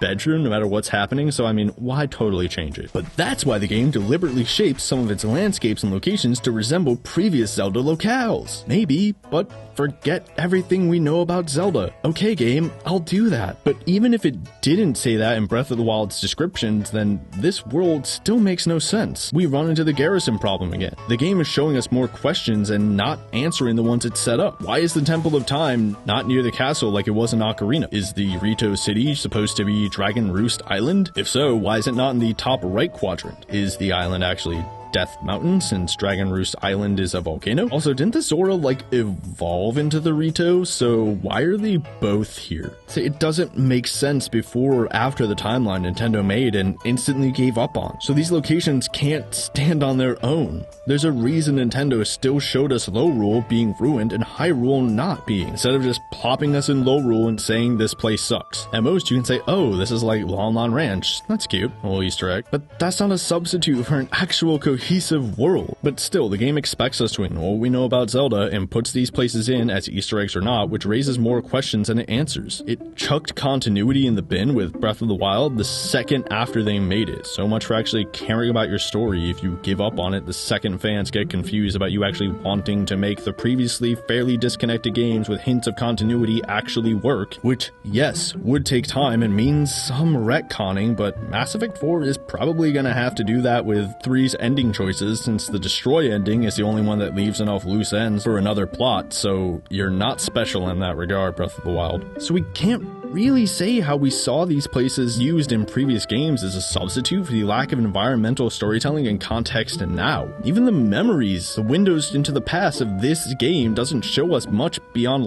a few locations that look exactly the same, or the divine beasts or castle that aren't covered in goo. We get no sense of life before the calamity, since we're not shown any bustling town or people praying or diplomatic missions going east to west between the Rito and Goron. Almost everything we see is just exactly the same as Hyrule now, with maybe Zelda or Link there in a t-shirt and khakis. Yeah, you look like a real hero there, buddy. Going through Wind Waker in your basic clothes was an unlockable treat after beating the game. The most we have is maybe Urbosa sitting in the Divine Beast with Zelda, or a quick shot of the castle. That's nothing. In Ocarina, half the game is set in the past, and the next is after Ganon wins. Same with A Link Between Worlds between Lorule and Hyrule. Seriously, if you want a more open Zelda game in a ruined world, Link Between Worlds already did it. We're left only with the environmental storytelling here, and I'll get more into the memories and the specific plot and side quest video. Sorry I have to keep saying I'll get more into another video, but it's just how it is. I don't like it any more than you. I wish I could release just one 29-hour-long video. And anyone who says this separate art book I've been forced to get, or the DLC makes up for things not being in the game, I'm so sorry you were born in a time when we don't get mad about that anymore. Perhaps you can point out a few places where that's not the case, like this big hole in a mountain that shows it was probably made by a divine beast blast, but like, so what? We already know Ganon took them over, so what difference does that make? We should see some of the scars of battle against him, or maybe the experiments they did with the divine beast and stuff, so having this is just as basic as having ruins in a ruined world, so can't really be praised. Or this little hut in the mountains here that has some guy say he can't figure out this puzzle and maybe implies he dies there,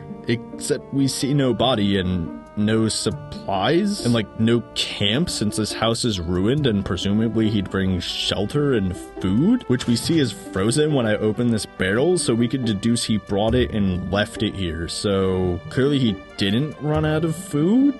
So did he die? Also, how the hell is this snowball not melting in the water? So much for your impressive chemistry system. I guess it is just one mistake, but then again, we don't get to choose what works for a 10 out of 10 and what doesn't. Still, see the issue here? There is something I can break down for everything, so I'm positive the general issues I bring up with these locations can be applied to all of them. Okay, so, a ruined world?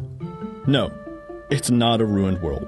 It doesn't show us what life was like with environmental storytelling or cutscenes. The connections to past Zelda games can't really count by Nintendo's own rules. And still, they bring up more questions than answers. The ruins we have in the real world are better, and they're thousands of years older. I had to literally break my own rules about DLC to even make these points because there's so little in the actual game, and I'll be expanding upon a few bigger places, why the connections to past Zelda games don't work, spoilers, think Moogles and Final Fantasy games, and how the enemies don't contribute to a ruined world.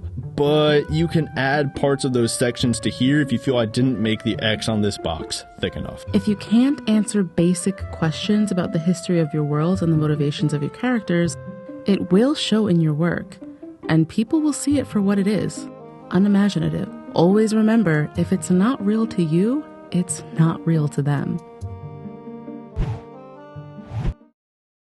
You know, never noticed how beautiful this pond was before. So calm. The world can be like that, so calm on the outside, as if nothing bad ever happens. Ow! What the hell are you doing, Cartman? I'm killing you, but unfortunately I could only afford a wiffle bat, so it's gonna take a while. Cartman! Don't fight it, Kyle. It will only take longer. Just slip into sweet unconsciousness. I can finally see its beauty. The lush blue fields, the crystal clear waters, the wind brushing past my... God, this contradicts. Yeah, obviously Breath of the Wild has this, and just as obviously, we need to expand on this. I think what they mean here is a serene and beautiful bit of nature. As such, I think we could partially combine this with point 6, vast fields, forests, and mountain peaks, as it brings up the variety of terrain, which can all be serene. And if the serene nature is not what they meant, this is still a major problem with the environmental storytelling in the world overall, so let's finish that topic off now. So yeah, even I can agree that Breath of the Wild has some nice vistas and little thickets of nature. It certainly does feel serene a lot, like looking over Mayan ruins lost to time and reclaimed by the jungle, or homes from the 1800s in Western America abandoned and smothered in trees once more. I've gone into this topic before and touched upon aspects of the serene nature in previous parts. Mechanically, as shown with uninterrupted downtime, the game does have aspects that, as well as supporting freedom, can be used to help sell the serene nature, such as enemies being so easy to avoid or stepping away when they first pop up. The lack of music could also be relaxing to just give you nature sounds if you like that, and being able to climb anywhere lets you not be challenged by the terrain.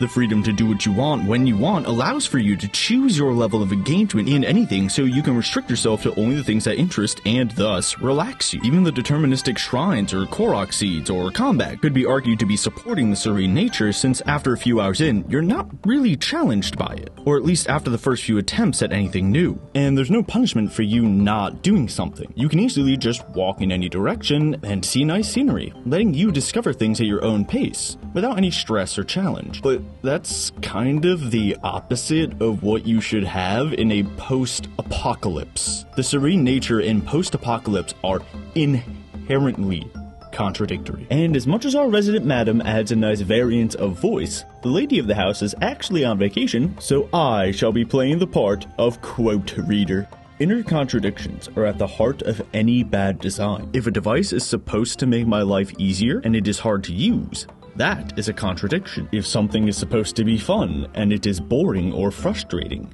that is a contradiction. A good designer must carefully remove inner contradictions and not get used to them or make excuses for them. Fallout New Vegas' Vault 22 is a wasteland of plants, since the vault was created to test new plant species. Naturally, since we can't have nice things, rather than a super potato, we got plant zombies, which shows nature retaking the vault while keeping the post-apocalypse theme. In Horizon Zero Dawn, the beauty of nature side by side with the ruins isn't a contradiction, because we're so far removed from the apocalypse that the beautiful land is supposed to symbolize how our world is over. And the plot even goes into why it's important for nature to regrow once more. Those ruins do affect the plot, but many are just set dressing to the events of the story now. But Breath of the Wild is supposed to be only 100 years after the calamity, which was supposedly right next door to the other major cities. Every map should have sections of beauty, even post-apocalypses, to emphasize what was and what could be again among the horrors and degradation after the apocalypse. Don't get me wrong, I remember the quotes I briefly mentioned at the end of part 3.0 talking about aesthetic enjoyment. I'm not saying having a pretty landscape isn't a reward in and of itself, but it can't be the whole map. If you're trying to sell a land that's been ravaged by a world-ending calamity, it kind of drives home the counterpoint that this world is perfectly fine, so why fight to change it back? Is that just rooted in our modern romantic knowledge that nature is better than capitalist industry? Maybe, but a game designer needs to be aware of the mindset of their audience. Let's take yet another look at Fallout in A Link Between Worlds. In both of these, we have lands that were once great, but have fallen into disrepair through either a single moment of destruction or a slow decline. Fallout is the poster child here.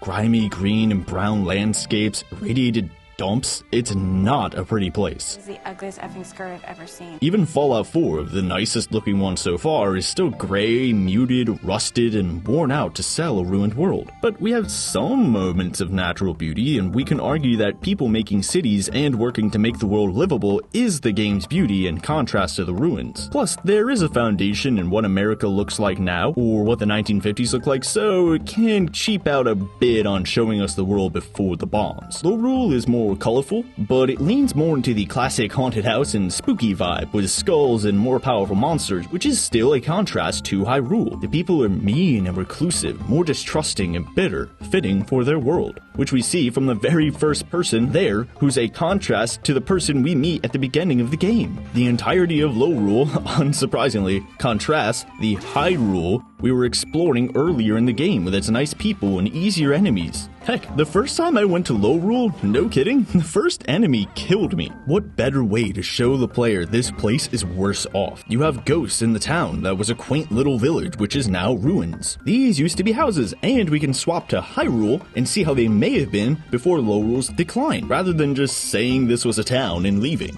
And despite the ruins and the decline happening over time, people still live in this town because there's, nowhere else to go, and we see the apocalypse is still affecting the world and the people. We have something so small as the chicken coop being broken and the cuckoos? I don't know, I'm just gonna call them cuckoos, are running around homeless, and this poor lady feels bad about it. She's caring for a single egg, swearing to keep it safe, and nurse it to adulthood since the parents can't anymore. That's actually really sad. We see what the world could have been by exploring Hyrule, and see someone clinging to a remnant of hope and humanity in a land that is clearly worse off. If both Lorule and the wasteland of Fallout were full of splendid green fields and lush forests and beautiful vistas, would it sell how broken these places were? That there were ruined post-apocalypse we should fight to reverse? No, there would be no narrative tension. See upcoming story video for further breakdowns there. Because there'd be no active villain, be it an actual person who runs in to ruin the serene nature, or the continuous march towards decay. Either of those would fit into a post-apocalypse, but not a serene hiking game that cannot drive the players towards actually fixing the world, because then they might not feel complete freedom to do whatever they want, however they want, whenever they want. Yes, Zelda is keeping Ganon locked up and the monsters keep respawning, but we don't get anything to say us spending 40 hours finding Korok Seeds is taking too long, or like how I spoke about the monsters aren't actually an issue to the people in this world. Plus we can instantly skip the Bloodmoon cutscenes anyways, so you know, it doesn't really feel like a problem after it happens the first few times. It just becomes rote, something to be expected. Having a villain or any kind of tension to make us want to fix the world would be at odds with the serene nature message. We'd be like,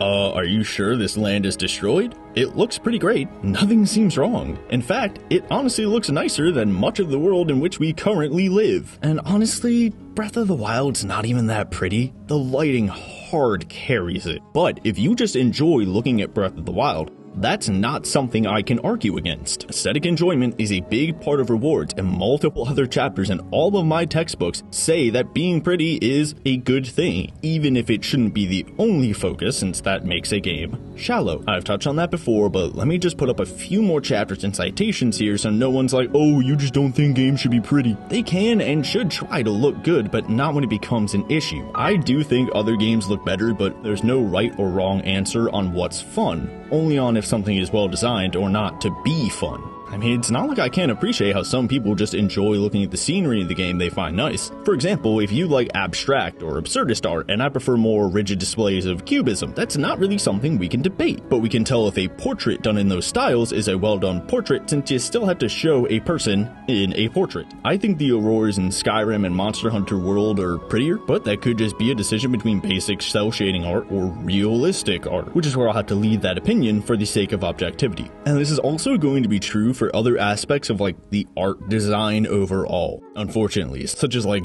deep color theory beyond having contrast to break up character design. I can't really break that down, as well as other theory on game design, and I want to keep this study as objective as possible. It looks to me like other games are clearly doing this better, but I can't really cite many specific theories on that. Perhaps someone with more of a training in art and actual art design can let me know, and I can give Breath of the Wild some points or not for like if the colors are a balanced palette. I could say like a character's design is too busy or contrasting with how a character is presented, or like if a landscape isn't filled with enough crags to sell a Badlands and it's just a flat plain, but that's really about it. So I won't really be going too far into the art design principles of this objective breakdown, since that will require me to be basically learning how to draw, and since I'm still on stick figures...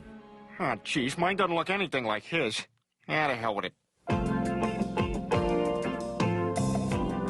So chalk this up like the technical issues where I can't say whether my copy actually has the same issues as others. However, while some aspects of the serene nature are rooted in the art design, like if the grass itself is well animated, if the panning shot of a forest is pretty, and if the characters are drawn with good lines of action beyond what the layman can see, their inclusion affects other aspects of the game itself, so regardless of their objective quality, what they do to the rest of the design is basically separate from their construction. Remember that for the music section. Anyways, back to clashing themes. Remember my single theme quote from the start of part 2? Here it is in case you don't.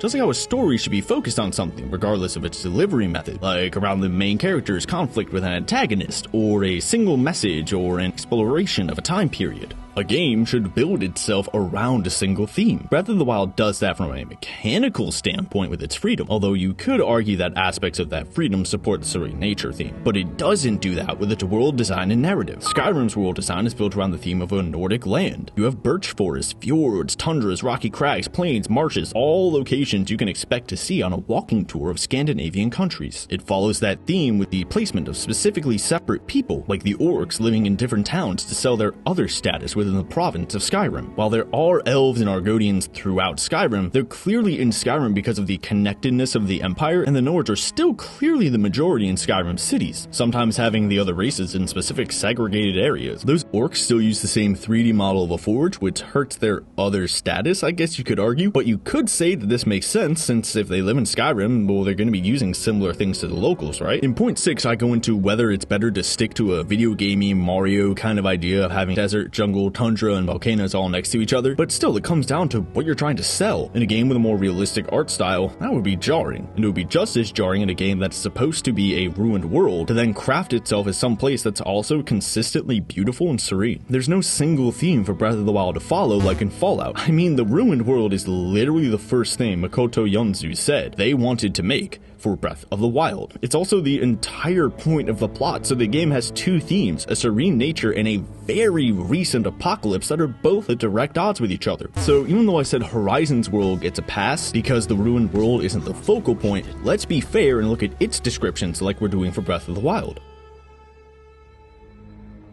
In an era where machines roam the land and mankind is no longer the dominant species, a young hunter named Aloy embarks on a journey to discover her destiny. In a lush, post-apocalyptic world where nature has reclaimed the ruins of a forgotten civilization, pockets of humanity live on in primitive hunter-gatherer tribes. Their dominion over the new wilderness has been usurped by the machines, fearsome, mechanical creatures of unknown origin.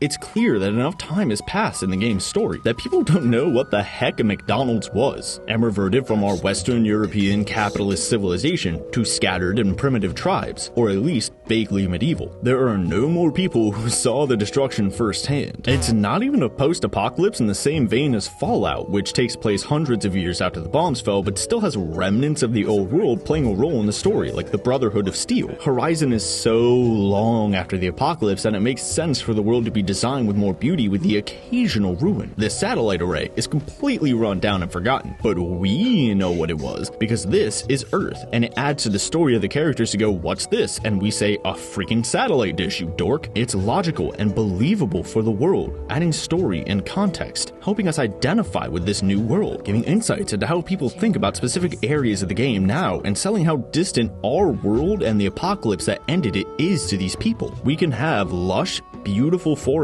and wonderful vistas everywhere because this is a game selling itself as a world where enough time has passed for the ruins to be forgotten and reclaimed, even if we still understand what the heck that apocalypse was, which is rooted in our understanding of our own world. But Breath of the Wild's calamity was so recent in the story that there are still people around who survived it. So trying to act like there's so much of this world that's been lost to time, so it's fine if nature has retaken it all, makes no sense. Did Impa just not tell anyone what happened? What the shrines were? How to kill guardians? Anything? How about Pura and Robbie? The Zora still remember Mipha firsthand because they were there. If so many of the people in Hyrule weren't alive during the collapse, then they would have heard about it from their parents or grandparents. How come this information wasn't spread out? Why is no one trying to organize resistance to Ganon since he's still locked up and the Bokoblins are leaderless, or send occasional Sheikah agents to keep an eye on Link's tomb? If they're scared that maybe posting like a guard 24/7 would be too obvious, but then again, Zelda is holding Ganon back, so who cares?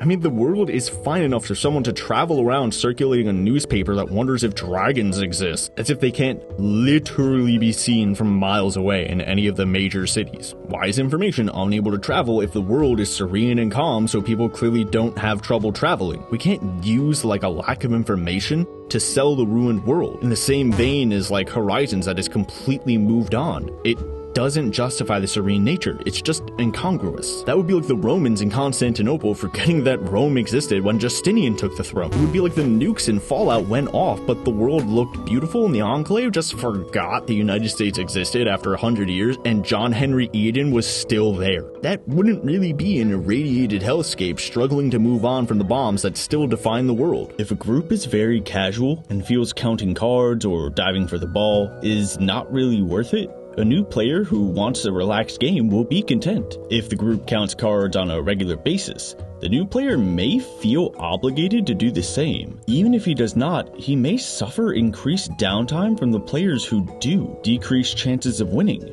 and a generally less relaxed atmosphere. The group is pushing him towards an escalated level of play that is less enjoyable than the more casual experience would be. If the new player is instead more serious than the group, she may be encouraged to relax or take it easy as a group tries to preserve the style of play they enjoy, and to avoid having to engage in what they see as unpleasant activities just to stay at the same level of winning. These two modes of playing are irreconcilable, but Breath of the Wild is seemingly encouraging both, its serene nature and the implications of its ruined world, not to mention all other Zelda games not being casual, relaxing games, but you can lump that in with the overall cost of the effort to reward ratio. It's the same problem as those two trailers I brought up before. Breath of the Wild can't decide on what it wants to be. If it just wanted to be a wandering game, fine. But it's stuck between two worlds and both end up suffering as a result. We don't get the emotional impact of a post-apocalypse, seeing what it's become of Hyrule with more stories and characters like Fallout, or have harder combat to sell a more dangerous world like with Dark Souls. I do believe that the serene nature feel is mostly well designed, with increased downtime and busy work and enemies that move away and everything I've said before. But as I said before, the game advertised itself as, very generously speaking, half relaxing and half not, which I don't really agree with, but it's the best way of looking at it. If we want to conclude that Breath of the Wild gets a perfect 10 out of 10 for its relaxing side, then it does not get a 10 out of 10 for its post-apocalypse side, or vice versa, and thus is not a 10 out of 10 game, and thus is poorly designed. You don't win the archery competition because you aimed for the bullseye, missed, but the target just happened to fall at that moment, so you got the bullseye anyways. If the game decided to fully embrace its serene side, then it could focus on that theme and expand. Here, we don't get a full serene experience where we get fully programmed animal AI, or nicer water whose path we can follow, and see a full forest naturally springing up around it like, you know, going to a park, or Animal Crossing, since, you know, just all of that is a serene game that fails at what it wants to be because we end up wanting to murder every sea bass we find. You've only got one plate, and if you try to feed two people off of it, neither are gonna be full. So, check two? Yes? Kind of? But at what cost? It ruins the main theme of the story, unlike other post-apocalypse games, instead of selling the ruined world, while making the effort to reward ratio worse, as I mentioned before, and failing to fully embrace either side. There are a few other tiny factors that make the serene nature even worse, such as like the music, but I'll be bringing them up a bit later, so again, feel free to add them here if you don't think I made the X thick enough. Is today's hectic lifestyle making you tense and impatient? Shut up and get to the point! Then come relive the carefree days of yore at Pastorama, where old New York comes alive. It's like stepping back into the year 2000. Time for the mammoth hunt, dudes.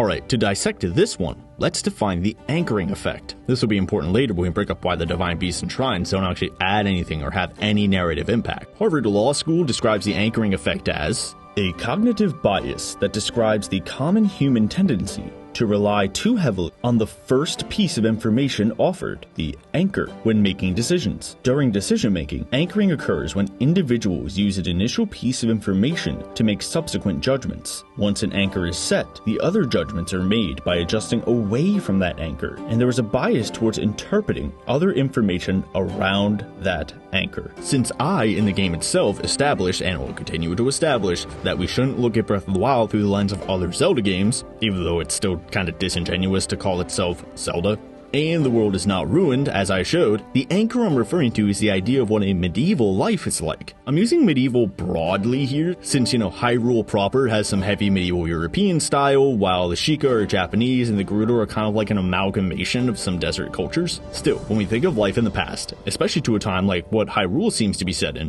what do we see? Kings and queens, shoguns and shahs, knights clashing on the fields of battle, farmers and serfs.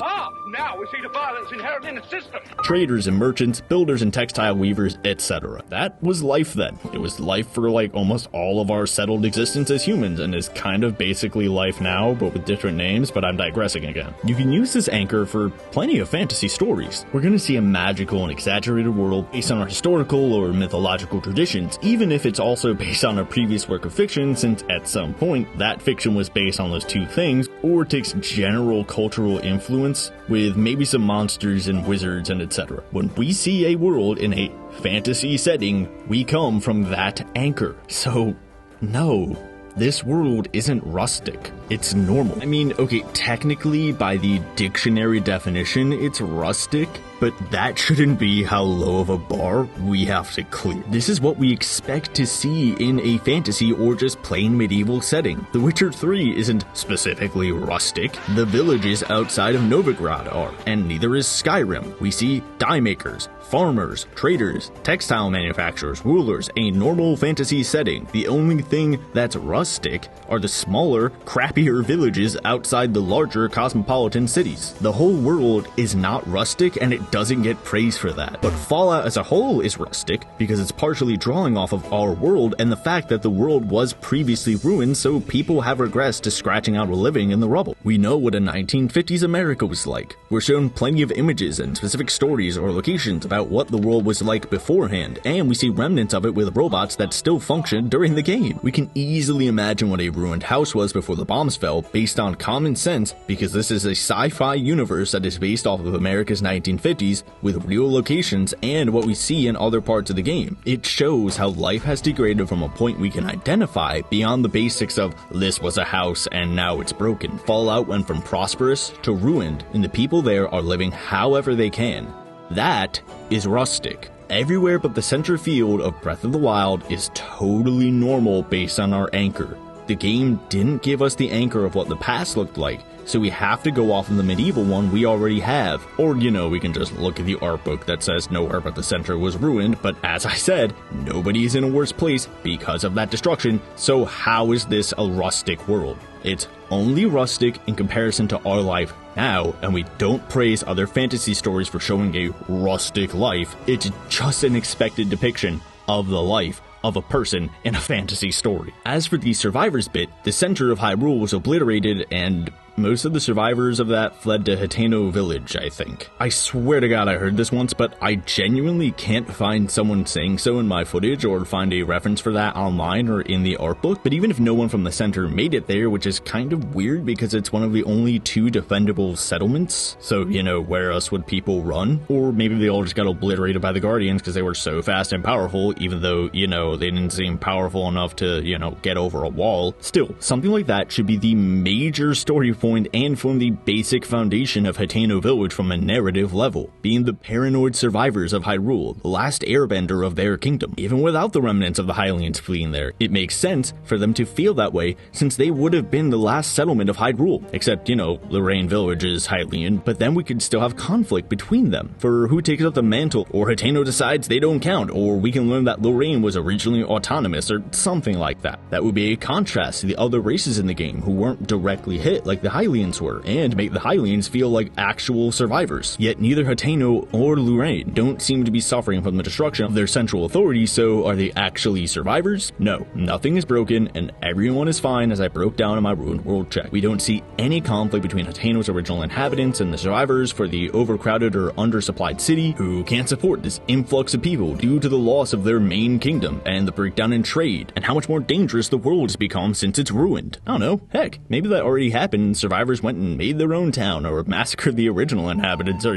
whatever fits a younger demographic. However it happened, whether there were survivors from the center fleeing to Hateno or not, everything being fine as if nothing happened shows that nobody here is a survivor. Either way, having that would clash with the serene nature of the game. However, we do see 2 people who are actual survivors who then, didn't pass on the knowledge of what happened or how to defeat Ganon or anything. They saw Ganon's destruction firsthand and yet decided to just sit and wait for Link to arrive, as did the Zora. Both of them and Impa with Sheikah could conceivably organize some kind of resistance to Ganon. Nobody says they have to march in and kick his ass, but they could do something. Plus, it's not really made clear why the king can't leave the plateau, and if he can't, why didn't he tell Link to tell his people that he's still a spirit and rally them to help? He can have an entire shed built for himself, or at least actually interact with the world, so he's basically alive and immortal. So why not go say your king is still alive, let's get together and work on this. We see this check butting against the contradictions quote I brought up earlier, while relying on the game being a ruined world, which it clearly isn't, as I showed. So, is this rustic? No, the people living totally normal fantasy/medieval lives that we see in multiple other fantasy stories and our own history. We can't claim that anyone is really a survivor because we're shown nothing to infer that things were better beforehand, as every location doesn't seem to have any issue besides minor problems, aren't enough of a danger to shut anything down, or aren't an issue that the people would presumably have safeguards against. But more on that in the story video, especially when the art book confirms that nothing but the center field was destroyed. Maybe the survivors who were in the center field moved to Hitano, but oh no, you moved from Chicago to New York, didn't change your job, and don't bring up why you moved, and it didn't seem to affect anything in your life or cause any issues, so did your life really change that much? In my time, we didn't depend on high-tech gadgets like you do. We didn't need a mechanical washing unit to wash our clothes. We just used a washing machine. And look, you don't need an electric can opener to feed yourself. All you need is a trusty Swiss Army knife. Ow! I'm hungry. I'd say this is exactly the same as my previous check. What we have in Breath of the Wild is no different from what we expect. We see nothing to show these people's lives have changed. The world isn't ruined except for like the center, and nobody seems in the least bit worse for wear, as the art book explains. So check 4, no. The babies lose their pajama-like coat after their first year. Isn't that interesting, honey? Yep. Mind-numbingly interesting. Okay, all you but that's subjective, or you're saying I can't like the game commenters who still haven't heard my countless clarifications. Here you go. This is for you. I talked about the ruined world not being ruined and not telling us anything, and I'll be circling back to some of those points with the upcoming big places. The serene nature is nice, but is detrimental to the game's themes and exacerbates mechanical issues with uninterrupted downtime and meaningless rewards and deterministic busy work on top of everything else I explained in part 2. The normal people aren't doing anything to sell this world as something different or affected by some sort of super calamity, so they're just living normal lives and not rustic ones. Yeah, that's not very interesting. However, that is subjective. I kinda hate saying that because I want this series to help show that you can be objective about art, since so many people forget that we have schools and degrees and rules and conventions for all types of art for a reason. Like I said over and over, even if, they're not sacrosanct. But maybe you do find Breath of the Wild's world interesting. I could and will break down yet more things like the narrative having no tension or those dragons being a joke and such. However, this point is more like saying I had fun. Heck, I love museums, but plenty of people would rather eat their own eyelids than stare at yet another shard of pottery in a glass case. I can't give this a check or not. I've shown and will continue to show that Breath of the Wild is a badly designed game and many other games are better. But my favorite movie of all time is objective trash, so what interests you is subjective. Alright, so the compression and expansion of the longitudinal waves cause the erratic oscillation, you can see it there, of the neighboring particles. Guess what is it? What is it? Can I play with it? No, you can't play with it. You understand on as many levels as I do. The colors, children. You can see the 4 states that border Springfield: Ohio, Nevada, Maine, and Kentucky. Now, this is something games have struggled with since we could start reasonably showing a believable location. Do we condense locations for variety? Or not? Do we make a cohesive and believable world, or do we go full cartoon and make the ice level right next to the fire level? The answer usually boils down to what you're trying to sell. In Mario, who cares? But in an open world immersive sim, as many people call Breath of the Wild, with a logical chemistry system and all that, seems a bit weird to have the fire level next to an ice level, right? Almost as weird as not liking, commenting, and subscribing. If you like this video, please validate me. Does Breath of the Wild have vast fields, forest, and mountain peaks? Yes, but like the serene nature, at what cost? This may seem like nitpicking, getting sniffy because they're not using the trees right, and maybe you can call it that, but the game said it wanted to do this, and can't then decide what it is allowed to get right and what it's allowed to get wrong. If they put something in the game, it should be done well, and not given a pass because it doesn't matter, since if it didn't matter, it shouldn't be in the game wasting resources. We can take the good and the bad and weigh it all together. If this check is exacerbating other issues, then it also needs to be talked about in addition to just seeming lazy. Like you didn't care about the world you created enough to try and make it at least somewhat believable in a game featuring a realistic chemistry system. It's the same vein as putting in information we get from archaeological digs in your ruins. Yeah, unless this is archaeology simulation simulator like Euro Truck Simulator, you need to find a way to show that information in a way that makes sense for your game. I think the perfect comparison for why this matters is the original Halo Pelicans and the Halo 4 to 5 Pelicans. The original was original. It had a unique design that was like if a Harrier jet was an Osprey, but still it had some aerodynamics to it. You can see that its specs aren't unrealistic, as this awesome video by Premier Aerodynamics shows. It's not perfect, and the drag coefficient is about 0.5, which isn't too far from a bird, and they can fly. Still, the Pelican basically does what a variety of military aircraft we have now could do, but in one package, from fire support to troop and cargo transport. It wasn't perfect, but you can tell someone took the time to study military aircraft and cared about what they're trying to create, and make it at least somewhat believable without compromising their artistic vision. But the new Pelicans, well, at least to me, since I had to look up what the heck a drag coefficient even was, they look way less aerodynamic. Just some sort of rounded bricks changed to be changed. The old Pelicans and their details were basically polished. Most people today would call it world building or being detail focused, but I think the best comparison for this is translating the copious explanations of polish in a game feel to a story perspective. Throughout the text, we see examples of how games can polish the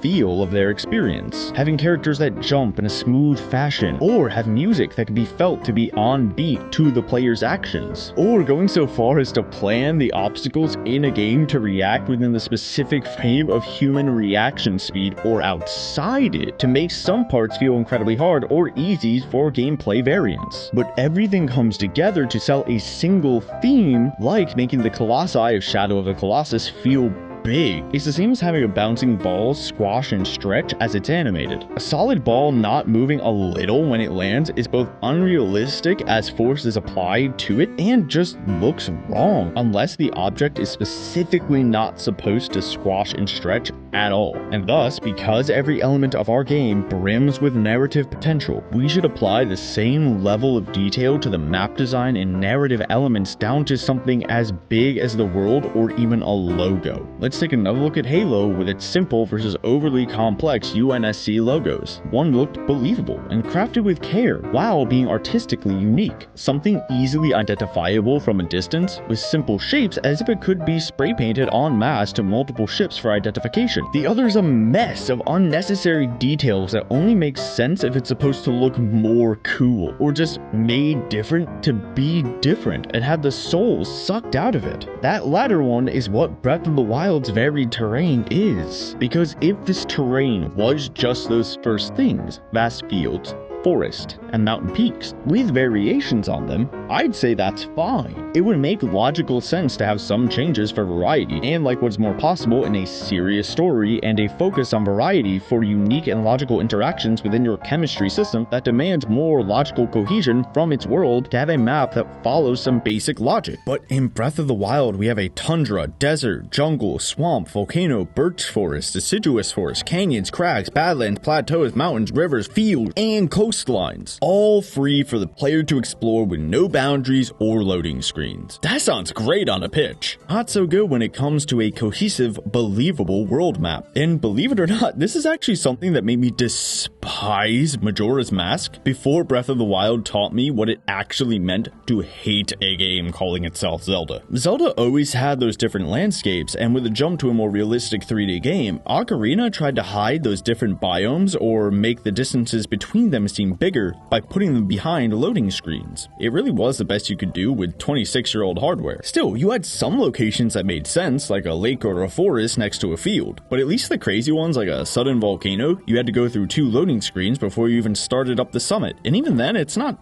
too ridiculous to have a sudden volcano next to a nice city like Mount Fuji or Pompeii. The Gerudo Desert was behind the valley and the fortress, even if the sudden red rocks were a bit jarring on Hyrule Field. But Majora's Mask had a much more constrained production, so it makes sense they had to just stuff these areas together even if it's less cohesive than Ocarina's world. With Twilight Princess, the vastly different areas than some fields, rivers, forests, and a volcano are all beyond the basic map. The desert and tundra and Sky City were only accessible through unique methods that sold them as far away, similar to Ocarina's loading screens. These games are basically what you'd call a divided space of game space organization. It's exactly what it sounds like. The game space, locations and levels and etc., every space in the game's world, is its own divided area. There are other types of game space organization, obviously, but here we see a balance between a game that allows for player freedom while constricting it at certain times to maintain control of the flow channel or narrative pacing. It's also a bit easier on development because the designer could just lock off the areas rather than plan around the player entering them from any point at any time. The Witcher 3 does this somewhat to specific areas, which are cut off into zones for specific levels with specific story beats. Still, none of these styles are inherently better than the others, and can be done better or worse in any situation. But Breath of the Wild kind of went with the Majora's Mask approach of throwing in all locations with simple dividing lines between the biomes and then also switching to the points in space organization. Here, you have points of interest inside that space with nothing specifically penning them off. Okay, there are some things, obviously, like something being behind a narrative wall or maybe there being a loading screen into a city or something, but still, there's nothing wrong with this style either, as Skyrim, Fallout, and Horizon all use this. However, the use of any of these organizational styles has to be free of internal contradictions. A good game cannot contain properties that defeat the game's very purpose. To remove those contradictory qualities, ask yourself these questions. What is the purpose of my game? What are the purposes of each subsystem in my game? Is there anything at all in my game that contradicts these purposes? If so, how can I change that? In Breath of the Wild, you have very clear lines for what's the desert and what's not, with very little to almost no distance sometimes between the areas and not much distinction for how these biomes would even work. You have cold regions in Skyrim in the north, but further south you only find those conditions again if you climb a mountain. Rivers run from the mountain and out to the sea. The purpose is to show a believable land. The subsystem of a map encourages that. And while there are a lot of biomes a little unreasonably shoved together, at least the swamp is at a river delta, and the other biomes are places that you could find in Scandinavia. But in Breath of the Wild, they tried to make an immersive world with believable interaction, but the map design completely contradicts that. Heck, in Breath of the Wild, no river runs to the sea. Okay, there's one in Faron that starts like 10 seconds before it hits the sea, but come on. You have the Hebra tundra on the same latitude as Akala, and some elevations, according to Breath of the Wild's own topographical map, being frozen while others aren't at all throughout the map with no real rhyme or reason as to why. You have temperatures that change in an instant. Sure, you have some mountains to show maybe that's why rain doesn't come to the Gerudo Desert, but then why isn't the jungle spreading east or west up to the clear pooling lowlands of central Hyrule? Is it because there's higher terrain between the lowlands and the coast? Doesn't look like it. And which way do the rains come? I'm gonna assume the south with the jungle, but then why do the harsh mountain ranges about the same size as the others not affect the rain in the main field? Shouldn't that be a desert then? But in all honesty, it should be one giant lake, or at least a vast swamp, since it's right at the center of this depression with no way for water to escape since no river runs to the sea. This is a contradiction with how the game plans its terrain from a gameplay perspective. Having higher elevations around the edges of the map, along with climbing mechanics, allows for the player to be constantly reminded of their big glowing goal at the center, no matter how they're exploring. That's actually pretty ingenious. I mean, even though Ganon isn't doing anything, and that's another issue, we can see the designers using what they can in the terrain with the intended freedom to indirectly control the player's thoughts. That's a good thing, but this contradicts with the narrative logic of the map design. Speaking of that central plain, let's address the dragon in the room and talk about how there's a frozen tundra literally 30 seconds from a temperate plain in Skyrim. Yes, Skyrim changed dang quick, and that could have been handled better, but that game came out 6 years before Breath of the Wild. That's like saying Kingdom Hearts 2 or God of War should have done better, and that's not even apt, since technology advances exponentially, so the jump between 2005 to 2011 was smaller than the technological jump from 2011 to 2017. And yes, I take points off of Horizon for also swapping its terrain quickly in a more serious story. More on that in a second. Still, Breath of the Wild took what Zelda was inching towards with Ocarina and Twilight Princess, a more cohesive world, and jumped backwards. Now, you could argue that Breath of the Wild has a more cartoony style than Twilight Princess, so it makes sense it left some logic behind. I mean, Wind Waker did that with a lot of its island construction that was buoyed by its more cartoony style. Sure, it had serious moments, but it was a goofy cartoon game that sometimes was like, I'ma stab a dude in the face. But Breath of the Wild isn't trying to be a full cartoony game like Wind Waker, or even a simple game with physics that only needs to make sense in its own magic circle or game space. Going back to game feel again, Swink goes into how it's typically better to create something that's simple and not try to stipulate on realism, similar to the games as simulation chapter of Rules of Play. Because we, the audience, have spent our entire lives learning how to perceive things with our senses, it's obvious to us when fire doesn't burn wood or a bird sounds like a dog. Hi, Homer. Find your soulmate. Hey, wait a minute. There's no such thing as a talking dog. Damn straight.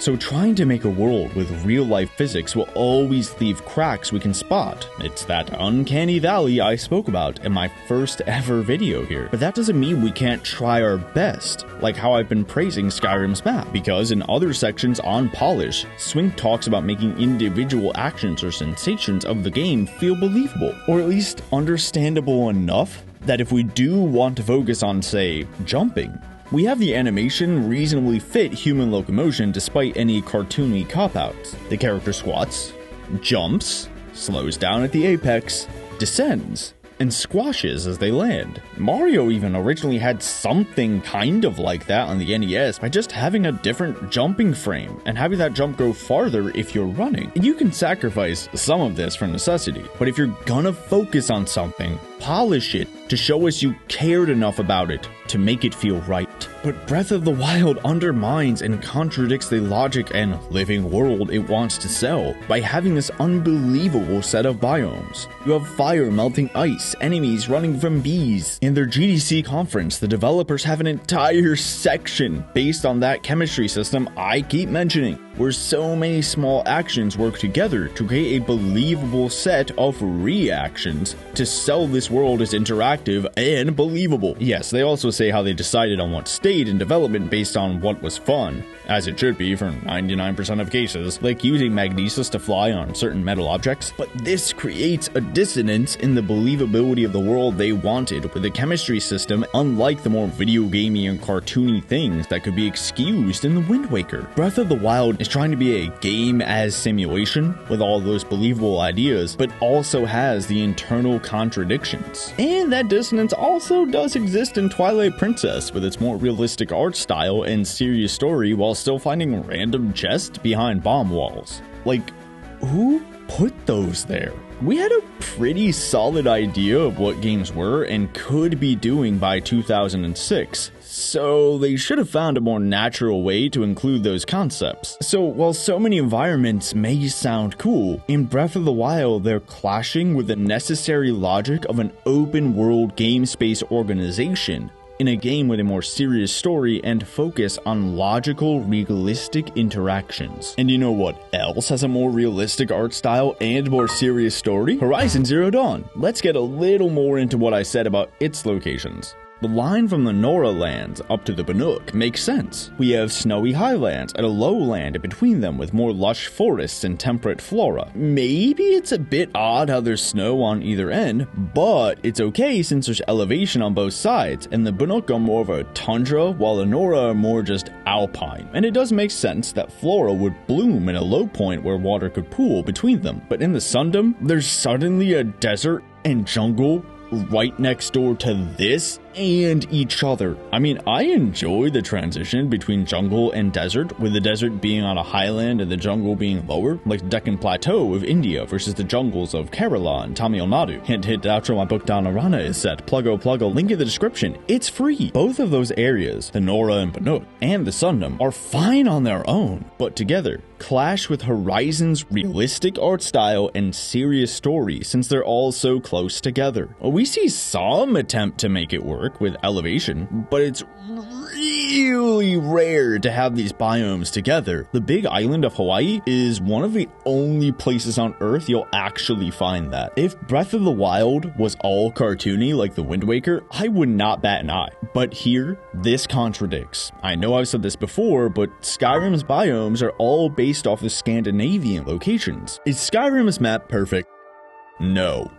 Could it be bigger to make the tundra not suddenly start where the plane stops? Yes, so long as it doesn't make uninterrupted downtime. Does Skyrim make concessions for the sake of gameplay? Yes. Every cave is basically one long looping hallway with pre-lit torches, which does get boring after a while. Should a map focus more on gameplay and believability second? Yes. Look at the entire Games of Simulation chapter. But both a believable world with a more serious story and concessions for the medium are important. Skyrim has a map that follows a single theme with basic logic like rivers flowing down to the sea and mountains forming natural borders with other provinces and holds. We see a lot of mountains and crags like in Nordic countries because of the glaciers that raked them apart, and that makes sense. Having a jungle abutting a field and a regular forest just seconds away from a desert with snow-capped mountains, now we're getting unbelievable, rather than a divided space that could claim these crazy lands are separate like previous Zelda games with its loading screen. Breath of the Wild's choice of a points-in-space map design that necessitates more believable biome transitions alongside its huge focus on its believable physics systems means it didn't polish its map layout enough to make that believable too, and thus is poorly designed. And I mean, with so many areas, we see so many missed opportunities. Think of it like a book with 900 characters. Does each one get a full arc? Probably not, unless the book is 900 quadrillion pages long. And in seeing so many people, we'd expect an arc or at least some placement in the plot for each person. Hence why books like A Song of Ice and Fire are over 1 billion words long. Chekhov's gun and all that. In all the games I've stated so far, we see specific enemies for specific locations, people and quests with problems tied to the land. The Forsworn are distinct to the Reach. The Sundom and its problems are unique compared to the Bannock. Each location is trying to focus here, but in Breath of the Wild, really only the Gerudo lands have things that are unique to them, with the Molduga and Sand Seals, and I guess maybe the Gorons with their carts, but that's so niche in terms of gameplay and story use, so like why count it? But this is all a topic for the plot and side quest video, like I've said, since the cities and people kind of fall into the category of adding to the open world, but being more of a facet to the plot itself. Wanna add your points to this discussion, Runty? Say hi, Runty. Good girl.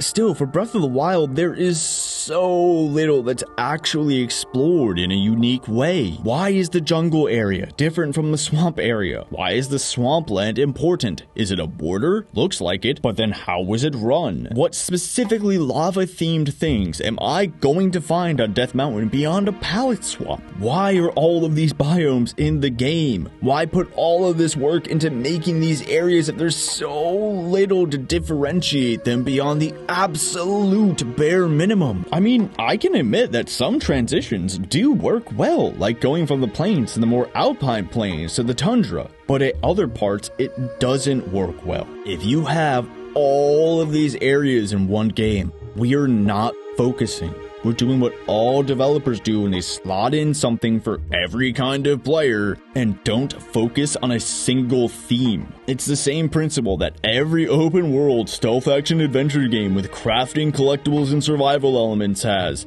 thinking that putting in a bit of everything makes something for everyone, when it just means that no one gets enough of what they like. It becomes a showcase of bland and flat areas that offer no variation because everything has to be on the second or first rung of the flow channel, as I showed in all of my videos so far and will continue to go into. The differences are all superficial. We get no specific or unique enemies or locations to sell these as different beyond that superficial level. Zonai Ruins, functionally the same as everything else in the game, as I'll show. The same shrines with maybe a shock trial in the Gerudo lands. The bare minimum because one character there used shock magic for no adequately explained reason for why a 10,000-year-old shrine would know that. and craft itself around this in that area, the people maybe say golly rather than gosh, like we did on the NES 30 years before Breath of the Wild. Maybe I need 7 ice mushrooms rather than fire mushrooms. Whoa! So check 6. Yes, Breath of the Wild does have vast fields, forests, and mountain peaks, but they're causing more harm than good. Holy camole! The house I grew up in! It's still there! Man, Father Time really took a bat to this place. Pretty sure I've gone over this ad nauseum with the forget everything you know about Zelda, and how we don't see what Hyrule has become with the little to no environmental storytelling to buoy those deficiencies. The inclusion of previous Zelda locations just raises further questions. We're not logically discovering what the Temple of Time is now, since it makes no sense and contradicts the previous Zelda games. So check 7, no. You don't discover what Hyrule has become, because that implies seeing what it was beforehand beyond this random house is now broken. Maybe they only meant to forget everything you know in terms of like gameplay and tropes, but then make that clear and don't say everything about Zelda games, because that implies we forget everything and shows you're kind of bad at marketing. So it seems like Breath of the Wild couldn't really achieve what it even wanted to show. The only check I could possibly give would be like just walking is interesting, because that's solely based on whether or not you found something interesting. But I can't give a check to the serene nature or location variants, because while they're there is grammatically correct despite having 2 different spellings in those 3 words. I hate English. They're causing more harm than good. I mean, perhaps that was all a bit nitpicky, but God forbid we have some high standards and demand problems be fixed in the game, not uncommonly touted as the greatest game of all time. Yes, we're all human, and we do make mistakes, but 100 tiny nitpicks builds up to one big problem, and these are things other games, including Nintendo games, have gotten right. So there's no excuse for Breath of the Wild failing when it said it wanted to do these things. And anything you feel wasn't fully explained, feel free to put in the information from previous videos like I said, or upcoming sections to pad them out. Speaking of... Look at that! Olympus Mons, the tallest volcano in the solar system. Where? Right in front of you. Oh.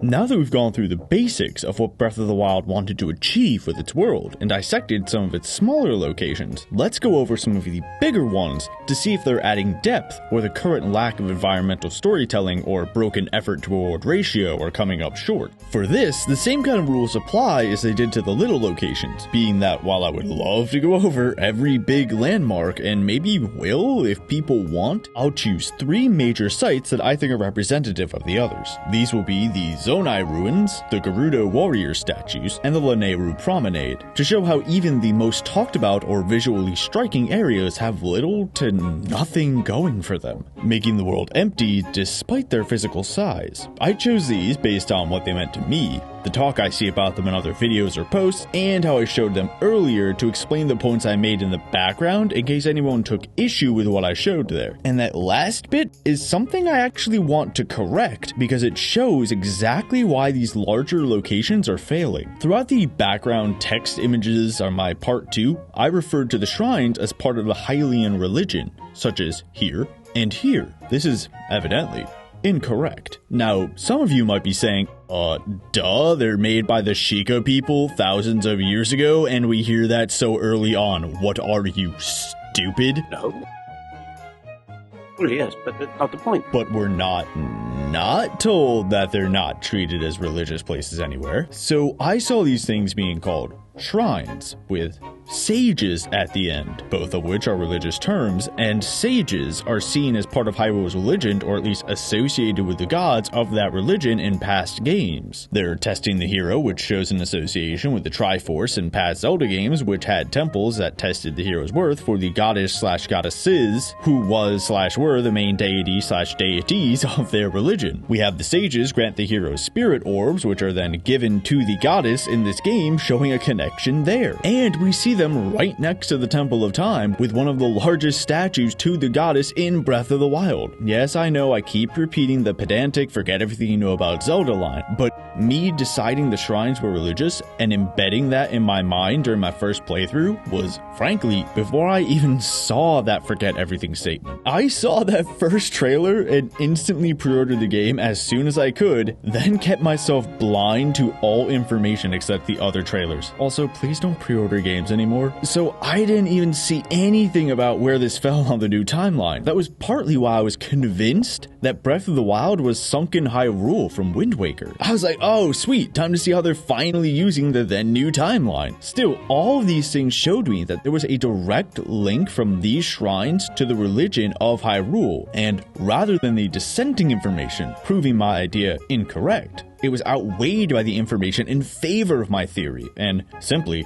became sloppy contradictions in my eyes. I didn't see these shrines in random places with no reverence to them and think, oh, I guess they're not religious. Not like the game shows us much of people practicing their religion in any way either. I thought, wow, how lazy. They're just throwing this crap in to fill the empty world with no connection to the land and for glorified fast travel instead of just working in the religious connotations? I mean, I also came to a similar conclusion about the dragons apparently not being visible to people, which I will get into soon enough, don't worry. This is all basically a broken story skill chain. Swap game mechanic with story information from that section of part 2 and you'll see what I mean. I was shown a couple of foundational story concepts and was left to figure out the rest of the pieces and how they fit together on my own. And rather than find the optimal connection between those pieces, I went to the wrong conclusion through no fault of my own, since I was given that complete freedom. This is why having such a minor amount of details is not a good thing. It's not leaving room for mystery. It means you're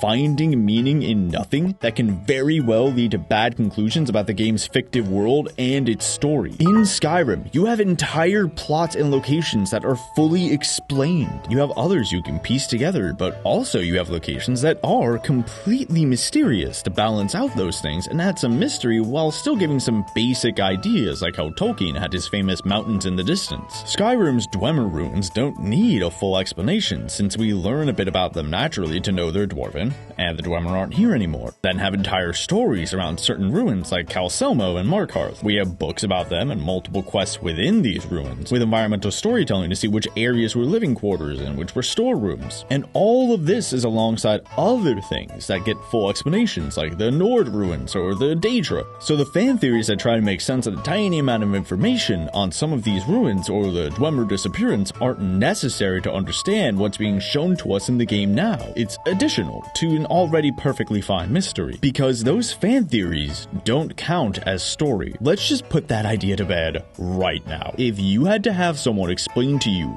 what the movie you just watched might have been about, it means the movie didn't do a good enough job explaining what the heck is there by failing to put in enough for us to understand. It would be like reading a book cover to cover and still not knowing the main character's name or motivation or the goals of the antagonist. This isn't like some lore video on where the villain's grandfather came from. This is foundational stuff because these are massive monuments that draw the eye in a world about open exploration that isn't rewarding your exploration beyond just the bare minimum of putting a 3D model on the map. And they can't be lumped in as fittingly mysterious because we don't have any real explanation for any of the other ruins, as I've shown. If all the little locations sucked in Breath of the Wild, you need to have the big places step up. We shouldn't take this fictive world for granted. All of these aspects are brimming with narrative potential. In Breath of the Wild, to get anything out of certain locations, we have to try and take these fragments and construct a story for the game based on nothing, or try to fit together coincidence or make mountains out of molehills or etc. It's like the game is trying to have us dig like archaeologists or draw from past Zelda games, despite claiming that the story takes place at the end of the timeline but also has no direct place, but also saying to forget everything we know. Either way, a fan theory is just that, a theory. Public service announcement: in science, a theory means a proof or formula that's been tested while always subject to change. If new information arises in our colloquial colloquial understanding of a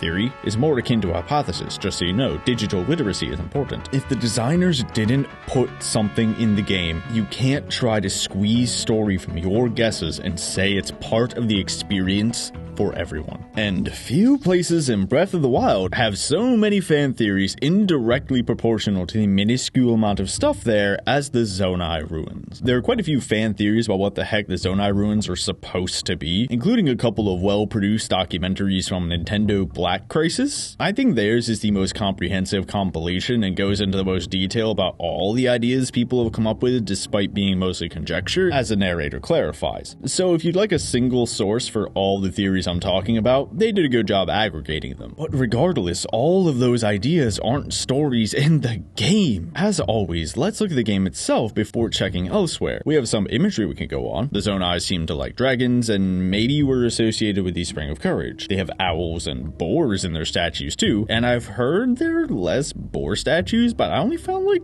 3 owls and a bunch of boars that barely look like boars, and I genuinely thought they were dragons and spent hours looking for footage of boar statues before a quick Google search showed me I was wasting my life. But also I genuinely struggle to see anything in this damn jungle because this game uses so much bloom to cover up its lackluster graphics. So maybe they were just hidden. Still, there being more or less owls or boars could just be a coincidence of design, even if everything should have narrative meaning, because the designers are still human. So yeah, maybe they just unintentionally put in less owls or boars since the dragons were clearly the Zonai's favorite. The Zonai also supposedly made these big mazes. They have some pillars that are scattered about the lands. Okay, so the Zonai are supposed to be good builders, even if their mazes were unscathed, but their other ruins have fallen apart. They were also expansive since their stuff is all over the map. They had some totems and revered the Spring of Courage, which could indicate a direct link with their Triforce, if not just worshipping a dragon, but we can't say for sure since maybe the Zonai had no idea about the Triforce and just knew about the dragon, or the mystical power of the spring was cultivated later. And most of these Zonai ruins are concentrated in this jungle. But that's not really telling me much since you can say that about all of Breath of the Wild's peoples. They're all great builders and had some reverence or at least understanding of the Triforce. Heck, the Zora Crystal City with its dam is just as impressive as any of the Zonai stuff. And at least we got to talk to the Zora and get something. So maybe there are characters in the game that have something to explain about the Zonai. Not really. The most people say in the game is that these are ruins and are overgrown. Well, that doesn't tell me anything beyond what my eyes can see. It's no different than the other ruins in this game, some of which are only 100 years old and even more degraded. Simply being a ruin that isn't inhabited anymore is not a story.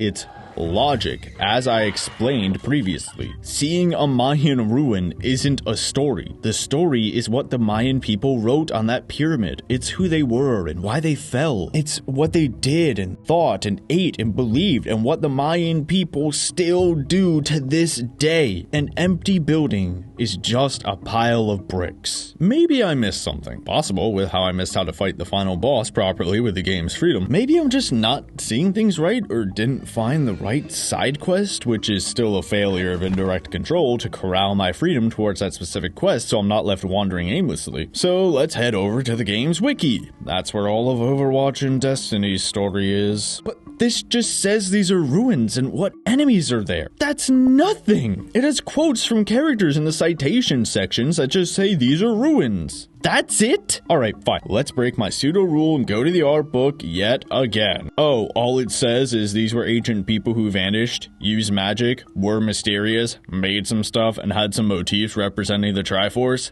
That's it? That's almost everyone in Breath of the Wild again. Heck, the art book only states that the Zonai, dragon, boar, and owl are courage, power, and wisdom, but that's the only direct link to the Triforce we see. The Spring of Courage is even labeled as separate from the Zonai Ruins, denoting its spiritual significance as distinct from the Zonai's association with the dragon, so which is it? And it even says the mazes may not have been made by the Zonai, then it says they were made by the Zonai in its map, and shows the distinct swirls on the Lomai mazes as distinctly Zonai. Which is it? The artbook says Zonai is a sort of pun on mystery in Japanese, but this isn't that. We're given basically nothing beyond the absolute bare minimum onto which we can just project whatever we want because there is no solution and almost nothing proving anything one way or the other. Like I said in part 2, puzzles have a correct answer or outcome. The same is true about the answers to a mystery or a story. There's eventually a the end with some kind of answer. Otherwise, the story just isn't finished. Every mystery has some sort of reasonable conclusion. Otherwise, you could just say it was all the spaghetti monster in the sky and it's all correct. Just an empty box.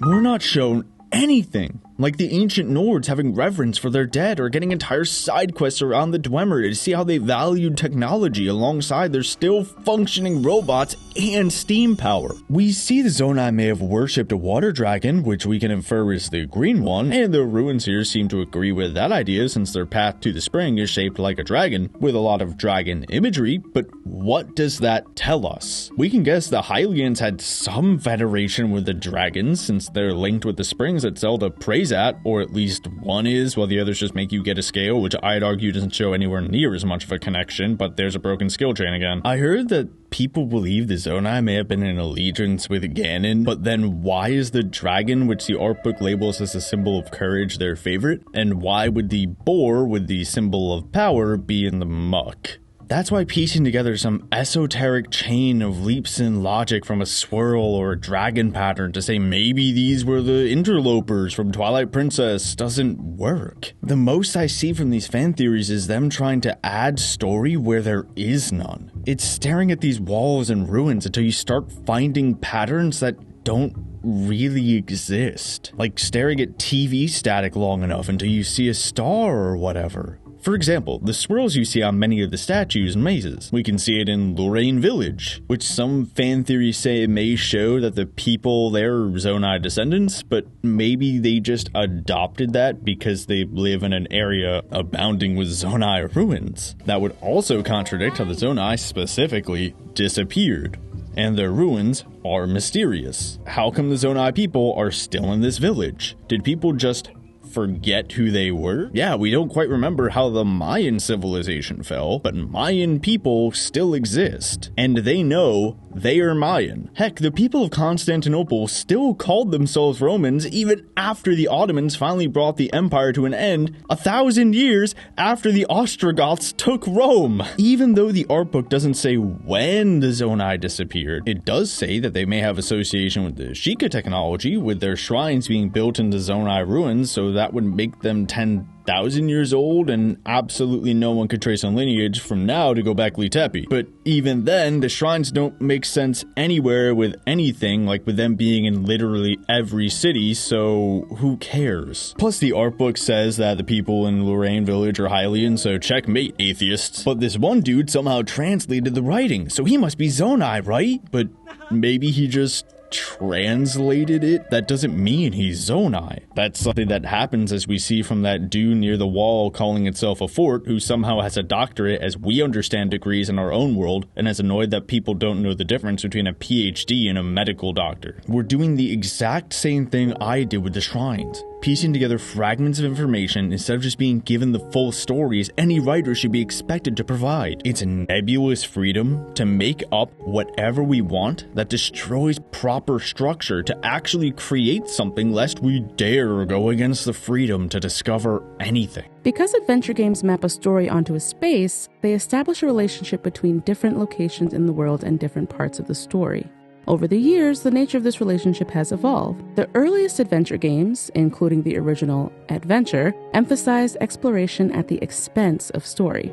The game provided few cues that could give the player a sense of time passing, that is, of making progress through a story toward an ending. The game simply gave him a large space and told him to wander around. We moved on. and realized we could do better. Yes, here Adams then talks about how we constrained freedom to control the narrative, since adventure. But like I said about following game theory does not inherently make a game good or bad without proper context, like how the Great Plateau and the rest of Breath of the Wild are using the exact same principles, but both succeeding and failing respectively. Nothing is that black and white here either. Why do you think my background is gray? I've cited multiple open world freedom driven games so far, so I hope I've made it clear that freedom is not a bad thing. Badly done freedom is. You'll need to write the opening carefully to be mysterious yet enticing. The balance between what you reveal and what you withhold has to be just right to induce the player to probe further. If you're too mysterious, the player will have no reason to investigate the game world because she won't know what she's supposed to be doing or why. If you tell too much, however, the player will be irritated because she wants to get started playing. Heck, you can't even use past games as a foundation for any understanding because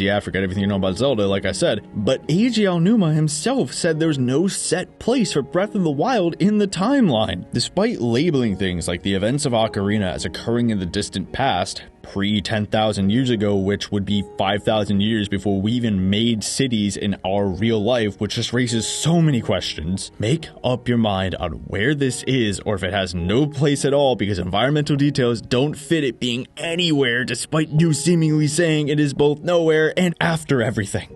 I thought Breath of the Wild was before Wind Waker, like I said, and thought this was sunk in Hyrule, but that also can't be right because we didn't end the game by flooding Hyrule. We can't just speculate on nothing that's there because the game is just making a cop-out of, oh, it's mysterious, instead of having to explain what's happening like in any story. Even still, with how Nintendo seems to care even less for continuity than it did before, it's possible that a lot of this stuff is just motifs or tropes. Specifically, we're using patterns like snakes or swirls, or the concept of an ancient tribe that warred with the Hylians or were banished, are all used so often throughout Zelda that it's as basic as a lot of Bungie's games. Marathon, Halo, and Destiny all have more advanced aliens attacking humans, and there being some sort of all-powerful ancient super technology made by a lost species that contains horrible power, which would be bad for the humans or life generally if the aliens got it. But that doesn't mean the Traveler, Halo rings, and Jaro technology are all the same. It's just a story that Bungie seems to like. A motif.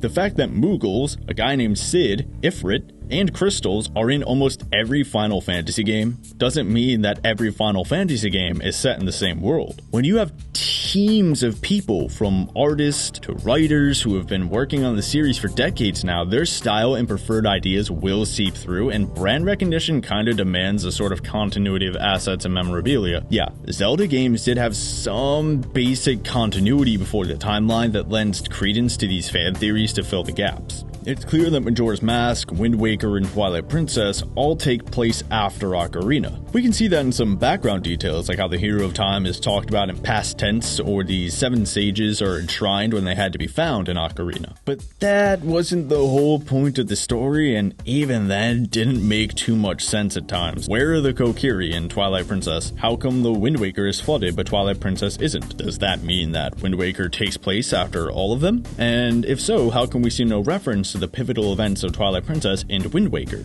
I know Twilight Princess came out after Wind Waker, but if you're going to make a prequel set before Wind Waker, you have to make the story make sense with what you published previously. Regardless, Zelda very rarely had direct sequels following a specific timeline, like Breath of the Wild now should be after the official timeline's release. Still, the continuity in past Zelda games didn't really add or affect much in the game beyond saying, oh, Ganon got kicked out in Twilight Princess because the king was warned about him by time-traveling Link. That's kinda neat. Weird how we don't use the Ocarina again since it was so powerful, but whatever. Regardless, the continuity isn't the focus, and the game works perfectly well if you never played Ocarina. The continuity affected the story, but only vaguely in the setup for the occasional, ooh, look at those stained glass windows, those are the 7 sages. Neat. We didn't even need to know those things to make the story or exploration or level design work in those games. And even then, if we did, the level of detailed analysis needed to understand these Zonai Ruins is truly baffling. We shouldn't need to pick apart 2 accoutrements no one noticed from Twilight Princess's Ganon's armor, or find every single time they repeated a pattern in every game to try and link together everything into one story, when Nintendo could just tell us the story in the game. That's the writer's freaking job. But that's why they made the timeline, isn't it? So we didn't have to do that anymore, and they could start retconning continuity into the mostly separate games? It's so esoteric and confounded. It would be like the game is actually putting pottery in the ground and expecting us to have a degree in history and archaeology to find this stuff out, rather than just having some fun connect the dots like Elder Scrolls has with some of its fan theories around past gods and past events in the game world's history that add to the stories already in the games if we so choose. We don't need to learn all the lore of Atmora to enjoy the story that we get about Ysgramor. We don't have to have played Morrowind and Oblivion to piece together every single mildly similar picture of the Daedra to understand what the statue of the Daedra in Skyrim are, and we would have rightfully been pretty angry if we had to do that. At least in Twilight Princess, we actually meet the Twilight people and speak to one of them the entire game and go to their new home, and the whole plot is about them. We go on missions for the Daedra. We learn something about the Dwemer. Chekhov's gun, people. If you're gonna put this stuff in the game, do something with it. If the game is going to be open world and miss out on making the flow channel work, keeping us out of a dominant strategy, not implementing proper skill chains, and everything I've talked about so far, falling back on what past Zelda games did of not really acknowledging continuity after releasing a timeline when you're trying to do a complete change of what a Zelda game even is, doesn't work because there's nothing there to make the continuity work, and it makes the nothing of these areas worse. Expecting us to basically make up our own story from this blank sheet of nothing is like expecting us to imagine what Link's animations would look like if he was just T-posing through the game, with maybe two people reacting and saying, "Oh, wow, you really jumped with excitement when I gave you those rupees. Just rig the model. That's your job." I told you these unexplained ruins make me the most angry, and if I did somehow miss everything about the Zonai here, and there's a magic explanation somewhere, which I don't think I did, that shows the breakdown of world design. I had 2 playthroughs in this game. One was me playing normally, then searching desperately through the world for something to justify 4 years of hype after losing my savior after Pokemon and Destiny drove me from video games. The second playthrough being a clean slate second chance before combing it again for research. I should have some idea about the Zonai here. How massive these areas are. We should have heard something about them. Advertise for people who aren't going into that jungle area with indirect control, so that if the player chooses not to go to that area, you can know you at least tried to push them in that direction, and do so in a way that's not just someone who we have no reason to actually talk to saying these ruins are ruins. I want to put a quote here, but literally all I can say is the entire 18th chapter of a book of lenses entitled Story and Game Structures Can Be Artfully Merged with Indirect Control. Like, come on. Even if you don't go to Falkreath, you'll hear about the Dark Brotherhood in Dawnstar, or by people talking about them in other cities, or countless books, or hearing about the kid trying to summon them in Windhelm, or just by killing people yourself. You'll find out about them in some way that allows for player freedom and adapts to their preferred playstyles. Those Zonai towers scattered around the map could have been the advertisement, since they're everywhere. Have them direct us to the ancient Zonai mazes with some elaborate placement on the map so we can notice if we climb them, and have them automatically be marked on the map. Have it start stories and side quests. Maybe they can interact with our Sheikah slate somehow that blurs the line between the Zonai and the ancient Sheikah. Or there's a guy studying them who joins you as you track through the mages like the Ethereum Forge story. Something, please. But these pillars look exactly the same as any other pillars and are scattered about for no reason. Heck, I didn't even know they were Zonai until the art book literally told me, because the game decided to just sandblast all the interesting details off of them to make them a random regular pillar for no reason. Why? Alright, let's wrap this section up before I get more annoyed. Having some mystery ruin only adds to how empty the world is so far, and doesn't make it seem deeper because there's forgotten stuff, because everything that isn't the big inhabited towns is forgotten, despite the map admitting that only the center of Hyrule was destroyed, despite some interactable characters literally being alive during that, since it was only 100 years ago, not thousands. We can't fall back on older continuity because it makes no sense, because the timeline itself is full of holes, or because the creators themselves contradict it. And if we want to use it anyways, it just evolves into seeing patterns where there are none, especially when the designers themselves don't put in anything beyond the bare minimum in their own official art book. I don't think I'm wrong for seeing a massive Azkaban-looking fortress off in the distance patrolled by guardians that requires me to upgrade my stamina or use a specific temporary potion to show I am not strong enough at the beginning of the game for this fortress, and then finding nothing but a shrine within that was still practically easier to reach than the tutorial area mountain, because once I was there, I was literally given the maze's map. So all I had to do was check the 5 paths into the main room until I got a hit. There's a reason we see mazes on the back of kids' cereal boxes and not the New York Times crosswords. Now, is that expecting too much for a game rated E, which means it's for everyone, not only for kids? Maybe, but I see people my age and older claiming Breath of the Wild is the greatest video game of all time, so I'm also going to judge it as someone of that age. If it was just for kids, you'd think those people would say so. Even still, kids aren't that stupid that you have to literally give them the answers. These ruins deserve a full story, and it's truly insulting that they tease us like this and show us nothing beyond what we could already tell with our own eyes.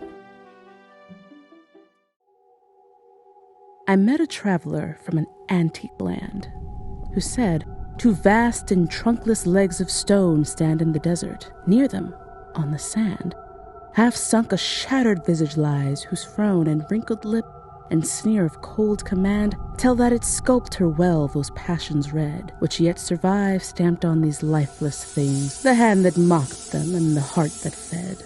And on the pedestal these words appear: "My name is Ozymandias, King of Kings. Look on my works, ye mighty, and despair." Nothing beside remains. Round the decay of that colossal wreck, boundless and bare, the lone and level sands stretch far away. Speaking of insulting, while I was trouncing through the Gerudo Highlands, trying to find a specific shrine, I stumbled across this sword. No, not that one. The second sword in a weird location that meant nothing. Whoa, crazy, a big sword here. But I wasn't naive enough to think that it was worth anything, as this was far into my research playthrough. Of course, this is just some stone sword with a moblin staring at a smaller sword next to it. So much for finding any story at all. What a middle finger. But wait, this isn't nothing. It's literally from a quest to find the missing Gerudo statue. Well, you're right, Strawman. It is. Because one statue is missing its sword, and it's up here if you happen to go look for it. Or think that a giant ancient statue whose purpose is specifically forgotten, missing one sword, which could just be due to the sands of time, is worth investigating instead of just writing it off as basic degradation. But this creep makes us take a picture of it, so whatever. Regardless, let's take all these quests from the top. We're told there's some statues that have a blessing. Okay, a shrine. Cool. I go through the deterministic busywork of walking around and climbing up them to see where they have the sticky notes telling me which pegs go in which holes. That, only test my ability to see a shape and remember it for a few seconds. Get a blessing, go back to the person who says, "Whoa, a shrine is there now. Cool." I didn't see you as I walked back, but whatever. Then said creep says there's another heroine somewhere. I go to it, take a picture. He says, "Whoa." I do the exact same thing with the sword. He says, "Whoa." And that's it. He even says, the people in the Gerudo Highlands venerate this statue. No they don't, because there are no people living up there. Oops, should have proofread this. I cannot believe how much this game is praised.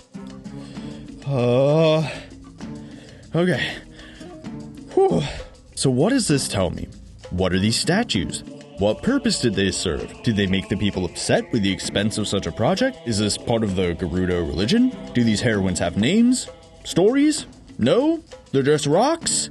Of course that's all they are. When I first saw these statues in 2017, I was so genuinely excited. But when I finally went through them, I noticed there was literally nothing here no story, no explanation, nothing. Just random 3D models placed in the world as if they're anything, because of course it's just another shrine that says good job and kicks me out. I'm sorry, again, for continually breaking my professional demeanor, but this is truly insulting. I'm really mad I didn't get my money back for this game. Nintendo stole $60 from me and I want it back. The most I hear about these statues is that they're carved from the mountains in one piece. Okay, that's true. We do see that with the 8th heroine. It is still in the wall, but so what? The Gerudo have magic, so why is it so crazy that this fantasy community can do something like this? But then again, why is it weird that the Garrisons have a fountain despite not having the water pressure if there's magic? For that, because Breath of the Wild shows wells to make the water sources seem believable, and the same principle is true here. You can't fall back on environmental storytelling in a game with a believable chemistry system, which also encourages freedom and exploration,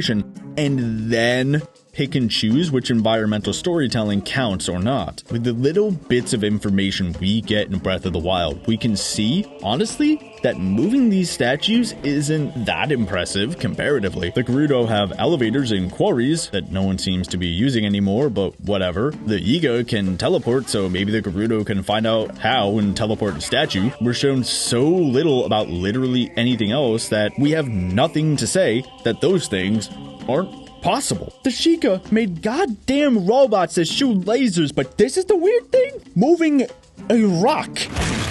Rocks? Who's to say that the Gerudo didn't use the Guardians or Divine Beast to do this before those robots went haywire or were forgotten? Heck, maybe the Gerudo didn't even move these statues and actually carved them from the mountainside where they stood and just hollowed the whole area out. That would be simpler if much more tedious. We see nothing saying they didn't do that. Why not hire a bunch of Gorons to help since they're the rock masters? How come this is the one thing people hold up as some masterful use of environmental storytelling? Why don't people care about how the Zora made this dam and a city made out of crystal, or how the Hylians made this massive castle or Colosseum, or how the Rito made a shooting range out of consistently venting geothermal vents? And like the statues, it's at least believable that these people could do these things if they put their minds to it, arrows working in a wind tunnel notwithstanding. And how come none of these civilizations have more than one town? But again, I get ahead of myself. And this honestly isn't even some unprecedented thing that only a fantasy people could do. So we don't even have to go with some blasé they have magic or whatever explanation. Egyptian obelisks are all carved from one piece of stone. Sorry for butchering pronunciations. The Gomateshvara statue and Moai statues are all one block. We can say the Gerudo statues are exaggerated fantasy versions of examples in our own world. And the same is true of the seemingly impossible task of moving such megalithic statues that they move them at all. Who's to say the Gerudo didn't just roll the statue around the mountain instead of making things hard on themselves by hauling it over said mountain? Maybe they did that with the sword because it was easier to pull up the mountain with cranes. So they wanted to save some time by taking it over the mountain and just kind of gave up. Well, let's just dump it on the mountain and say we delivered it. I mean, Octorok balloons seem to be able to lift a large amount of weight despite their size. Maybe they just did an Octorok hunting bonanza and used those to move the statues? See what I mean? This is a broken story skill chain that can be picked apart since we're not shown a freaking story. Yeah, we're talking about the game like AJ Aonuma said they wanted, but we talk about the room. That doesn't make it good. You can say these statues are impressive somehow, and I can shoot that idea down, or at least show that it's normal. It literally shows there's nothing, because if there was enough information, it wouldn't be such a void for a million different questions. We're given nothing about the statues or what they mean despite their size and imposing facade. I mean, every statue is a single 3D model with no carve line, so why is it only impressive now? Also, how come people only seem to ask about how the female Gerudo breed and not the all-male Gorons? But again, I get ahead of myself. Now, was some of that applying knowledge of history that I have that others don't? Maybe, but it doesn't change the fact that this game didn't do its homework, even if it is trying to say that moving this statue is so unbelievable, since this isn't some impossible task that only a magical fantasy race of people could do, since other things like this exist in our boring world. Sure, it's incredibly exaggerated, since only the Leshen giant Buddha is as big as these, but it's only exaggerated, not impossible, like making the Great Plateau. Miyamoto said, go ride a horse to learn how to program one. Well, Like I said, to make ruins, go visit them. The statues from history have a story, from what's carved on them like Egyptian hieroglyphs, to the religion of Jainism, to the Rapa Nui people, all of which have things to discover and history and more context around them that should be placed into a game in a natural way, while the Gerudo statues just exist. And even despite all of that, if we still want to say it's crazy how they move these statues, so what? There's nothing else. It'd be like finding that statue of Ramses without the Ozymandias plaque below it. The plaque from the poem is the story, not the statue, since the statue is specifically sitting alone in the desert. That was the point. Without the grandiose words of immortal power from a long-forgotten king, the statue is nothing. Having nothing isn't some mystery to solve. It's making an excuse for the developers not putting something in. And for anyone who's just listening and hasn't seen the quotes I've been putting on screen, no, the art book literally says nothing new about the statues. Literally just 2 sentences saying they exist, and there's a lost 8th one maybe. A lot of the Zonai stuff I talked about is built on looking through previous Zelda games to try and figure out if the Zonai are the Wind Tribe or the Interlopers or the ones who made Majora's Mask, or if all of them are the same. There's very little that's a direct correlation that can't be counteracted with another random drawing. Maybe they're the Twilight people, but then why do these Zonai swirls resemble the Kokiri swirls? Sometimes a cigar is just a cigar and a swirl is just a swirl, dude. But anyways, that's not really a problem with the Lanayru Prominade. If you really look at it, you can see Loft Wings on here. And I heard you can see the Goddess Heart, but I sure as heck don't see it. Either way, it's clear this location has some specific association with Skyward Sword. Kind of have to really look beyond what's reasonable if you ask me, or maybe I was just lulled into a trance when I first saw this. Actually, there is no maybe, because that is exactly what happened to me. I remember I was wandering through the game during my first playthrough at its tail end in a complete trance because I was so bored and didn't even notice I had walked into this area until I was halfway through it. I had to pause the game because it was such a shock to me that this happened without me noticing. I looked around, dazed and confused, thinking, holy crap, what the heck is this place? I desperately searched and climbed everything, excited I found such a megalithic structure that may be something, and realized it was nothing. Again, just some walls with some monsters here. I didn't even keep walking up to the mountain at the end and just said screw this and left. Now, I never finished Skyward Sword.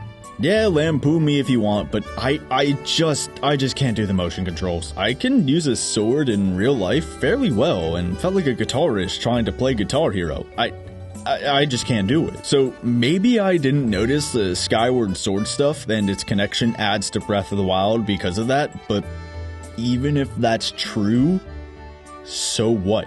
It's the same problem as the previous Zelda locations I mentioned before. What does this place and its connections to Skyward Sword tell me about the world now? Is this some temple from that game? If so, why? How? Will it help us in Breath of the Wild like it did in Skyward Sword? That would be pretty cool. But then that would imply that this is exactly Skyward Sword's map. The one-to-one recreation of the spring here seems to imply that. But then how come other things are different? Why is the volcano on the top right and not the top center? It only raises further questions. It doesn't look like this promenade crashed here from Skyloft, and I didn't see this area in Skyloft. This doesn't look like one of the temples from the ground, but I could be wrong, since again, I couldn't finish Skyward Sword, but Google exists, and if I am wrong, that's still even worse. Imagine if in Fallout New Vegas, they had a location from Fallout 3, just there, in the Mojave Desert, when Fallout 3 was around Washington, D.C. It just raises more questions than answers and will rightfully make someone go, why is this here? Instead of, oh, wow, why is this here? That spring has a one-to-one comparison to the springs in Skyward Sword, but that makes me wonder why it's not being delved into. Same with the Gerudo statues, and why there's not a bigger story to learn about the Gerudo or the Zonai could be a chance to actually retcon some continuity with that fancy new timeline. But no, these locations are just there. For no reason. We can't even say it's because the land changed so much over the past years because we literally don't know where this is on the timeline. And even still, volcanoes take quite a while to move, so the physical topography of the game should not have changed that much. The locations that are exactly like past Zelda locations, even though this game does everything possible to distance itself from past games and alienating its own timeline, just makes things more confounding and empty, since there's nothing here for the game's story now, and the possible continuity isn't brought up at all. Hyrule. It burned down! Oh, how did this happen? That's a very good question. So that's where I left my cigar. That just raises further questions. Nebulous mystery is as bad as nebulous freedom. You can't just have nothing explained. Having nothing there and trying to piece something together as if the landscape artists and writers actually put something there isn't a good thing. It's giving their failings an excuse. It's showing that the designers can put in nothing and let people make their own canon. It's like a writer put out a book with one word on each page and we had to fill in the blanks ourselves. That person is not a good writer and you should demand your money back for that book. Who's the actual writer? The person who gave you the writing prompt or the person who wrote the story from that prompt? But to be honest, heck, I do kind of appreciate the effort. Creating a mystery is a lot harder than making a fully explained story. Eiji Aonuma said they wanted to leave space for imagination, and that rings deep for me. Because I honestly feel bad for kids today because of the internet. There's no mystery to games anymore. No rumor that can't be instantly disproven about unlocking Luigi in Mario 64 or whatever with a quick Google search. Don't get me wrong, the internet is, in my opinion, an invention up there with fire in terms of importance for our species. But finding things out in a game on my own and realizing my friend was lying about catching a Charizard in the wild was fun. I spent hours wondering about locations I didn't know how to reach in Pokemon when I was an idiot kid, and thinking, whoa, what could be there? What is this game hiding? It gave games a genuine mystery that kept drawing us back because there were just enough secret levels and events to make us think these crazy rumors were possible. There was a magical quality to them when we were kids in the pre or early internet days. But Breath of the Wild's unexplained locations aren't mysteries. They're just nothing. Is it mysterious that there's nothing there? Yes, in the same way that a ruin being a ruin isn't a story in and of itself. That's logic. In the same way that a box full of packing peanuts is full, but is it really full? A mystery only means something if we know we don't know something. If we have things we can understand alongside it. The mystery of the Bronze Age collapse is a mystery because we don't know who all the sea people were. We see evidence of a sudden collapse. We can tell there was environmental change and natural disasters then. But the cities weren't rebuilt like they normally are in the archaeological record. We can learn about the Hittites and the Babylonians and the Egyptians. We can tell someone attacked them and that these empires were weakened. But why? How? Who were the attackers? The sea peoples. We have some basic idea that they weren't a single people. Maybe they were Greeks and Sicilians, and maybe they were possibly driven by desperation, but what united them? What specifically made them desperate? And what made the empire so weak that a ragtag band of refugees thought they could take down an empire whose mighty statues survived so long that Percy Shelley wrote a poem about how their glory faded after thousands of years? And see all these layers of known and unknown factors that make something a mystery? It's not the burned out fire pit that's the story. It's who was there and why. The ruins themselves aren't a mystery. It's what they were, who made them and why. If we have nothing there, it's just the statue of Ramses without the plaque. A random stone statue that says nothing. Yeah, that's mysterious. But those secret areas we found in games made the rumors of the more distant mountains a rumor and mystery we wanted to explore because it was paired with what we knew. A pile of rocks doesn't mean a thing if it's next to another pile, but if it's next to a tower we can identify in some way and someone is there studying that pile of rocks and tower, now it's a mystery. In books like the recently released The Legend of Zelda Encyclopedia, we revealed where each Zelda game fell on a timeline and how their stories related, but we didn't do that for Breath of the Wild.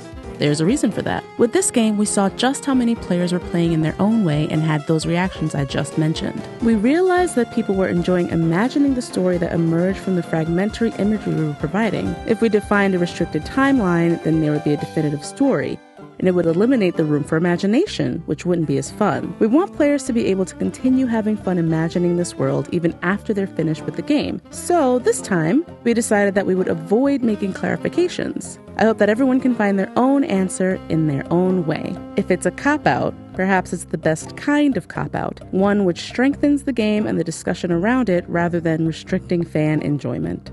No, it's not the best kind of cop-out. It's just a cop-out. This isn't going back to a pre-internet era of playground mysteries about what on God's green earth Missing No even was. We don't need to try and make excuses for and protect the game, pretending that giving us nothing is something. What Breath of the Wild does with these locations is, frankly, lazy. It's not a good thing that they didn't make a story and just put a bunch of disconnected pieces in the game and said, screw it, it's mysterious. Ooh, figure it out yourself. That means Nintendo didn't try. And that's worrying with how little games nowadays can get by with simply copy-pasting the same template. That's always been true for all generations of consoles and computer games, but for God's sake, now there's so much big money making companies risk-averse or purely greedy that seeing Breath of the Wild get away with doing nothing means every game is now going to put in nothing and get the same praise. It reminds me of a discussion I had with a director once, where they were trying to fit the typical screenplay template. They said there has to be a specific inciting incident at the beginning that makes the viewer go, oh, what's going on here? To which I replied, yeah, but it's dang easy to make them go, what the heck is going on here? Instead. Heck, in my own writing, I've honestly struggled to find that balance in Danarana's first chapter because I want it to be a slow burn with some mysterious and unexplained elements, but people have told me I'm being too opaque and not giving them enough to go on for the mystery to have that contrast. In Skyrim and other games, we get that, ooh, what's going on here feeling because of mysteries alongside some understanding to give the mysteries context, since it's kind of a dick move in stories to show something and then not explain it at all. Why do historians hate Damascus steel so much? Because we have no idea how it was made. Even still, we have some vague sources rather than nothing at all. People love true crime documentaries and mysterious cryptids and paranormal stuff because we have something to the mystery. Even if it is just one person explaining what they saw and some environmental evidence. And all of those things are still next to historical facts we know, or crimes we've solved, or animals we've discovered, or phenomena we now understand. Whether it's stories or real life or games, we want to know more because we've been given some understanding and actual information beyond basic logic with structured narratives and characters and motives and etc., rather than just being shown a rock and told we had to figure it out. And it hurts to see any possible return to the pre-internet game mysteries perverted into some kind of let's put nothing in the game since people can just Google what's going on. Yes, they can, but that doesn't mean give up. Either accept it, like how Toby Fox asked people not to spoil Deltarune, or make things more difficult to figure out. Back when, the internet was asking your friends if they figured out the puzzle, or letting your big brother get past the hard bit for you, or shelling out extra money for a guide, or calling free tip hotlines. We weren't without options. All the stuff I've talked about in these past couple of videos, from the ruins not saying anything, to the environmental storytelling not making any sense, to the connections from past Zelda games doing nothing but making this problem even worse, contradicting the game's own break with all previous entries, it's all just pure Chekhov's gun with no explanation. And even delving into the sold separately art book for the information they didn't put in the game, which the developers said in the interviews in the back, only shows they didn't even know what these places were. like I said, if you can't answer basic questions about the history of your world and the motivations of your characters, it will show in your work, and people will see it for what it is, unimaginative. Always remember, if it's not real to you, it's not real to them. And I think nothing shows this better than those dragons. It feels like somebody wants to sell me something! I told you he was on to us! In an open world game, because a player can go in multiple directions and take multiple actions in near random order, the world itself becomes the measure of change, since we have no standard progression through any different levels or specific linear story beats.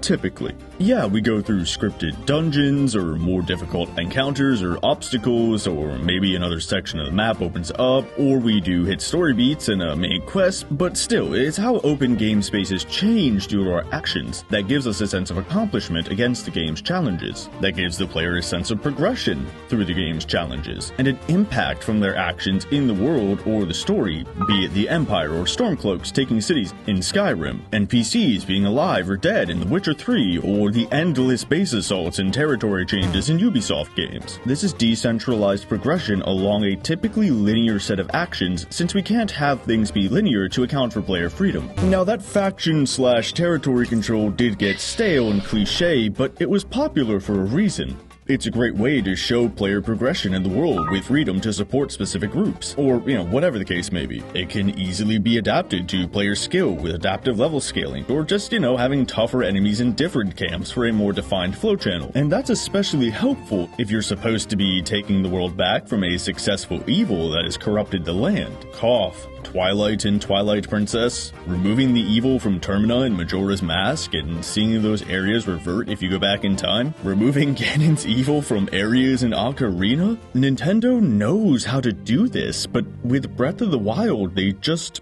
chose not to. Instead, it seems like they simply threw random enemies into random areas with no mechanical or narrative depth and gave some half-baked reason for some simple respawn mechanic. It tries to give some narrative support for Ganon needing to be stopped, but it just becomes noise to the player after the millionth time and just reinforces how this recurring monster occupation doesn't seem to have any lasting negative consequences. The only faction that has any motivation besides being barely sentient pig people doesn't do much of anything either. It shows how the world barely changes over the course of the game. Now, this carries into the next video on the story and side quests, where despite progressing through the story and side quests, almost nothing is affected by the player's actions beyond the bare minimum, since the enemies and game space not only make the world empty if used improperly, but are also key features in helping or hindering the story themes or dramatic tension, like world building a novel or the set of a movie. So feel free to add parts from this to that, or vice versa if needed, almost like any well-structured essay that blends the end and beginning of conjoining paragraphs. Please validate my work, like and subscribe. No, but seriously, like, if you do like this video,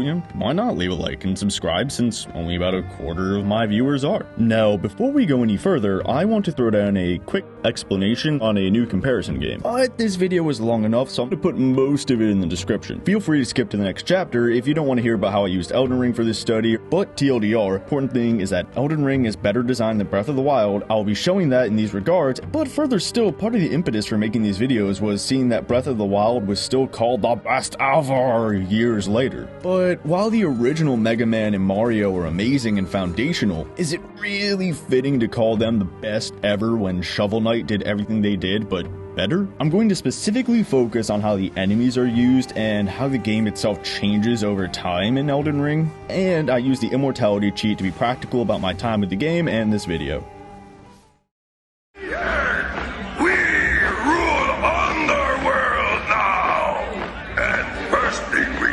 Get revenge on Link and Zelda! Now, when it comes to open world games, one of the largest and most dynamic things filling out the world is the enemies. I'll also be including some animals here since they will kind of act as enemies. With every location, every story beat, side quest, mini dungeon, etc., they're almost always going to include some kind of combat, and these encounters should always make sense and enhance the story.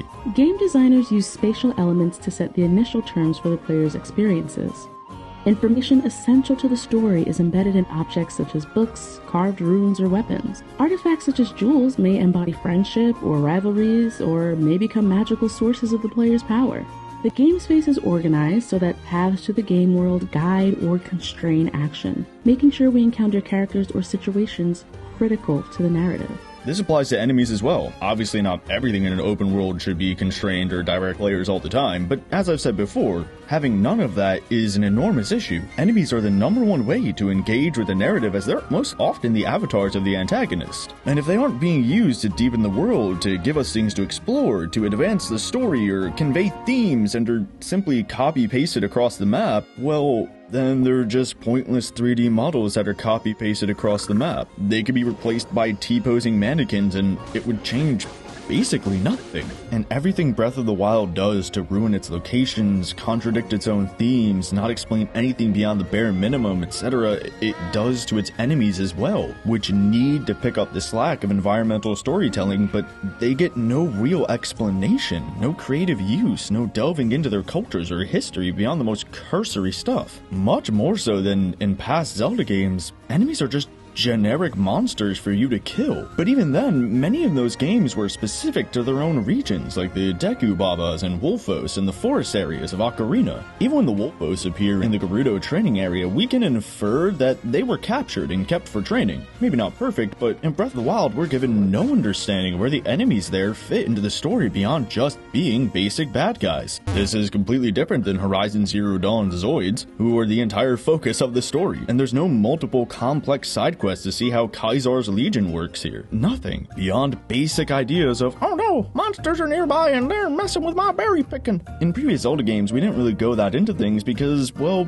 maybe there wasn't the technological ability to do that on the Nintendo 64, but mainly because the story, while having some fun twists and turns and memorable moments, while also making logical sense, was mostly a backseat context for video gaming design focuses of hiding chests behind bomb walls or going through dungeons with key puzzles. I mean, at the very least, you can say there was some attempt to say something by having the aforementioned enemies in specific locations. But here, there's no excuse when you make Ganon just some faceless blob of badness goo. Try to have actual character arcs with Zelda and also try to sell a world where a lot of people died in a great calamitous collapse. Something has to replace Ganon, and that lack of something clashes with the effort and the implied gravity of the story in other places. And if you're not gonna have another antagonist fill the role like Zant or, that guy from Age of Calamity, then the groundlings need to step up and be active, like the thugs in Arkham City, or the Nemesis system in Shadow of Mordor. I mean, at the very least, they need to sell believability like simply having crabs in the water, or subtly tell stories like servants mining runes. But Breath of the Wild's enemies aren't that. They're static and unexplained, not affecting anything lest they ruin the player's freedom by providing any kind of story or structure. They must keep the nebulous mystery of why there are Lionels and why they decide to walk in an endless circle in random places. Giving that information is not too much to ask in an open world game that also tries to have believable physics. I mean, in other games, we see the Draugr in ancient Nord ruins, Snapmaws in the water, Rot Fiends in bogs. Each of these enemies have specific reasons for being in those locations, be it a story focus or just simple logic.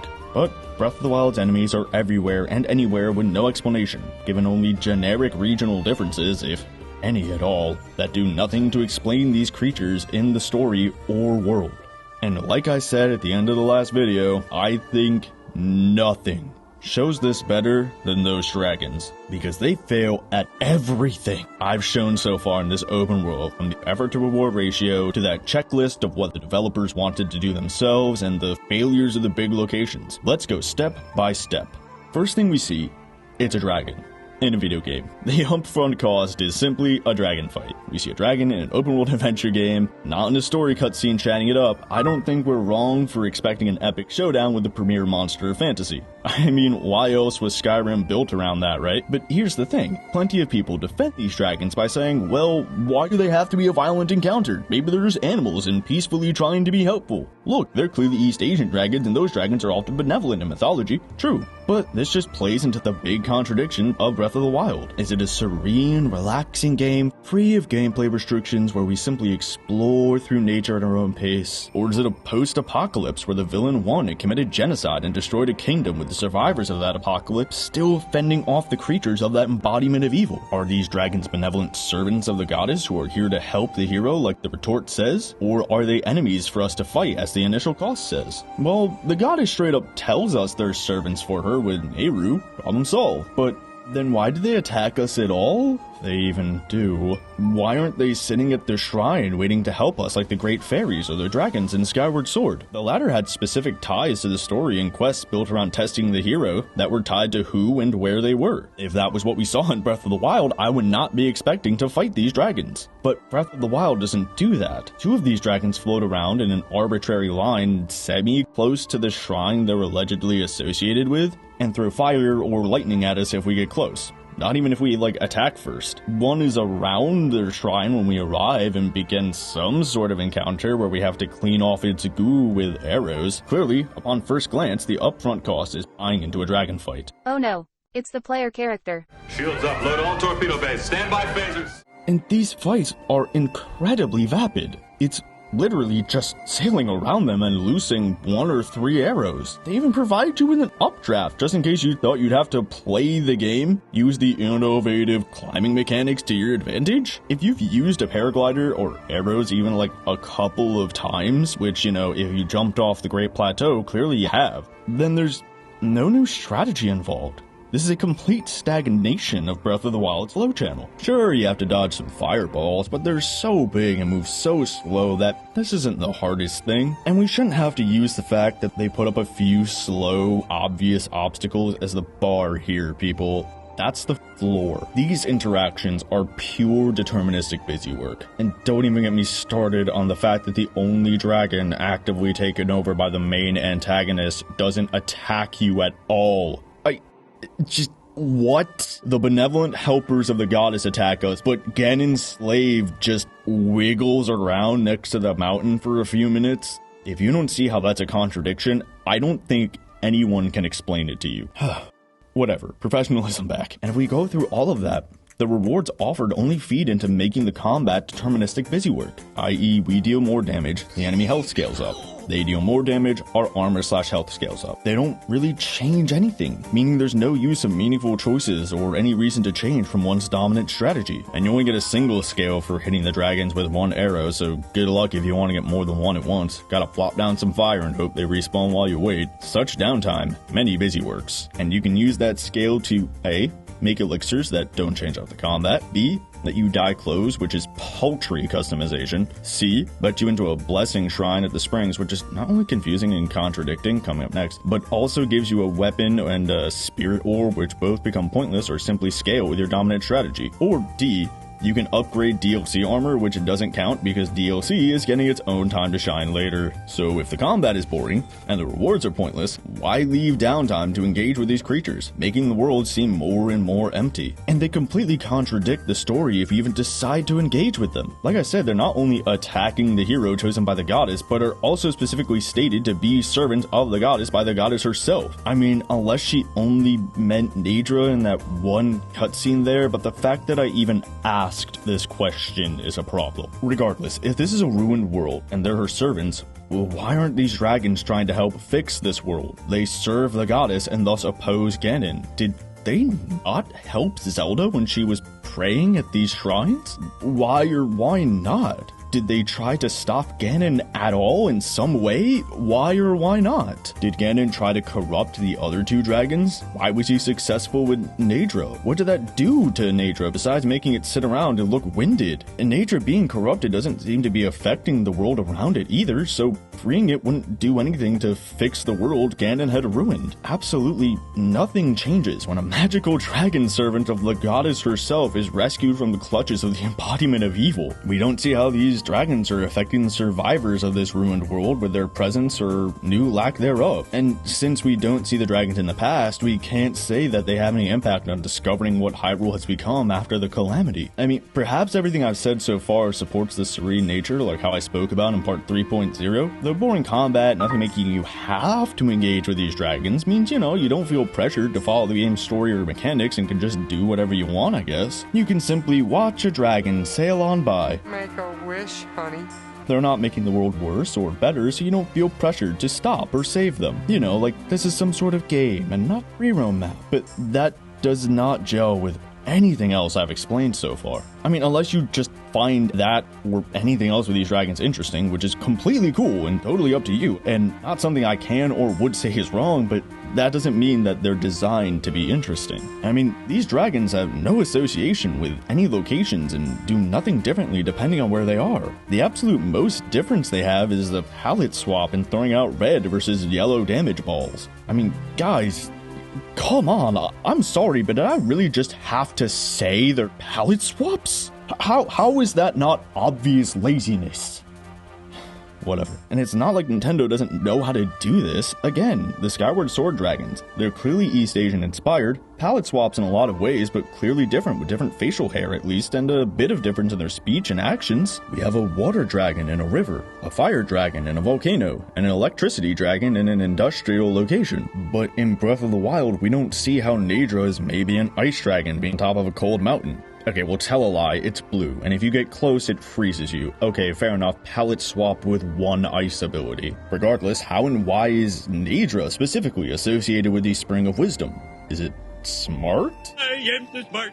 I am so smart. We don't see anything like that for Farosh or Dinreal either. Maybe you can say because Dinreal is near the volcanoes sometimes, then maybe it makes sense it has fire? But we usually see it sailing closer to the tundra, so does that really make sense? And I mean, that one has the least association with the shrine for which you need its scale, only being near it for a bit and spending 99% of its time sailing away from it. Maybe Farosh has more relevance with the shrine needing his scale since the Zonai Ruins are clearly dragon-inspired, but that's not 100%. In the official art book, it just says the dragon statues are meant to represent the courage of the Triforce. It also says they worship a water dragon, and while we do see Farosh go in and out of water for a second, that's it. It further clarifies that the ruins are Zonai, but the shrine with which Farosh is associated is clearly labeled as Hylian, so it's not clear if the Zonai association with the dragon is Farosh, since if Farosh is connected to the shrine and a servant of Hylia, why wasn't the shrine made by the Zonai? But still, regardless, we learn nothing about the Zonai, so the connection to that shrine is only tangential at best. Zonai stuff just adds pointless and unexplained mystery, which I addressed at the end of part 3.7. Then again, the art book does say that the dragons were here since the distant past, so maybe the Zonai knew about Farosh and that's still the dragon? Still, even if we can somehow say for certain that they worship this particular dragon, so what? What does that really add to the game? Just more questions, I guess? Questions about how the Triforce functioned, about how Hylia functioned with these Zonai. It's just ruins that are shaped like dragons that aren't even associated with anything that we engage with in the game. And with Naydra, yeah, it sits around on its shrine, but then just leaves and sails around the mountain, proceeding to do nothing afterwards. None of these dragons have any connection to the land or locations that specifically mentions them, nor are they really used any differently. Just palette-swapped models sailing around and doing nothing. And them sailing around made no sense to me, because how does no one bring up that a giant dragon is just muddling along there? Does no one care? Well, I mean, according to this 3D model that purports to be a newspaper, apparently people can't see them. And I mean, it's implied that, I guess, children can? I think a few other people have mentioned them, or like seeing some lights to kind of direct the player to where the giant dragons are if they haven't seen them yet, so, huh? Well, I mean, looking at the art book only confirms they're servants of the goddess tied to the spring, been around for a while, and people haven't seen these dragon spirits in the current age. That's all it says in the Hyrule Instagram scanner, too. Okay, that clears up nothing beyond what we see in the game. Fine, let's Google it. Okay, looks like most people are only guessing? I mean, that alone should demonstrate just how badly Breath of the Wild explained what the heck these dragons are. The best I can tell is that most people think characters in the game can't see them because you have to have a pure heart, but like that is never actually mentioned, and we get no explanation at all except for the author of that newspaper saying a kid saw it, which I guess implies that kids have pure hearts, since they said kids wouldn't lie, which, have you ever met a kid? They lie. But that can't be the reason, because if the Zonai were worshipping Farosh, how did they see him? Did they all have pure hearts? Did they have dragon spotters? Wouldn't the Hylians have spotters then, and then worship the dragon that's associated with their god in springs? This is a completely broken story skill chain, like I explained, showed by how I came to the wrong conclusions about them, thinking the game just forgot to make these giant flying dragons a part of anything, since I never found this one book half kind of maybe saying that maybe they're real or not. There's literally nothing about them besides that they serve a goddess, have some connection to the spring, and people can't really see them, I guess. To be frank, it's impossible to come to one correct conclusion about them, because there's literally nothing here, and the few things that are there contradict each other. Well, at least there aren't any ties to past Zelda games with fan theories that don't mean anything, like with the Zonai. I mean, unless there are, and I didn't find them. But regardless, look back at the big location sections of part 3.7 to hear why those don't help this game. These dragons are literally nothing. Even looking them up online or in the art book just displays how vapid they are, and the few things that are there don't make sense. I've said it before, and I'll say it again. It's like we're given a book with one word on each page, and we're expected to imagine the story we want ourselves. That is not a good book, and the person who wrote that is simply not an author. They're just lazy trying to get you to do their writing for them. And, well, none of the other enemies here are any better. P.S. I'll be talking more about the Guardians and Yiga in the story video, just so you know. So when we look at the regular enemies, like the Moblins, the Lizalfos, the Taluses, we see they're really not doing any better. They aren't used in creative circumstances and don't fill the world with engaging encounters mechanics-wise. They aren't used to convey relevant emotions, whether for a serene world or a post-apocalypse. They're empty storytelling husks and a genuine step back from the enemies of previous Zelda titles and just other games generally. And I don't think I need to add much more to that point than the enemy variety. I've been saying copy and paste and palette swap over and over in these videos, so let's actually take a look at that. Here's every single enemy you'll encounter in Breath of the Wild. Bokoblins, 5 different colors. Moblins, 5 different colors. Lizalfos, 8 different colors, but some shoot fire or ice instead of using their tongues. And stall versions and floating heads for each of them. Keese, 4 types. Octoroks, 6. Wizrobes, 6. Taluses, 8. Tiny Taluses, 3. Lynels, 5. Enochs, 3 plus a stall. Molduga and King. Little Yiga and a Big Yiga. Guardians, turret and in the ground. Flying, normal. 4 scouts and a sentry. 4 blights, a Koga, a monk, a Ganon, a big Ganon. Oh, and a Choo-Choos. 4 colors and 3 sizes each. Boy, that's a lot of sprites. Well, sorry buddy, let's put on our reading glasses and actually see the truth here. Let's cut out all the pellet swaps. They change nothing beyond scaling alongside your weapons and health, making them functionally the same. Doing 1 damage of 5 HP is no different than doing 20 of 100. Fractions! And the stall versions can probably go too. What's the real difference? You target them and hit them, and instead of dying, you go to where their head was and hit it.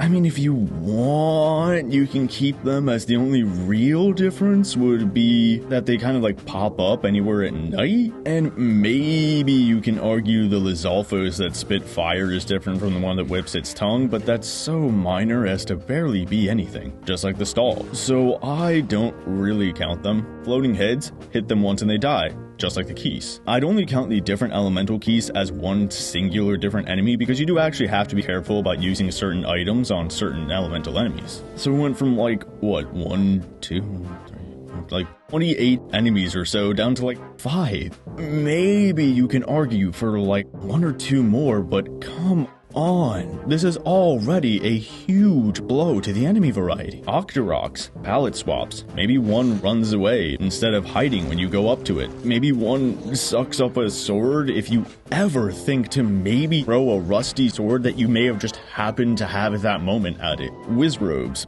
palette swaps, Peblets, Lionels, Hinoxes, Taluses, palette swaps. You get enemies actually play differently, so they can stay. The Guardians act differently too, well, but only some. The turrets and the ruined Guardians that are stuck in the ground are, pretty much the same. I guess you can say Scout 1 and then 2 to 4 are different, since one is only ranged and the others have close range attacks. And then there's the flying one, the regular one, and those Sentry Guardian light things that you only see, at Death Mountain. The Moldu King is only DLC, so he doesn't count, nor does that monk boss fight. Kogo, while way too easy and comes with his own problems thematically, he's different than the other fights, so he can stay. Same with, Ganon. And I guess Pig Ganon, but I kind of really don't want to count Pig Ganon as an enemy because he's basically just a set piece. By that logic, the Divine Beasts should be enemies, and I don't see them listed as enemies anywhere. And weird take among us professional Breath of the Wild haters, but while the Blights all look the same, they play so differently that I actually don't count them as palette swaps. Oh, and the Choo-Choos. You hit one and they either break up or die. Also, they can't really do anything to hurt you if you have more than 3 hearts. I guess you can count them as 2, because don't hit a lightning one with a metal sword. So, from 96, and that's being generous since I counted some enemies with specific names as different, like those brother Hinoxes, to 28. That's basically a quarter. So 3/4 of Breath of the Wild's enemies are palette swaps. Seriously? Oh, almost forgot. Animals. Wolves, bears, mooses. Alright, check out the palette swaps. 3 enemies. 1 wolf-type enemy, a bear, and an animal that sees you, makes a grunting noise, and then maybe charges your direction. See boars, rhinos, etc. So maybe my 1.5 brain cells screwed up counting numbers, but at worst, 3/4 of Breath of the Wild's enemies are palette swaps. At best, I think you can argue for 50%, but 50% is still an F. Let's look at a Link to the Past, a whole 26 years before Breath of the Wild. Okay, so, look at that. They have palette swaps counted as 1 enemy type, not for Breath of the Wild's page. Okay, so 1, 2, 3, I don't think I'm gonna count a boulder.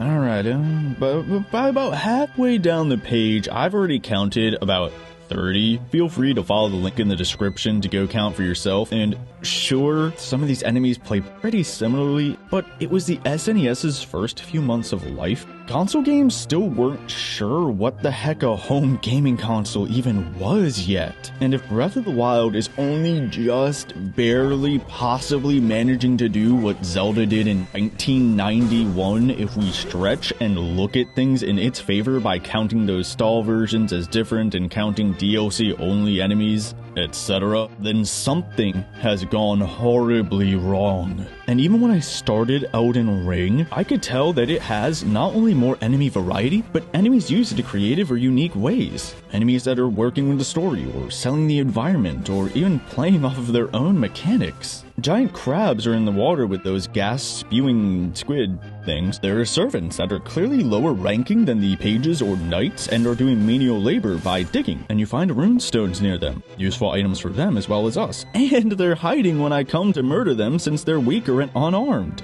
Dudes with fire just hold it in front of them. There's the aforementioned pages compared to the big knights, and then the full knights with helmets, which are above them to show an actual power structure. Those knights are seen fighting the vampire bat monkey people not too far away. A bit later, I saw skeletons falling down and not caring because they can just rebuild themselves. There was a procession with heralds hauling a giant cart like the one seen near an important castle at the beginning, showing a connection there. There are big Mungo dudes hauling that cart, but they're also the guardians at said castle.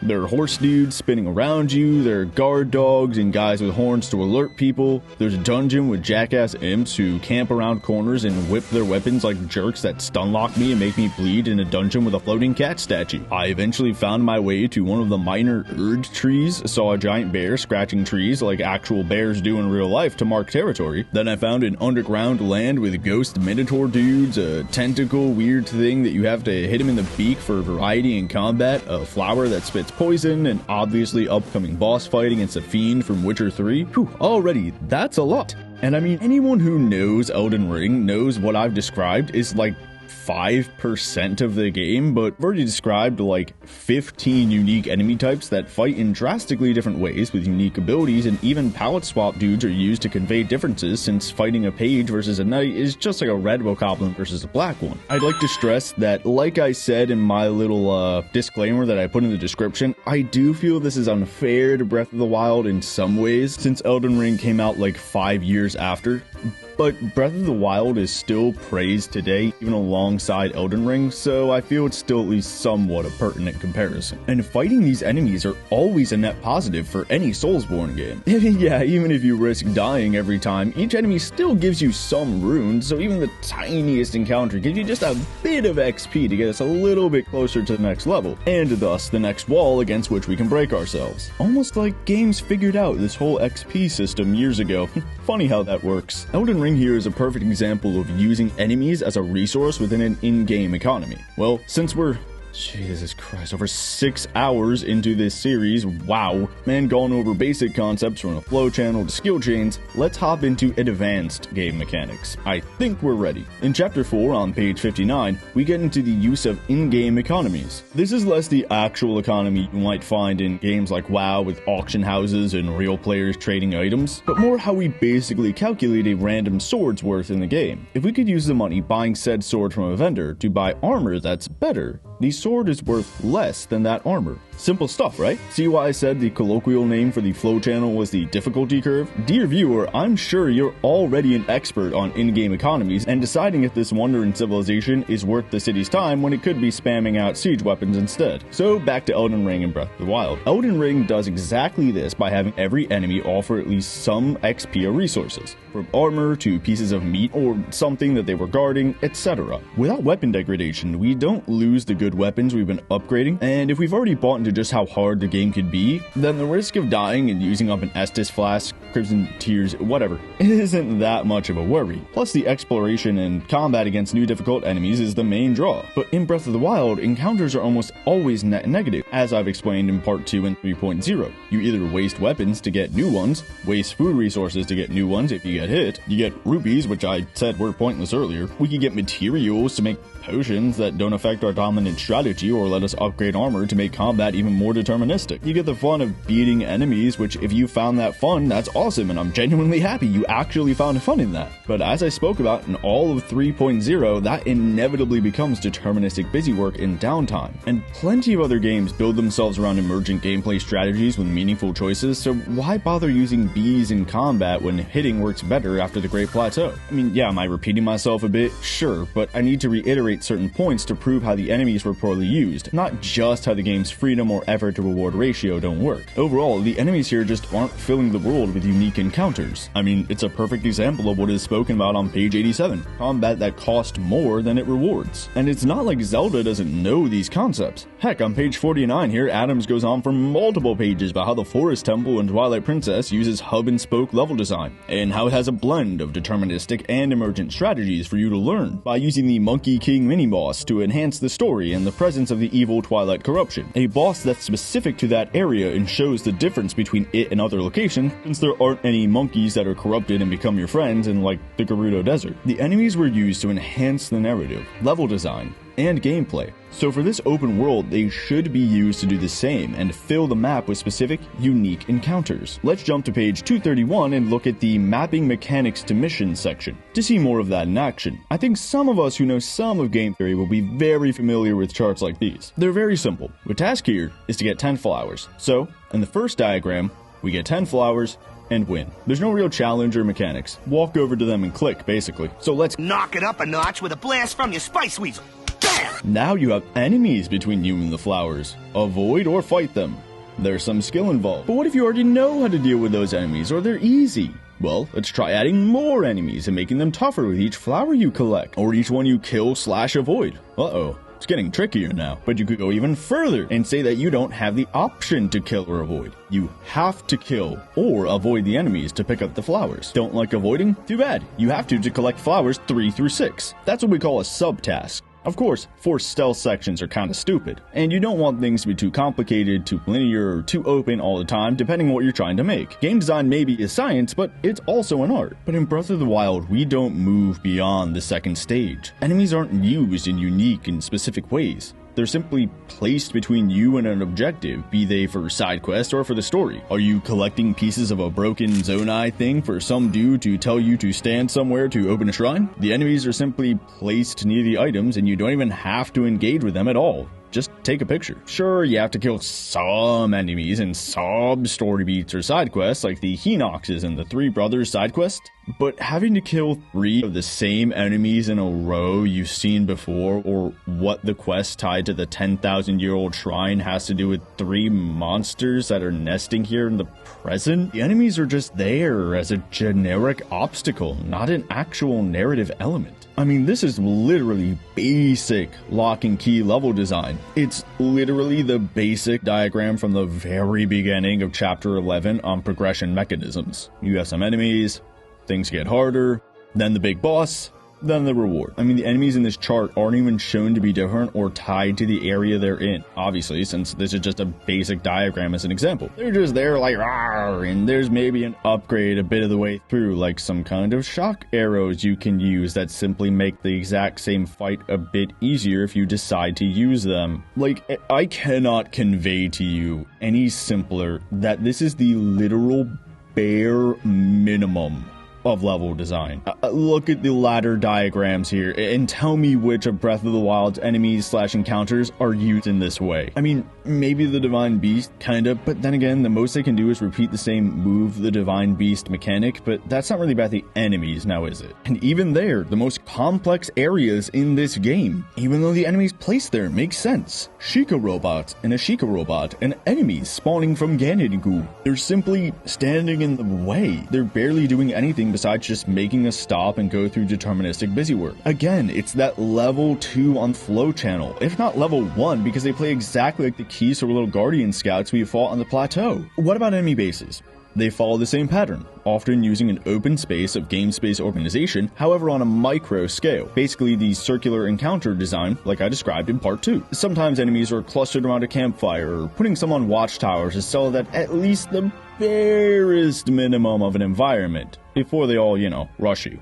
There's something you want, you engage with the enemies, you obtain what you want, and eventually realize that what you wanted isn't even worth the effort anymore. It's deterministic busywork that never changes. And we see no use of narrative elements brimming with potential despite such things being necessary, as I said in all of 3.3. We see nothing about Ganon's minions or how they're organized, how they interact with the land beyond attacking NPCs like any open world RPG has had since forever, or how they attack animals in certain areas, I guess to show where they're getting their meat from, like, wolves in Skyrim.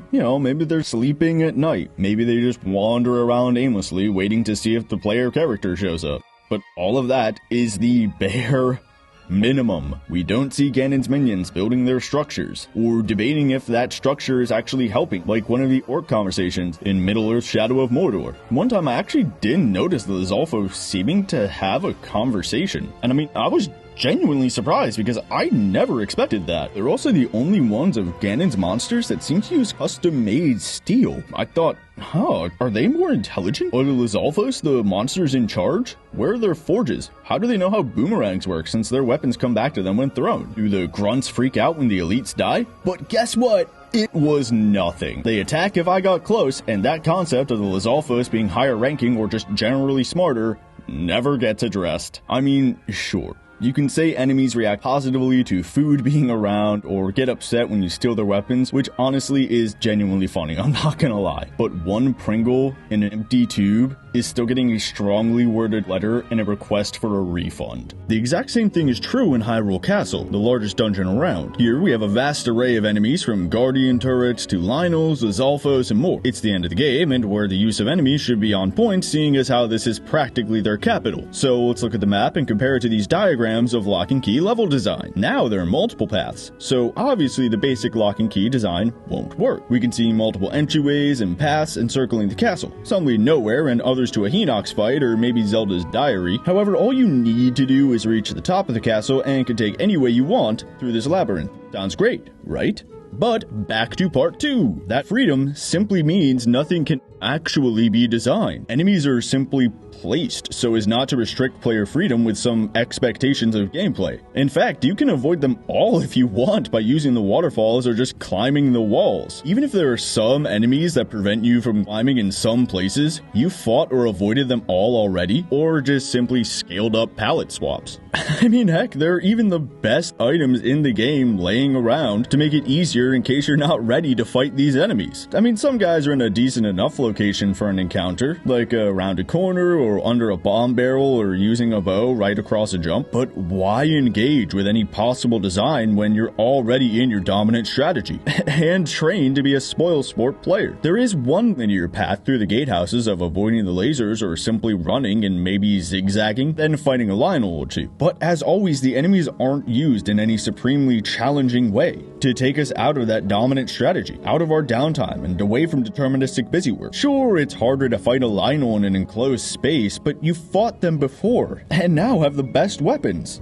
It's not that different from any other fight. It's barely any different than the first one. Maybe you can say it's still some design, but the fact that the final area has something that's just some design, then something has gone clearly wrong. Now, I'll go a little more into level design in a separate video, but combining these topics from this video and the previous effort to reward ratio and freedom elements shows how these enemies aren't being used meaningfully to fill this open world. And when that's true in this final castle, dude, especially since here is where we should see the enemies at their narrative height as well. This should be the center of any kind of society or power structure they or Ganon are trying to make now that they've actually won. We should see these monsters building homes and sleeping quarters or planning out how to do Ganon's will, wiping out the last of the Hylians and Zora and etc., rather than just standing around a place with a ruined table. They're doing the exact same thing they do when they're just standing around on the tree forts and rocks, wiggling their pig noses or infinitely chasing a boar. I wish I had more to say, but they really are just standing there. They're in a jail cell for some reason. They're in the docks for some reason. They've got Lionels locked in gatehouses for some reason in a very video gamey mini-boss encounter. If you're gonna go full open world with environmental storytelling and all that, give some reason for these things. The Draugr were all in their coffins or walls because that's how the Nords buried their dead. The Dwemer robots were still in the ruins doing menial tasks against the passage of time because they are automatons who have yet to deteriorate, built by an engineering proficient people with nigh magical skill when it came to building, and we see that because their work lasted longer than they did. Whoa! Storytelling! Did the Lionels decide to go in there and wait for Link? How and why? Who told them? Why isn't any monster using the Hylian shield instead of leaving it with a Hinox that could have been using it to try to kill Link? I mean, you can call this nitpicking. I call it not using every element of a game to its fullest narrative potential, and leaving out crucial story information. Information that could have been discovered freely by the player on the table. Tell me, does it really feel like you're assaulting a castle that's been taken over by the embodiment of evil and fortified as its new capital, and using all of its resources for the monsters who now live there and have their own society? Or is it just a big area with some enemies in it? I mean, just look at the Bridge of Sacrifice in Elden Ring as compared to the one I mentioned way back in part 2. We have the enemies set up fortifications along the bridge that crosses a canyon. One is man-made, but the other is natural. There's a tower at the center where there's a ranged enemy launching explosive/fire attacks alongside groundling enemies that also accidentally destroys parts of the fortification. You can even avoid this bridge pretty easily in either game, but alright, professionalism pause again. Just freaking look at these two, okay? Breath of the Wild just looks empty. It looks pathetic. It looks like random 3D models were placed onto this random natural bridge for no reason. There's supposed to be obstacles, right? There's nothing on either side of this bridge for them to guard. There's a tree fort somewhere near it, but why do they need to defend this bridge? From what? Isn't it in the section that was destroyed by the calamity and thus is in their home territory now? I mean, this is just a bridge, not a military base like the one I described in part 3.3. There's no details to sell this bridge the way they are here in Elden Ring. There's a campfire for the soldiers, hanging corpses to ward off rebellious servants from the nearby castle, crumbling sections denoting that this world is in disrepair, or this just being a bridge at all to show how this section of the ravine was crossed and defended. Breath of the Wild just got 3D models that are there. I mean, sure, I appreciate how the enemies can defend both sides of the bridge, but like, why? Only to accommodate player freedom, not for any narrative purpose to enhance environmental storytelling. I mean, it does strike me as weird that the ballista in Elden Ring is pointed away from the castle that was taken over by the servants. It seems to me that they should try to keep those rebellious peasants inside. I mean, maybe there's some deep lore reason I don't know about, but that could honestly be one point against Elden Ring in fairness here. But the absolute base of it, just look at these two, man. Okay, professionalism, play. The basic enemies simply aren't selling themselves or a ruined world. I mean, this isn't a ruined world for them. It's a new world, where we can see them do what they want and make things the way they feel it should be.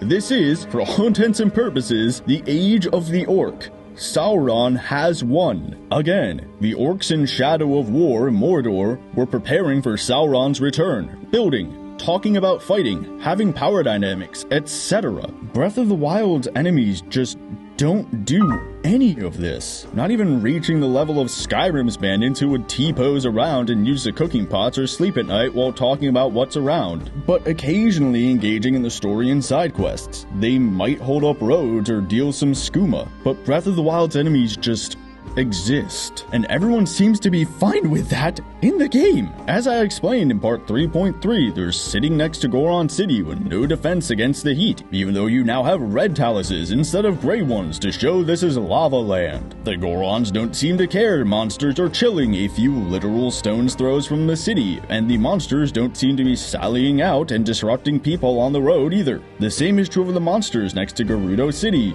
the ones in the Exchange Ruins near the Serene stable? This one. And Tabantha stable.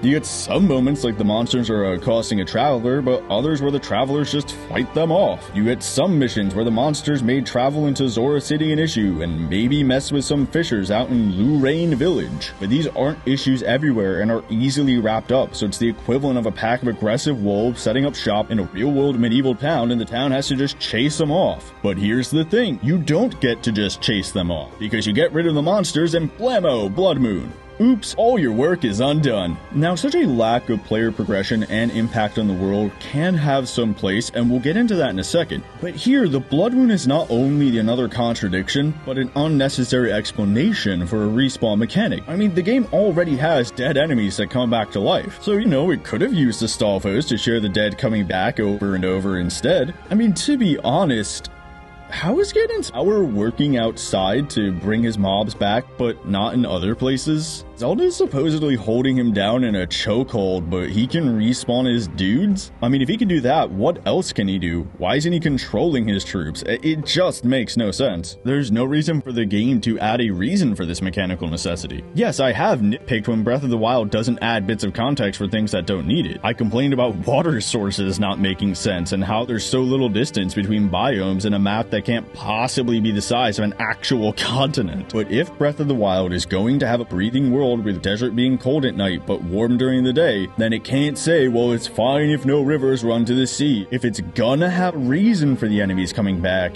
that reason has to not contradict the world. Putting aside that it makes no sense for Ganon, the Bloodmoon shows how, yet again, we see Breath of the Wild torn between two ideas: pure serenity and post-apocalypse. Is this Bloodmoon thematically flooding Hyrule with a constant tide of post-apocalypse monsters against which the people can only survive and not thrive, like Lorule compared to Hyrule in A Link Between Worlds?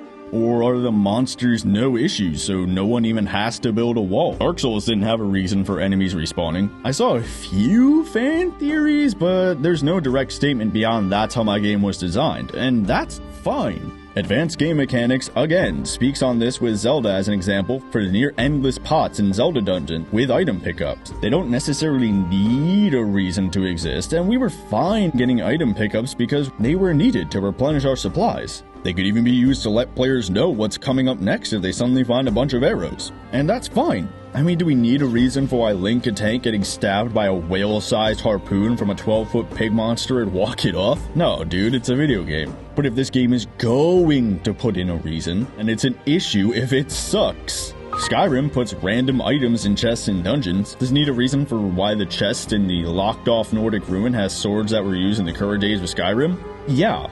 Why?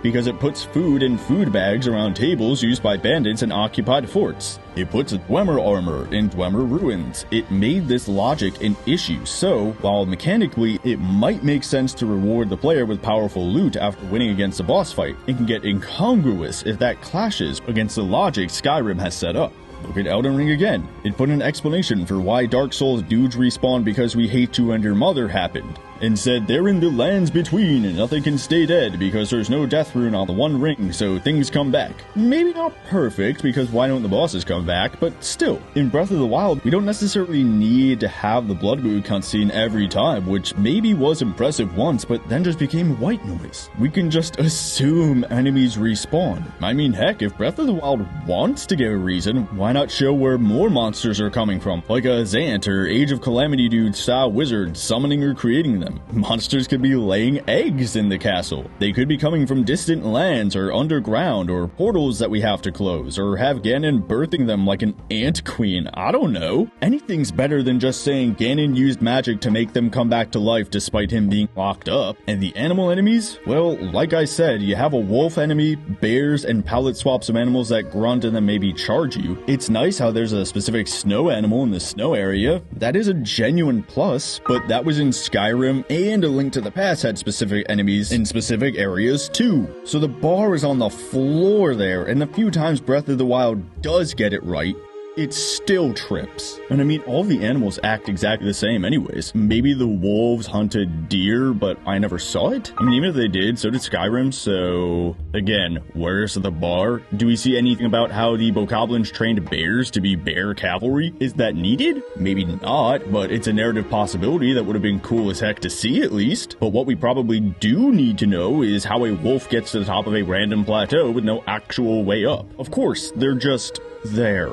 To be there. Perhaps that's nitpicking, since we don't see how other creatures like the bokoblins are up there in the Gerudo Highlands, but we do see them around the ramshackle lifts and walkways, so I guess we can assume they used those to get up. Bit of environmental storytelling here. I mean, it just exacerbates Breath of the Wild's issues of palette swaps, lack of unique player engagement, and haphazard asset placement, which makes the world feel so much more copy-pasted, and thus empty as a box stuffed end-to-end with packing peanuts. The enemies aren't used to convey anything and aren't used in creative circumstances, are empty storytelling husks, and are simply wastes of potential placed around the map simply to be placed. There is no attempt to reinforce how Ganon has won and the age of the orc has arrived, except for the Bloodmoon, which only adds to the main Serene/Apocalypse contradiction, as nowhere seems to be in mortal peril from these monsters. Rather than the largest area being used as a capital for the servants of Ganon, it's the biggest point where the enemies are simply standing around for you to maybe engage with if you want, lest they dare to give you an obligation and step on your freedom to avoid playing the game you bought. I mean, unless you run in straight from the Great Plateau, but we were specifically told not to do that. So, not only does this end up making location simply look pathetic, for lack of a more tact description, but it honestly is pathetic when we look at these environments from the perspective of game design diagrams and see they're literally no better than the base model, or at best, second. And looking back at Zelda's history too, we can see that the enemy variety here is just literal palette swaps. There's just no excuse for Breath of the Wild's enemies being this vapid and this lacking in proper use. There's simply no excuse for failing to make dragons work in a fantasy video game when Skyrim got it down before you, or at least did it better, on which you could improve. And Skyward Sword got it right in the same dang year, only 1 week after Skyrim released, when the dragons in an open world fantasy game are a perfect example of everything you're screwing up. then you've really screwed up. Even the Yiga, the only enemy group with actual agency, being faceless dudes in masks instead of barely sentient monsters or magic robots, don't do anything to advance the story, add depth, or change up the mechanics beyond the bare minimum to fill this open world. As I said, I'll be elaborating more on them in the next video, so feel free to move over arguments from here to there or vice versa. Now, a picturesque plotline, spaced out to an open world or not, is totally fine and has worked wonderfully in so many things. I brought up Minecraft story mode in part 2, where the gang travels to different worlds while trying to find their way back to their world. Even in the first half, the group travels to a variety of locations just to find some way to defeat the Wither Storm. In the world-hopping second part, there's no real villain besides the pressing need to get home and whoever is the villain in each particular world. But in the first half of Season 1, Ivor can cause issues, and the Wither Storm is a threat of generic badness world-ending goo. Now that sounds like Breath of the Wild, huh? Replace Ivor with the Yiga and the Wither Storm with Ganon, but the Yiga don't act like Ivor here. They're supposed to play the role of antagonist, albeit simply with a little attempted comic relief sprinkled in, but they don't actually act like any sort of antagonist. They have the look down, but none of the action. They don't actually try to stop Link from fixing the Divine Beast. Stop right there! Hero. Stop. They don't try to join forces with Ganon's monsters. They do nothing to fill the world with dramatic tension unless you count appearing out of thin air only to disappear if Link keeps running as dramatic tension. Dramatic tension, which arises from an unresolved situation or problem, is what holds the reader's attention and keeps her around to see how the story comes out. And Breath of the Wild needs to be doing this, since Ganon is unable to affect the world, except for, the Bloodmoon, but whatever. His monsters don't seem to have any leadership or agency. We need to see them affecting this world through Ganon's whim. They need to sell this post-apocalypse, especially if the environmental storytelling and enemies are falling completely flat. Like, Astor the Wizard from Age of Calamity, or, the Yiga in Age of Calamity? The only time the Yiga actually affect the main plot is when they steal the helmet from the Gerudo like some frat in an early 2000s movie. Are they gonna egg Hyrule Castle next? Oh no. Hello. Hello. Read you. You're a stupid head. Koga. Is that you? It had nothing to do with Link waking up, or at least none that I saw in the dialogue with them. They just nicked it a few days or something before Link actually woke up, just because. Because f*** 'em. The Gerudo say it's needed to enter Va Naboris, but did the Yiga know that? It's not said, so maybe it's implied they did and are trying to keep people from entering? But then why don't they do that with the other divine beasts? Stop right there! Hero. Stop. You'd think that it'd be easier since this is the only town with any kind of blockade, but the Yiga can wear disguises and teleport anyways, so why not just wear any girl disguise and walk in like Link did? Is that what they did? I don't know. And besides, the Yiga could just yeet the helmet down the giant wells so no one could get it, or just break the dang thing. And if they did know that the helmet was needed to enter the Divine Beast, why didn't they steal that before any of this? It took them 100 years to do it? But then again, weren't the Yiga made from that split from 10,000 years ago when the king just decided that he hated technology? Whatever, now we're getting deeper into the story aspect of that making literally no sense. But then again, the fact that I'm even able to ask so many questions just shows that the Yiga are there as a general to-do list item before the Divine Beast, like getting the shock arrows for the Zora or walking to the shooting range for the Rito. They literally could have been replaced by a raccoon stealing the helmet and it would have made literally no difference narratively. And that is not a good thing. So them adding to the main story within this world already seems like kind of a bust, so what about filling the world generally? Leader Koga does say that they were looking for Link, and you do see people who are Yiga in disguise who attack if you talk to them before you take down Koga, but those Yiga don't die when you beat them. We don't have to see them get sliced in half, but what's wrong with them flopping over and poofing away into dust like the other monsters and say, oh, it's because they gave their souls to Ganon or something? Just because a robot wants to kill humans, that makes him a radical. I mean, they just teleport away, so did the scouts not report this to Koga? I mean, I guess you can say this dialogue that he said here works either way, but still, once you defeat Koga, the Yiga switch from doing nothing to sometimes popping up when Link's walking around, so I guess it's implied they take him more serious, but they don't if I beat the scouts. They don't say, oh my gosh, I found Link, the legendary hero destined to defeat Ganon. Get him! What? The Yiga aren't necessary to the context for these open world encounters written here. Their inclusion before you go to their hideout makes little to no sense. Afterward, it makes little to no sense, and overall just does not fill this world with anything more but random questions and random encounters. Yeah, like I said, I do enjoy how they play differently from other enemies and each other, with some genuinely unique abilities. That's very good. But alongside the narrative failures, after the 100th time fighting them, those random encounters don't really mean much, do they? I mean, especially when you could just run past them, and instead of being good Ganon soldiers, they say, well, alright, I have to respect their freedom to not want to fight me rather than kill the only thing my master actually needs me to kill. I mean, if you look at the art book, it shows concept art for Yiga clan tags being graffitied across the land. That would be great to help sell areas controlled or contested by the Yiga, or how Ganon's troops have just taken them over. You could even wipe them off if you had a mop, or see people cleaning them off if you liberate an area from Ganon's grip. That would be really cool. But of course, just like the designers said, blasting all the interesting details off the Zonai pillars all around the map, for no reason, we just don't get this little detail to fill the world with interesting environmental storytelling. I mean, the only time we get anything about the Yiga beyond they bad, and they like bananas for literally no reason confirmed by the art book, is when you're talking to this random dude outside of Impa's house. He just gives us a big ol' info dump on the Yiga. That's the reveal of the 10,000-year-old magical evil ninja clan that's devoted to Ganon? What? Well, you got me. By all accounts, it doesn't make sense. No cutscenes? No experiencing them acting against you throughout the story? Beyond popping up to fight you if you walk through the right hitbox or something? Beyond doing one Divine Beast where they have literally no actual connection to that mission beyond just being generic thieves?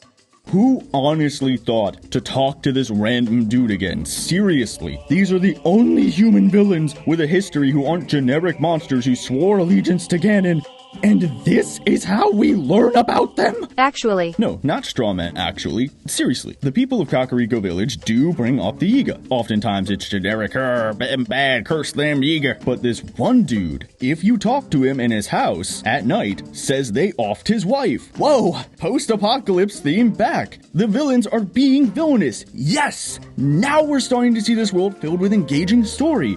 But it's only one dude and in one place at one time. I checked online to see if I missed anything. I mean, yeah, obviously maybe I did, but the fact that I missed the antagonists being antagonists is not good, man. Still, he doesn't even say this unless you're in his house at night. And I mean, maybe you stumbled across this, but like I said with the dragons and shrines, etc., a broken story skill chain can lead to bad conclusions about a game's fictional world if you're not gonna show this stuff in the game. I mean, guys, it's storytelling 101. Show, don't tell. We don't see the Yiga doing these things in the main missions, in the environment, or in Sidequests. Only if we happen to talk to a couple of people who tell us things we don't see. Except for one time. If you do 3 different Sidequests, a third will trigger.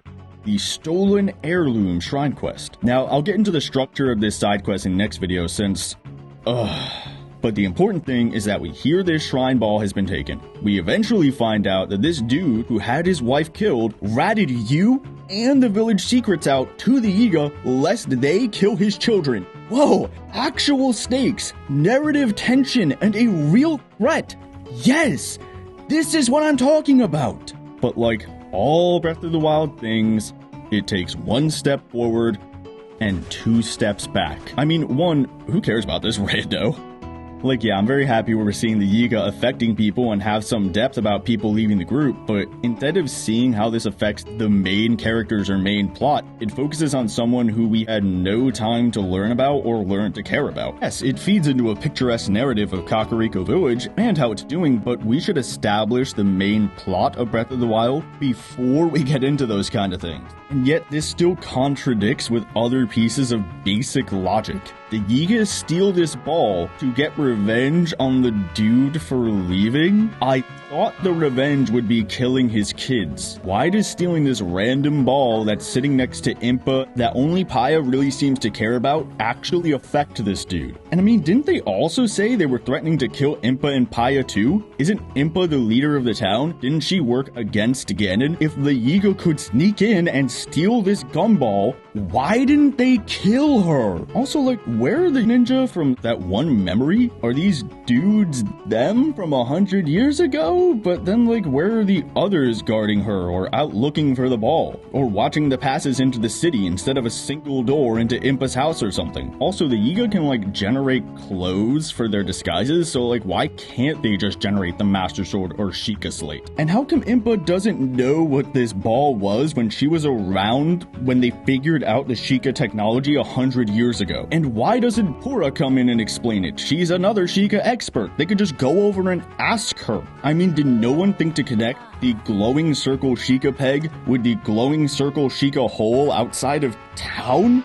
See what I mean? The Yiga just aren't filling the world with engaging story or encounters or details or quests. And the few times they are, it only brings up further questions, just showing how bare this whole world is. Like I said, I'll go a bit further into the Yiga next time, but for now, the main takeaway is that they're concentrated in one area narratively, with no real impact on the world except for maybe a side quest or two that barely make sense and aren't actually doing anything in the story beats despite having every logical reason to do that. And the one time they are, you could literally replace them with a T-posing raccoon and it would make no difference. I mean, they could be in charge of Ganon's monsters since, you know, they have actual brains. But we don't even get that interaction either. And if for whatever reason you don't want to have a Zant type or the Yiga be in charge, there is already precedent for how these unintelligent monsters could function without Ganon. As I've been showing, I refer to the late, great Zelda cartoon from 1989. I mean, look at Zelda and tell me their character designs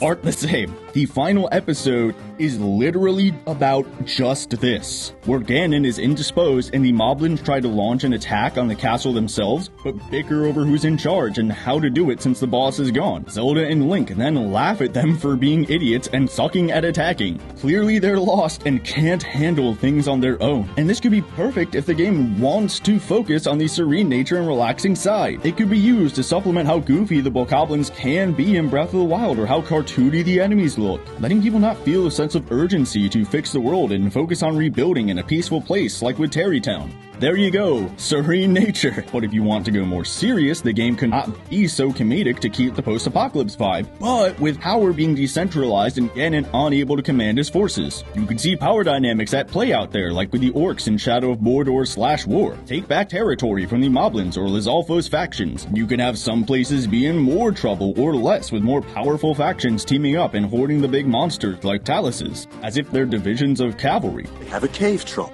You know, so you have like different sections of the map that are naturally harder and easier. You could have the Yiga trying to unite everyone, but they're clearly only second in command, and have some other captains who are like, screw you, you're not big boss, you're Moblin King. That way you can have some sort of pressing antagonist who maybe is trying to unleash Ganon again for dramatic tension, or maybe the Yiga are trying to keep Ganon locked up too. Maybe they want to be in charge and you have to work with them. Tons of potential. The fact that, to this day, mere days before the release of its sequel, this game is so open for so many changes just reinforces how barren it is. Even with that more defined flow channel and the idea of decentralized power with competing factions, you can still have freedom to explore without some big bad guy who's moments away from capturing Ciri for 500 hours while you wrap up all of Velen's side quests. In addition to melding in some progression through the world as the player fixes Hyrule and moves between safe areas and dangerous areas like the besieged zones in Red Dead Redemption Undead Nightmare. So I'll get more into ideas like that later on when I wrap up this whole series with how I would fix this whole morass. But in the meantime,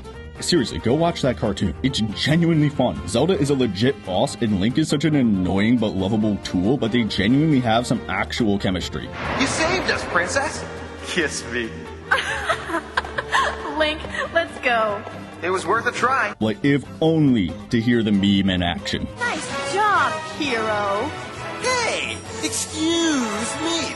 process. So, if the enemies are mechanically not worth it on an effort to reward ratio and plateau on the flow channel after the first couple of encounters in a dominant strategy, show the world isn't ruined and is more serene, shows people having no trouble adapting to this new age of the orc, are like at least 50% palette swaps, don't engage with level design to tell a story, have so many missed narrative opportunities, are a genuine step back from what the preceding Zelda game and the one from like 25 years before it, meaning they're generic bad guy monsters copy-pasted across the map to simply stand around for the sake of being enemies to stand around, sounds like they suck.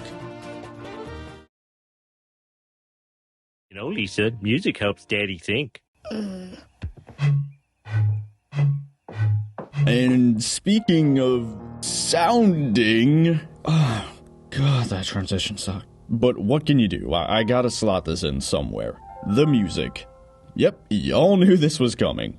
Out of everything that Breath of the Wild sometimes gets critiqued for, this is probably the biggest one alongside Weapon Fragility and maybe like the Climbing in the Rain. There's no music. Where's the sweeping and memorable Hyrule Field theme, the Great Sea theme, Minda's Lament, etc., etc.? One of the things Zelda has always been known for is its grandiose, memorable, and fitting music. So Breath of the Wild's choice to take such a different direction with the music as they did with changing all of Zelda is a very jarring change. But let's address the obvious argument here. Just a quick Google search or even YouTube search will show that Breath of the Wild's original soundtrack is just as long as Twilight Princess's or Skyward Sword. So yes, obviously there is music in this game, and some of it is pretty memorable. We all know Cass's theme. The Talus and Hinox have some pretty distinct themes, with the Hinox using a nice brass to give a sort of goofy and lumbering vibe to these big old boys. Rito Village has the Dragon Roost Island theme.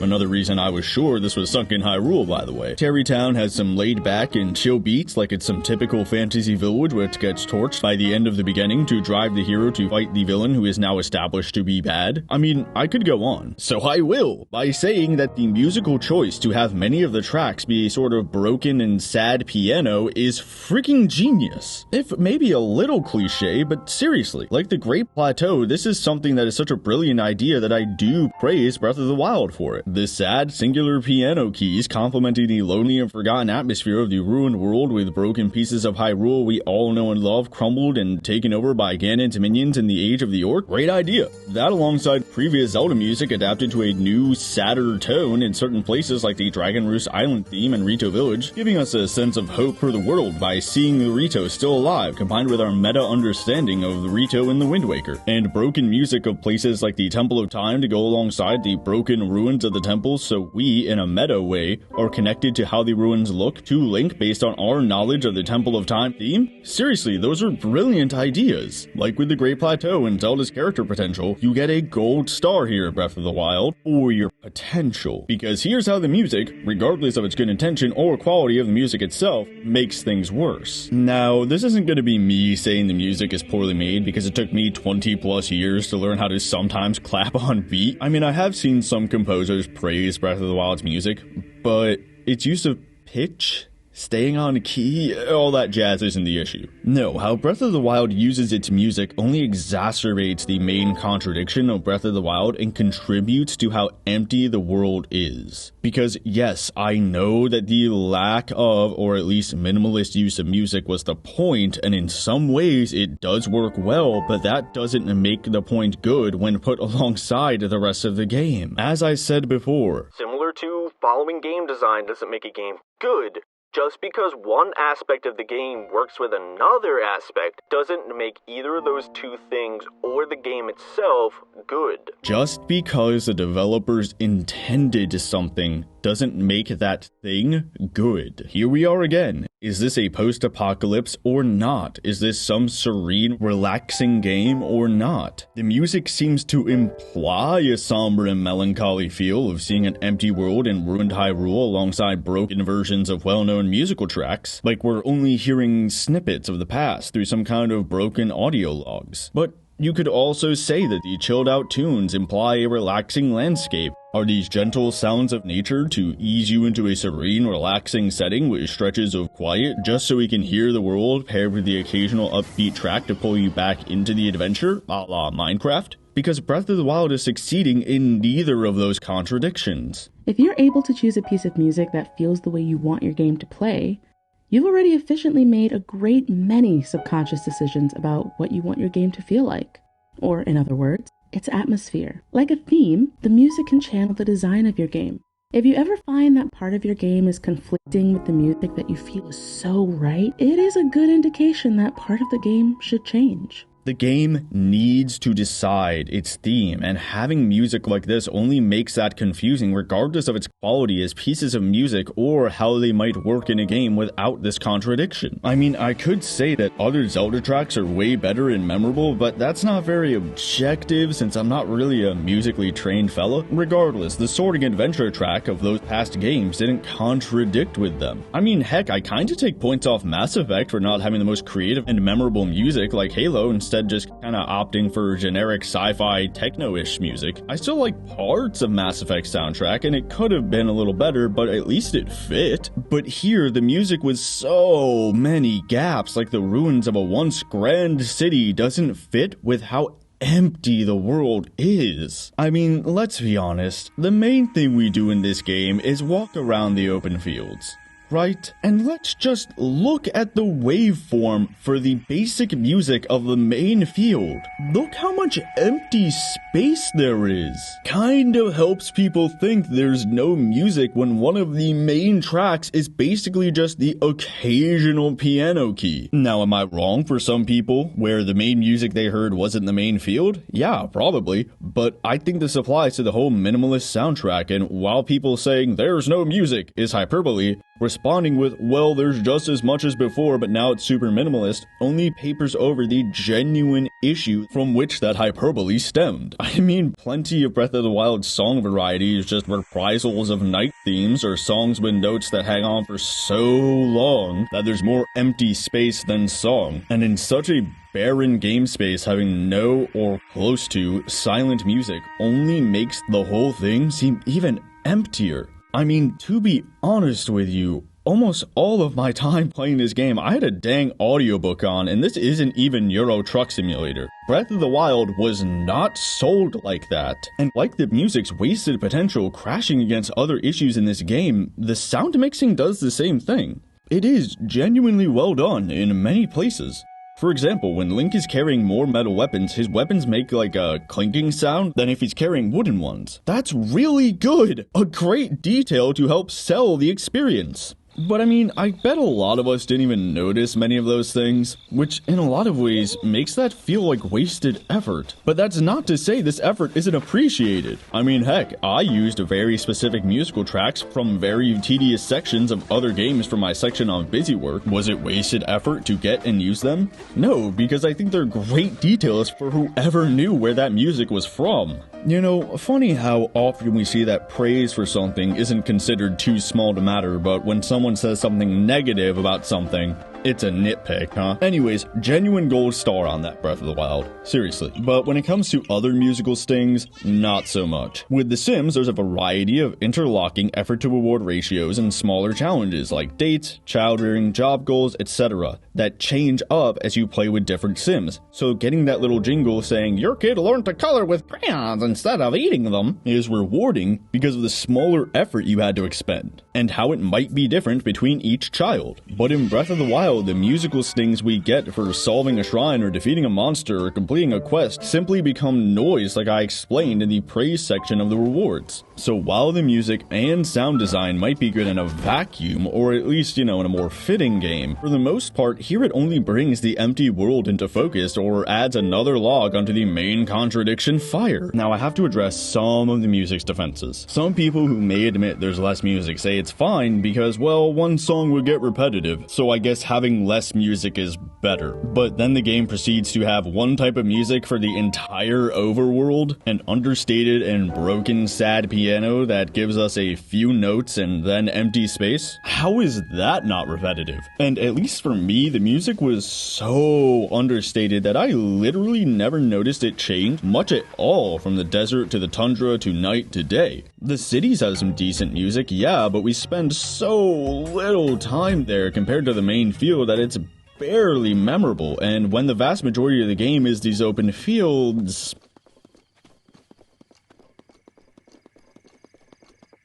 And for the games that did have one track when in the main navigation space, honestly, who got bored of the Great Sea Song? But anyways, even if you did, it's then on the sound designer and musical composers to make multiple tracks and switch them out naturally during the course of play, or make a track worth listening to for hours on end, which any glance at the endless 10-hour song loops on YouTube shows can be done. Or they can make a soundtrack that blends into the background without fading away, like the ambiance of a forest after a whole week camping. It's not a good argument to say that if they had one song for the whole world it would get boring. Yeah, it would. Obviously. That's why games like Skyrim have multiple day and night themes, and Breath of the Wild could have done better having been released 6 years later. We don't have to make an excuse for the game. We can simply point out that it could have been done better despite any good intentions. Like the old saying goes, the road to hell is paved with good intentions. I thought they were supposed to reciprocate. No more. Empty. And so much of this game was good intentions. As I explained in the wrap-up of the checklists and big places, I appreciate the effort for mystery. And despite so much of everything I've explained so far being intentional, from the complete adherence to player freedom in all aspects of design, to the use of roundabout ways to solve puzzles or beat enemies, to the lack of environmental details for us to imagine whatever we want, to the minimalist music, it all comes to roost in this section right here. The culmination of all my, oh my god, like 7 hours or something of complaining so far. The culmination of it all is an empty open world. One that doesn't change over the course of the game.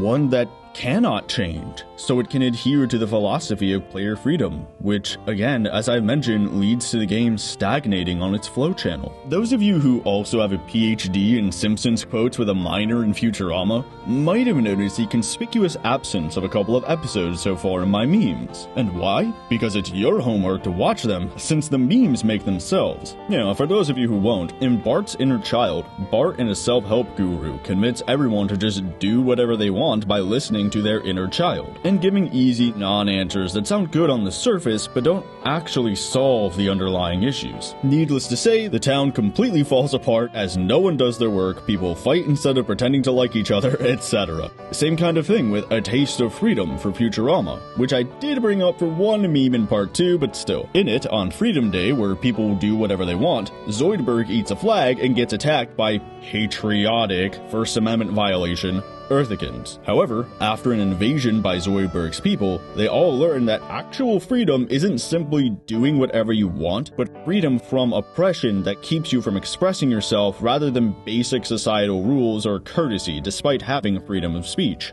Good lessons that apply to many things, even video games. You can't just do whatever you want whenever you want in a game. Now that may sound ridiculous to some people, considering the now complete push to open worlds, perhaps even borderline offensive, like I'm crashing through your window and saying you can't literally do what you find fun. But like I said at the beginning of this series, a game is its rules. And without those rules, we're not making a game. We're making free play. Even a kid knows you can't just decide that you don't have to touch all the bases in baseball, right? Every other kid on the playground would refuse to play with you then. Now, to someone still possibly watching this video, I may also sound like some old stuffy professor or dean from an 80s movie keeping the frat house from having fun. You have to do it by the book. But after all these videos so far, I'd like to add something that I just didn't get to in part 2. That one of my most nostalgic memories I have comes from a moment of open map freedom where I could go where I wanted.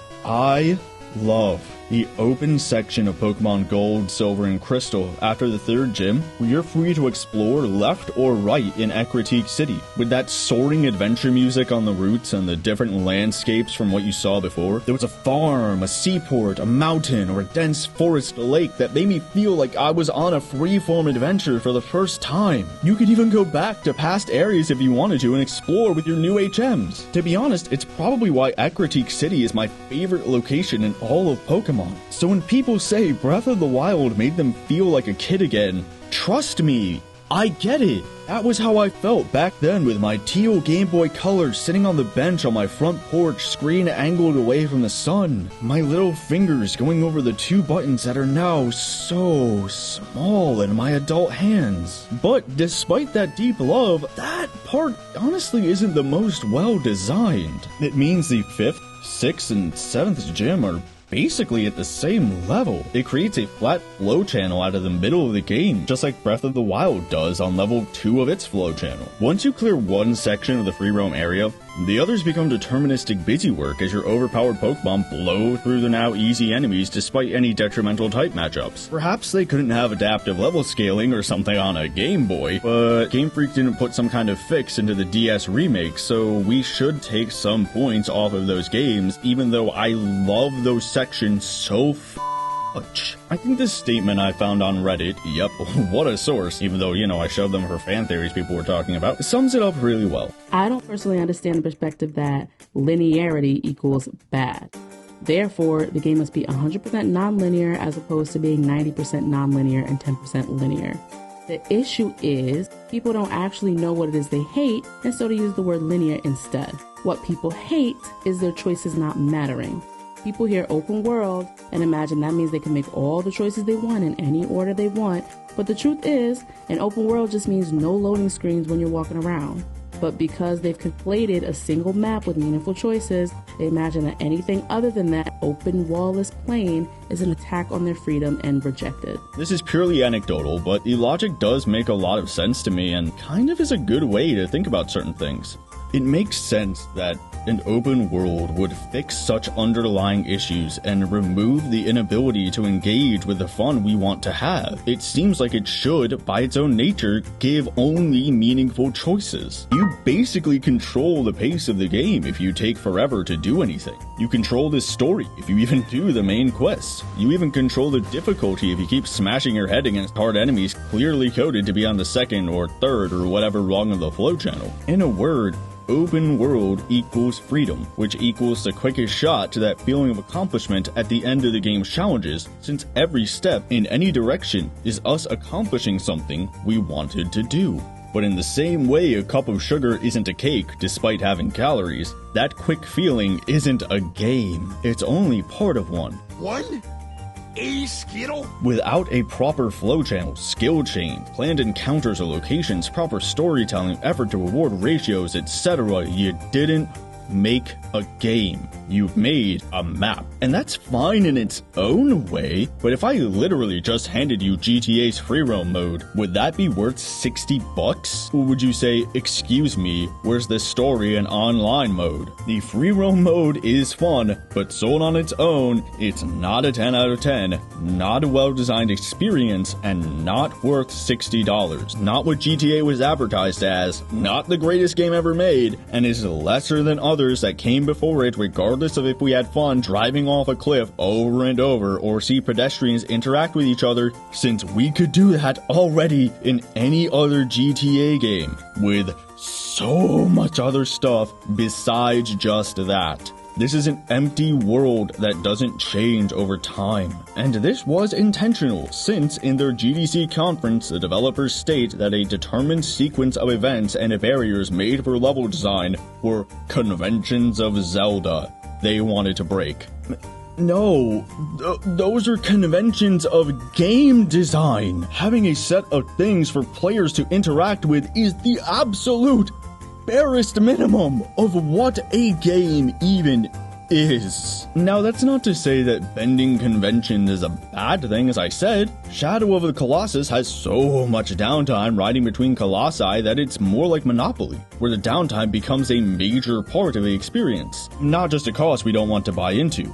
Not only does it have the occasional lizard catch to break up the riding, it also emphasizes how big the colossi are by letting them contrast with the open areas. The boss fights are such a focal point that we get those moments of reflection and planning and maybe even questioning if the colossi are even bad and worth killing, since they just seem to be minding their own business. Not to mention you may have to plan and navigate the terrain since your sword only says the general direction to go, not where the path through the mountain may be. Heck, we see that a mechanical world progression works perfectly fine as it has since, honestly, well, forever. What do you think games did to show changes in their game space before we had enough memory to fit text for story? Be it divided space, open space, levels, etc. Elden Ring progression is almost entirely built around its mechanical structure, having new enemies and new status conditions for you to bash yourself against and learn how to defeat them. Even though you may be as weak as you were comparatively at the beginning in Limgrave as you are to the enemies past Stormwind Castle, you're better at the game, you have better techniques, and can now play around new enemy types. When you go from Flow Channel State 1 to 2 to 3, you're changing and making the game's initial cost of high difficulty become rewarding payoff, i.e. being able to actually play the game without sucking. It even has story and environmental storytelling take a far back seat, or at least be so opaque that everyone knows it's inscrutable and takes a long time to piece together. Those two worlds, Shadow of the Colossus and Elden Ring, sound a lot like Breath of the Wild's world in a lot of ways, huh? But Breath of the Wild's world isn't that. It's just empty. The game world cannot change lest there be something too hard or out of the way for you to feel it's restricting you. Once you leave the Great Plateau, you have to be able to go anywhere. And as we used to say before the bland open world got normalized, he who trades pacing for gimmicky open world freedom deserves neither. That means everything has to be the same level of difficulty. Once you beat a divine beast, fight a Lionel or Guardian, you're not facing anything much different. Maybe a shrine or two has a tricky puzzle, but after a while the rewards for doing them aren't worth it. At best, it shows some parts of one part of this game are pretty good. Not a 10 out of 10. Not only does the world not change, but it enforces how we, the players, don't change our method of interacting with it. There's just no reason to come out of that downtime since the rewards it gives you just plays into that deterministic busywork and dominant strategy, only making you stronger, not more skilled. There are no meaningful choices that make any actions worth it after the Great Plateau since it's easier to just hit enemies or avoid them. Sure, there are plenty of roundabout ways to engage with the enemies or puzzles like the developers said they wanted in their conference, and that on its own is not a bad thing. But when it means that you have no structure alongside having deterministic combat, leading players to using degenerate strategies, thus removing all structure from the game, so it's essentially just free play that can't risk changing its effort to reward ratio and allow the game world to adapt or change because it has to allow the player to go anywhere and do anything, which can in turn hinder player progression and understanding regarding necessary plot obstacles. Ooh, that's bad. It's like the game gave us too much transcendent power which removed the challenge and even gave us the power to transcend the game design itself and act outside of its magic circle. What kind of transcendent power do I give to the player? How can I give even more without removing challenge from the game? But I mean, despite saying these esoteric concepts aren't sacrosanct plenty of times, we can be pedantic and be like, well, actually, Nintendogs doesn't have a flow channel, so it must suck then too, right? By your logic, you're just a classic hardcore get-good jerk who can't accept that games are a broad spectrum. Why do you hate casual games? Thank you, Strawman. But remember, I've used Minecraft and The Sims as examples of games that do better than Breath of the Wild at encouraging intrinsic goals with a deep set of hierarchical actions and rewards, and you don't get much more casual or no-point open-ended than those games. And I, and most developers, agree with you. Not all concepts are dogma to follow all the time. Don't do what everyone else is doing. Don't accidentally make a career out of being a fan, paying homage to your favorite games. Don't implement combat, racing, and platforming gameplay just because that's what's already been done, solved, and expected by the audience. Really think about your subject matter and how your game can convey it. Treat the interactive medium like an art form. Notice dogmas and challenge them. Games don't have to be fun, fair, balanced, clear, and certainly not addictive. Games can have meaning and resonance like any other art form, and we are just starting to explore all the ways that's possible. The day will come when everyone will have forgotten about the Black Ops clones, but the games pushing the medium boundaries will be remembered as classics. Strive to design one of those. I mean, look at Getting Over It. It breaks game convention, but uses that to comment on the medium of video games itself, actually compensating for its difficulty, where the intentions of the creator actually matter since the game is still technically a game with a flow channel as things get harder, but uses any other breaks of game design to make its artistic statement. It's showing how difficulty in games isn't black and white. Prohibitive costs don't have to be so, and we don't actually have to get mad at a game. But Breath of the Wild's not making a statement. It's just open so you can wander around and never actually see anything change. And some games do be like that. Mechanics aren't the only thing games can sell themselves on. We knew that since point-and-click adventure games, and in an open world, we can see the world tell us about itself like we were really walking around, noticing details and seeing things change because of something else that's happening in that world. And yet, Breath of the Wild simply cannot accomplish this. Whether it's the main contradiction of the serenity versus post-apocalypse, intentional mystery and locations leading to nothing but a blank page, or enemies doing literally nothing but existing to be enemies, Breath of the Wild just does not fill its world with memorable locations beyond the bare minimum of a ruin being a ruin that was once not a ruin. That's not a story, it's just logic. And Nintendo knows this. The Dark World, Past Future Hyrule, and Termina, Twilight/not Twilight, Lorule and Hyrule. Nintendo knows you have to have something here against which to compare the ruins, especially when you decide to just throw out all canon and conventions beyond the barest minimum reuse of assets to keep brand recognition. It creates a world that doesn't offer any change. Nothing beyond ruins or few other locations that aren't explained beyond big cities, which only raise more questions about how this world isn't annihilated. And not only is that confirmed by the official art book, but it makes the world feel more calming, which doesn't gel with the implied canon mass murder since no one seems to be acting like a survivor of that genocide. Instead, they just give some token, curse them Yiga, or Peppy, you can buy potions at the potion shop, barks.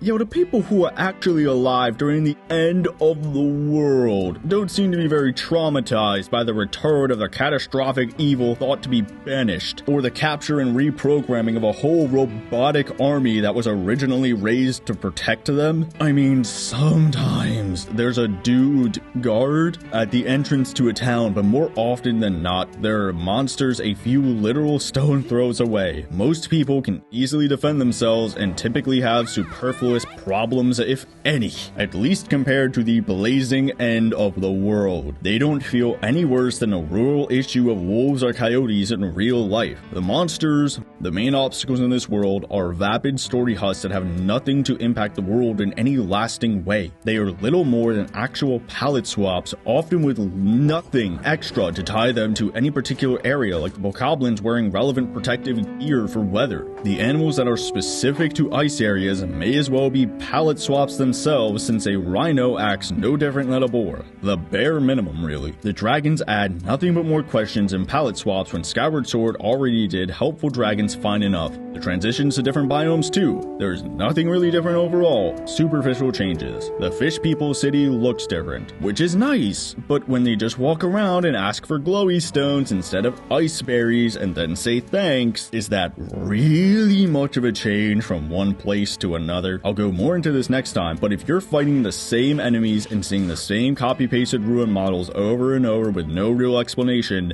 what's really different? Not much, especially when the music feels the same. And the only real faction with any agency, with reason to act in this world, with the narrative ability to teleport and disguise themselves to go anywhere, don't really do anything. We squandered the chance to have them shake up things, and instead they become background noise and no different than a choo-choo. Like, Ganon's minions are trying to stop Link and attack him. Okay. Next, you're gonna tell me that when I tell Link to swing his sword, he swings it? There are ruins in a ruined world, or spaceships in a sci-fi story? That's the bare minimum of what's expected of minions who, allegedly, support Ganon. I simply didn't have 400 hours to study Elden Ring for all the details that many claim are there, but at least I could see that, like, in the Sophia River whatever that underground place was called. There were what looked like those tombstone steelers from above ground, but they weren't sanded down by time. And there are dead dudes in the ruins who looked like nobles, and they had some runes. We all know those were valuable, same with how the rune fragments were being mined by enemies. So we can determine this is probably a noble place. Who's that then? I don't know. Must be a king. Why? He hasn't got all over him. Again, I may be getting some stuff wrong, but the point is that even a cursory glance at Elden Ring shows it is at least doing a bit more. When we frame experience as narrative, the events and actions of gameplay take on form and meaning within the game's representational universe. The dynamic properties of the space of Tekken and Quake are important in creating emergent narratives of conflict, but the spaces contain embedded narrative qualities as well. In Quake, the spaces embody the sets, props, and characters of pulp, sci-fi, horror. In Tekken, as with most fighting games, each arena is thematically linked to one of the game's characters. Space can therefore be used to express information about a character's persona or backstory, or to create narratives about defending one's home turf or invading an enemy's territory. These things matter. Every element of a game has potential, and in Breath of the Wild, that's adding up to basically nothing. And the fact that for so much of the narrative sections of these videos, I had to break my pseudo rule of not talking about DLC to focus on the original product really just shows how empty this world is. I mean, how often have I said, no, the art book says nothing either, or the art book shows this world isn't ruined, etc. There's no fancy, maybe the Dwemer used sound-based magic to transcend into another plane, or maybe the snake people from the other continent are pretending to be the ruling kings of Tamriel, or whatever, fan theories, but instead proves these locations were, in fact, just rocks. That's it. The developers themselves gave this book the stamp of approval, so what's here is what was intended. So we can't say, well, this art book isn't canon. I mean, yeah, this shows how some locations make no sense, but it's also just kind of sad. Like, it looks like the developers had to cut the fun out of the game, with the Zonai pillars having all their fun sandblasted off, or the art book saying it has notes for houses having signs of life, but then there's basically nothing there in the game besides maybe a bed frame. But then at the same time, it's like, did you legit sell me your unfinished cut down beta of a game at full price? In those times, Breath of the Wild isn't being pathetic, it's just needlessly obtuse. Like, the weapons at the bottom of the stairwell in the main castle being labeled as possibly being used to fight the monsters in the art book when, you tell me, official art book, were they or were they not? What else would those weapons be used for? Isn't that the only reason they're kept in a castle? Just look at some of the concept art versus the game. Look at Impa's room concept art versus the actual game. It's just way more colorful and fun. It's interesting. There's more stuff and more chances for storytelling. Impa could go over the things in her room and we could see her talking about them with renewed vigor since Link is back. I mean, it kind of looks similar to the concept art for Pura's lab, and maybe that could be a point of contention between those two. Maybe they would get angry working together because they're similar or so different or whatever. Maybe Impa wants that youth potion since she's so old, but Pura won't share it for some reason, and we could learn about why. See how this opens up so much more than Impa sitting in a room with Paya being like, yes, Link-san! Like, this isn't okay. It's like when we had game instruction booklets and they had the story and explanation that you didn't really see in the game, since a text box or two to explain things might mean cutting out a dungeon or something, you know? Ever wonder why we stopped even making those instruction booklets before we all switched to downloading games? Because we put that information in the game. The Grimoire in Destiny was free, and people still rightfully flipped their tables. The Silmarillion wasn't necessary to understand and enjoy the Lord of the Rings or the Hobbit. Just look at these pictures. Look how the in-game screenshots are tucked away in the corner like they're embarrassing. The concept art looks so much more fun. Look at these notes I just didn't get a chance to use yet that just raise more questions than answers. There's so many wasted things in this open world I just didn't get a chance to talk about because, I don't know, man. They had to switch to developing for the Switch, or because we got mad the game was delayed, so they just rushed it out? I honestly pity this game because it's just not finished. Which, you know, the developers admitted. And like, maybe you could call so much of the stuff that I critique nitpicks, but let me be honest here. That's not a real counter. I'm so sick of seeing that. Not only in these videos, but like everywhere. It's just a rhetorical dodge against actual points by saying they don't matter. But they do. Especially if they're things that the game said it wanted to do, or they taint other aspects of design, or if they add up to a bigger issue. When it comes to a game not uncommonly called the greatest ever made, it should be held to the highest standard. I mean, heck, in my syllabus for... oh god, what was this thing called? Understanding and Designing Virtual Places, North Carolina State University. On point 4, it states that prototypes will be graded on aesthetics, and one of those subpoints is the choice of typography. Would you brush off your professor and ignore their grade because they're just nitpicking your design? If your fantasy or Wingdings font didn't fit your sci-fi setting? And that kind of disdain for actual critique is a bit worrying, even if it fits into the typical rabid defense all Nintendo games get. Now, I said in the end of part 3.7 that it worries me how people were praising Breath of the Wild's lack of environmental details or consistent theming or whatever, because it meant that game companies would know they can now do nothing and get praise for it. And we'll see if Nintendo did that with Tears of the Kingdom, which wouldn't surprise me. But let's be honest. Modern game companies didn't need the excuse. They'll do the absolute bare minimum to make a profit anyways, and while some games did follow Breath of the Wild's logic, plenty of others didn't in the past 6 years. I mean, the main thing I was worried about was something that I kind of didn't want to mention because it's...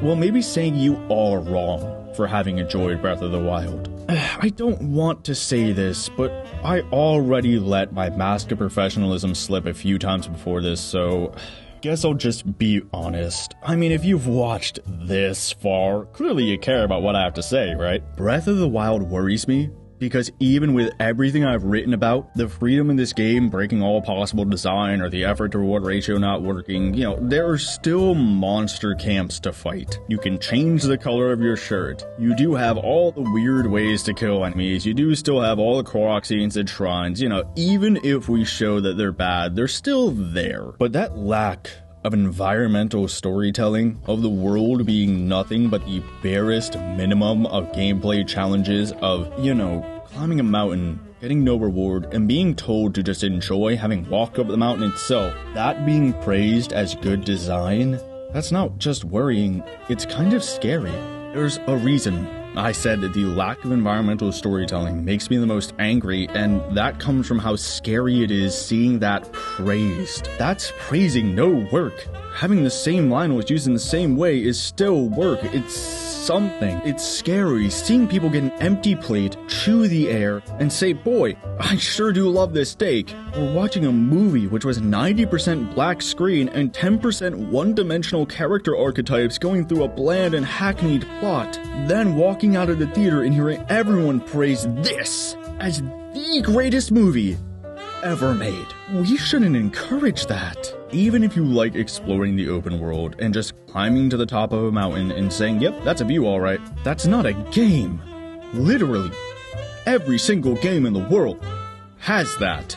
Especially if you remove all level boundaries, which is, you know, design. Dark Souls, Metroid Prime, Skyrim, The Witcher, Assassin's Creed, they all have points where you can just clamber to a high place and say, yep, that's a view alright. Other games don't have all of their flaws papered over because they have a map in which you can walk around. Breath of the Wild isn't special for that. When you can climb up a random hill and look out and say, well, maybe you should just enjoy walking up the hill, I hear boy, sure is nice that Nintendo made no level design, a reward system, or encounters, or story, or anything for the actual game. Better find a reason to like this. Like, I actually spent my childhood doing exactly that, climbing up hills and walking through forests, like I said in part 3.0. So maybe this is people doing what I got to do, but in a game, I don't know, that's nothing, man. You know what? No, that's not a game. And on top of all of that, it scares me seeing so many people claim you then can't judge Breath of the Wild because it's art, or ignore that we have entire academic disciplines for just that, and then see that logic expand to all discussions. Just some rhetorical trump card you can throw down and act like you know better. It makes me fear for this seemingly growing anti-intellectual attitude across the world. It's scary to see people unable to disassociate their enjoyment with quality. Taking my analyses is almost an attack on their identity because they have to align with Nintendo or Zelda who don't know or care about you. But then they proceed to tell me I'm wrong and why the game is good? Which is it? Can it be judged or not? Seeing people praise the empty world, excuses, calling lack of explanations mystery, we deserve better.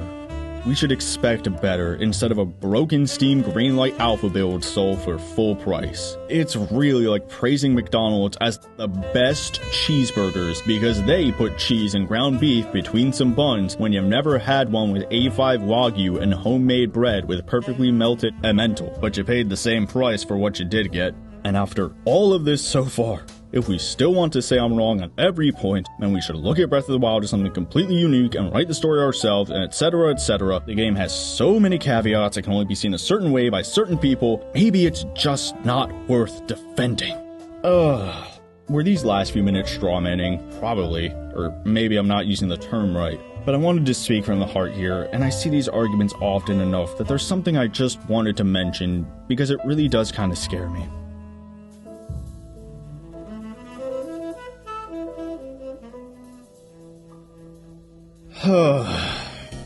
All of this so far was, by no means, an exhaustive list of everything wrong with Breath of the Wild's world, both mechanically and from a basic storytelling perspective. I went over the largest issues and a few big culprits to make my points and general thoughts clear. You can apply what I said to basically any place in the game, and like I said, I kinda would like to go through all of my notes and exhaustively lay out all of my problems, but I think I've gone through enough here to make my overall arguments so far clear.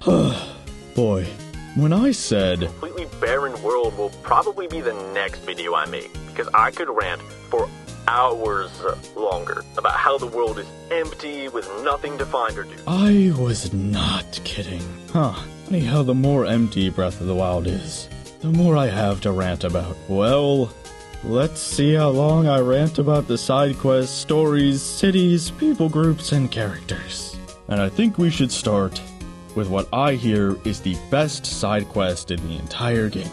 Let's see why Terrytown is one of the worst designed side quests I've ever seen. But before that, remember to work on your dreams today, because you can do it, whatever it is. I'm going to sleep. Oh my god.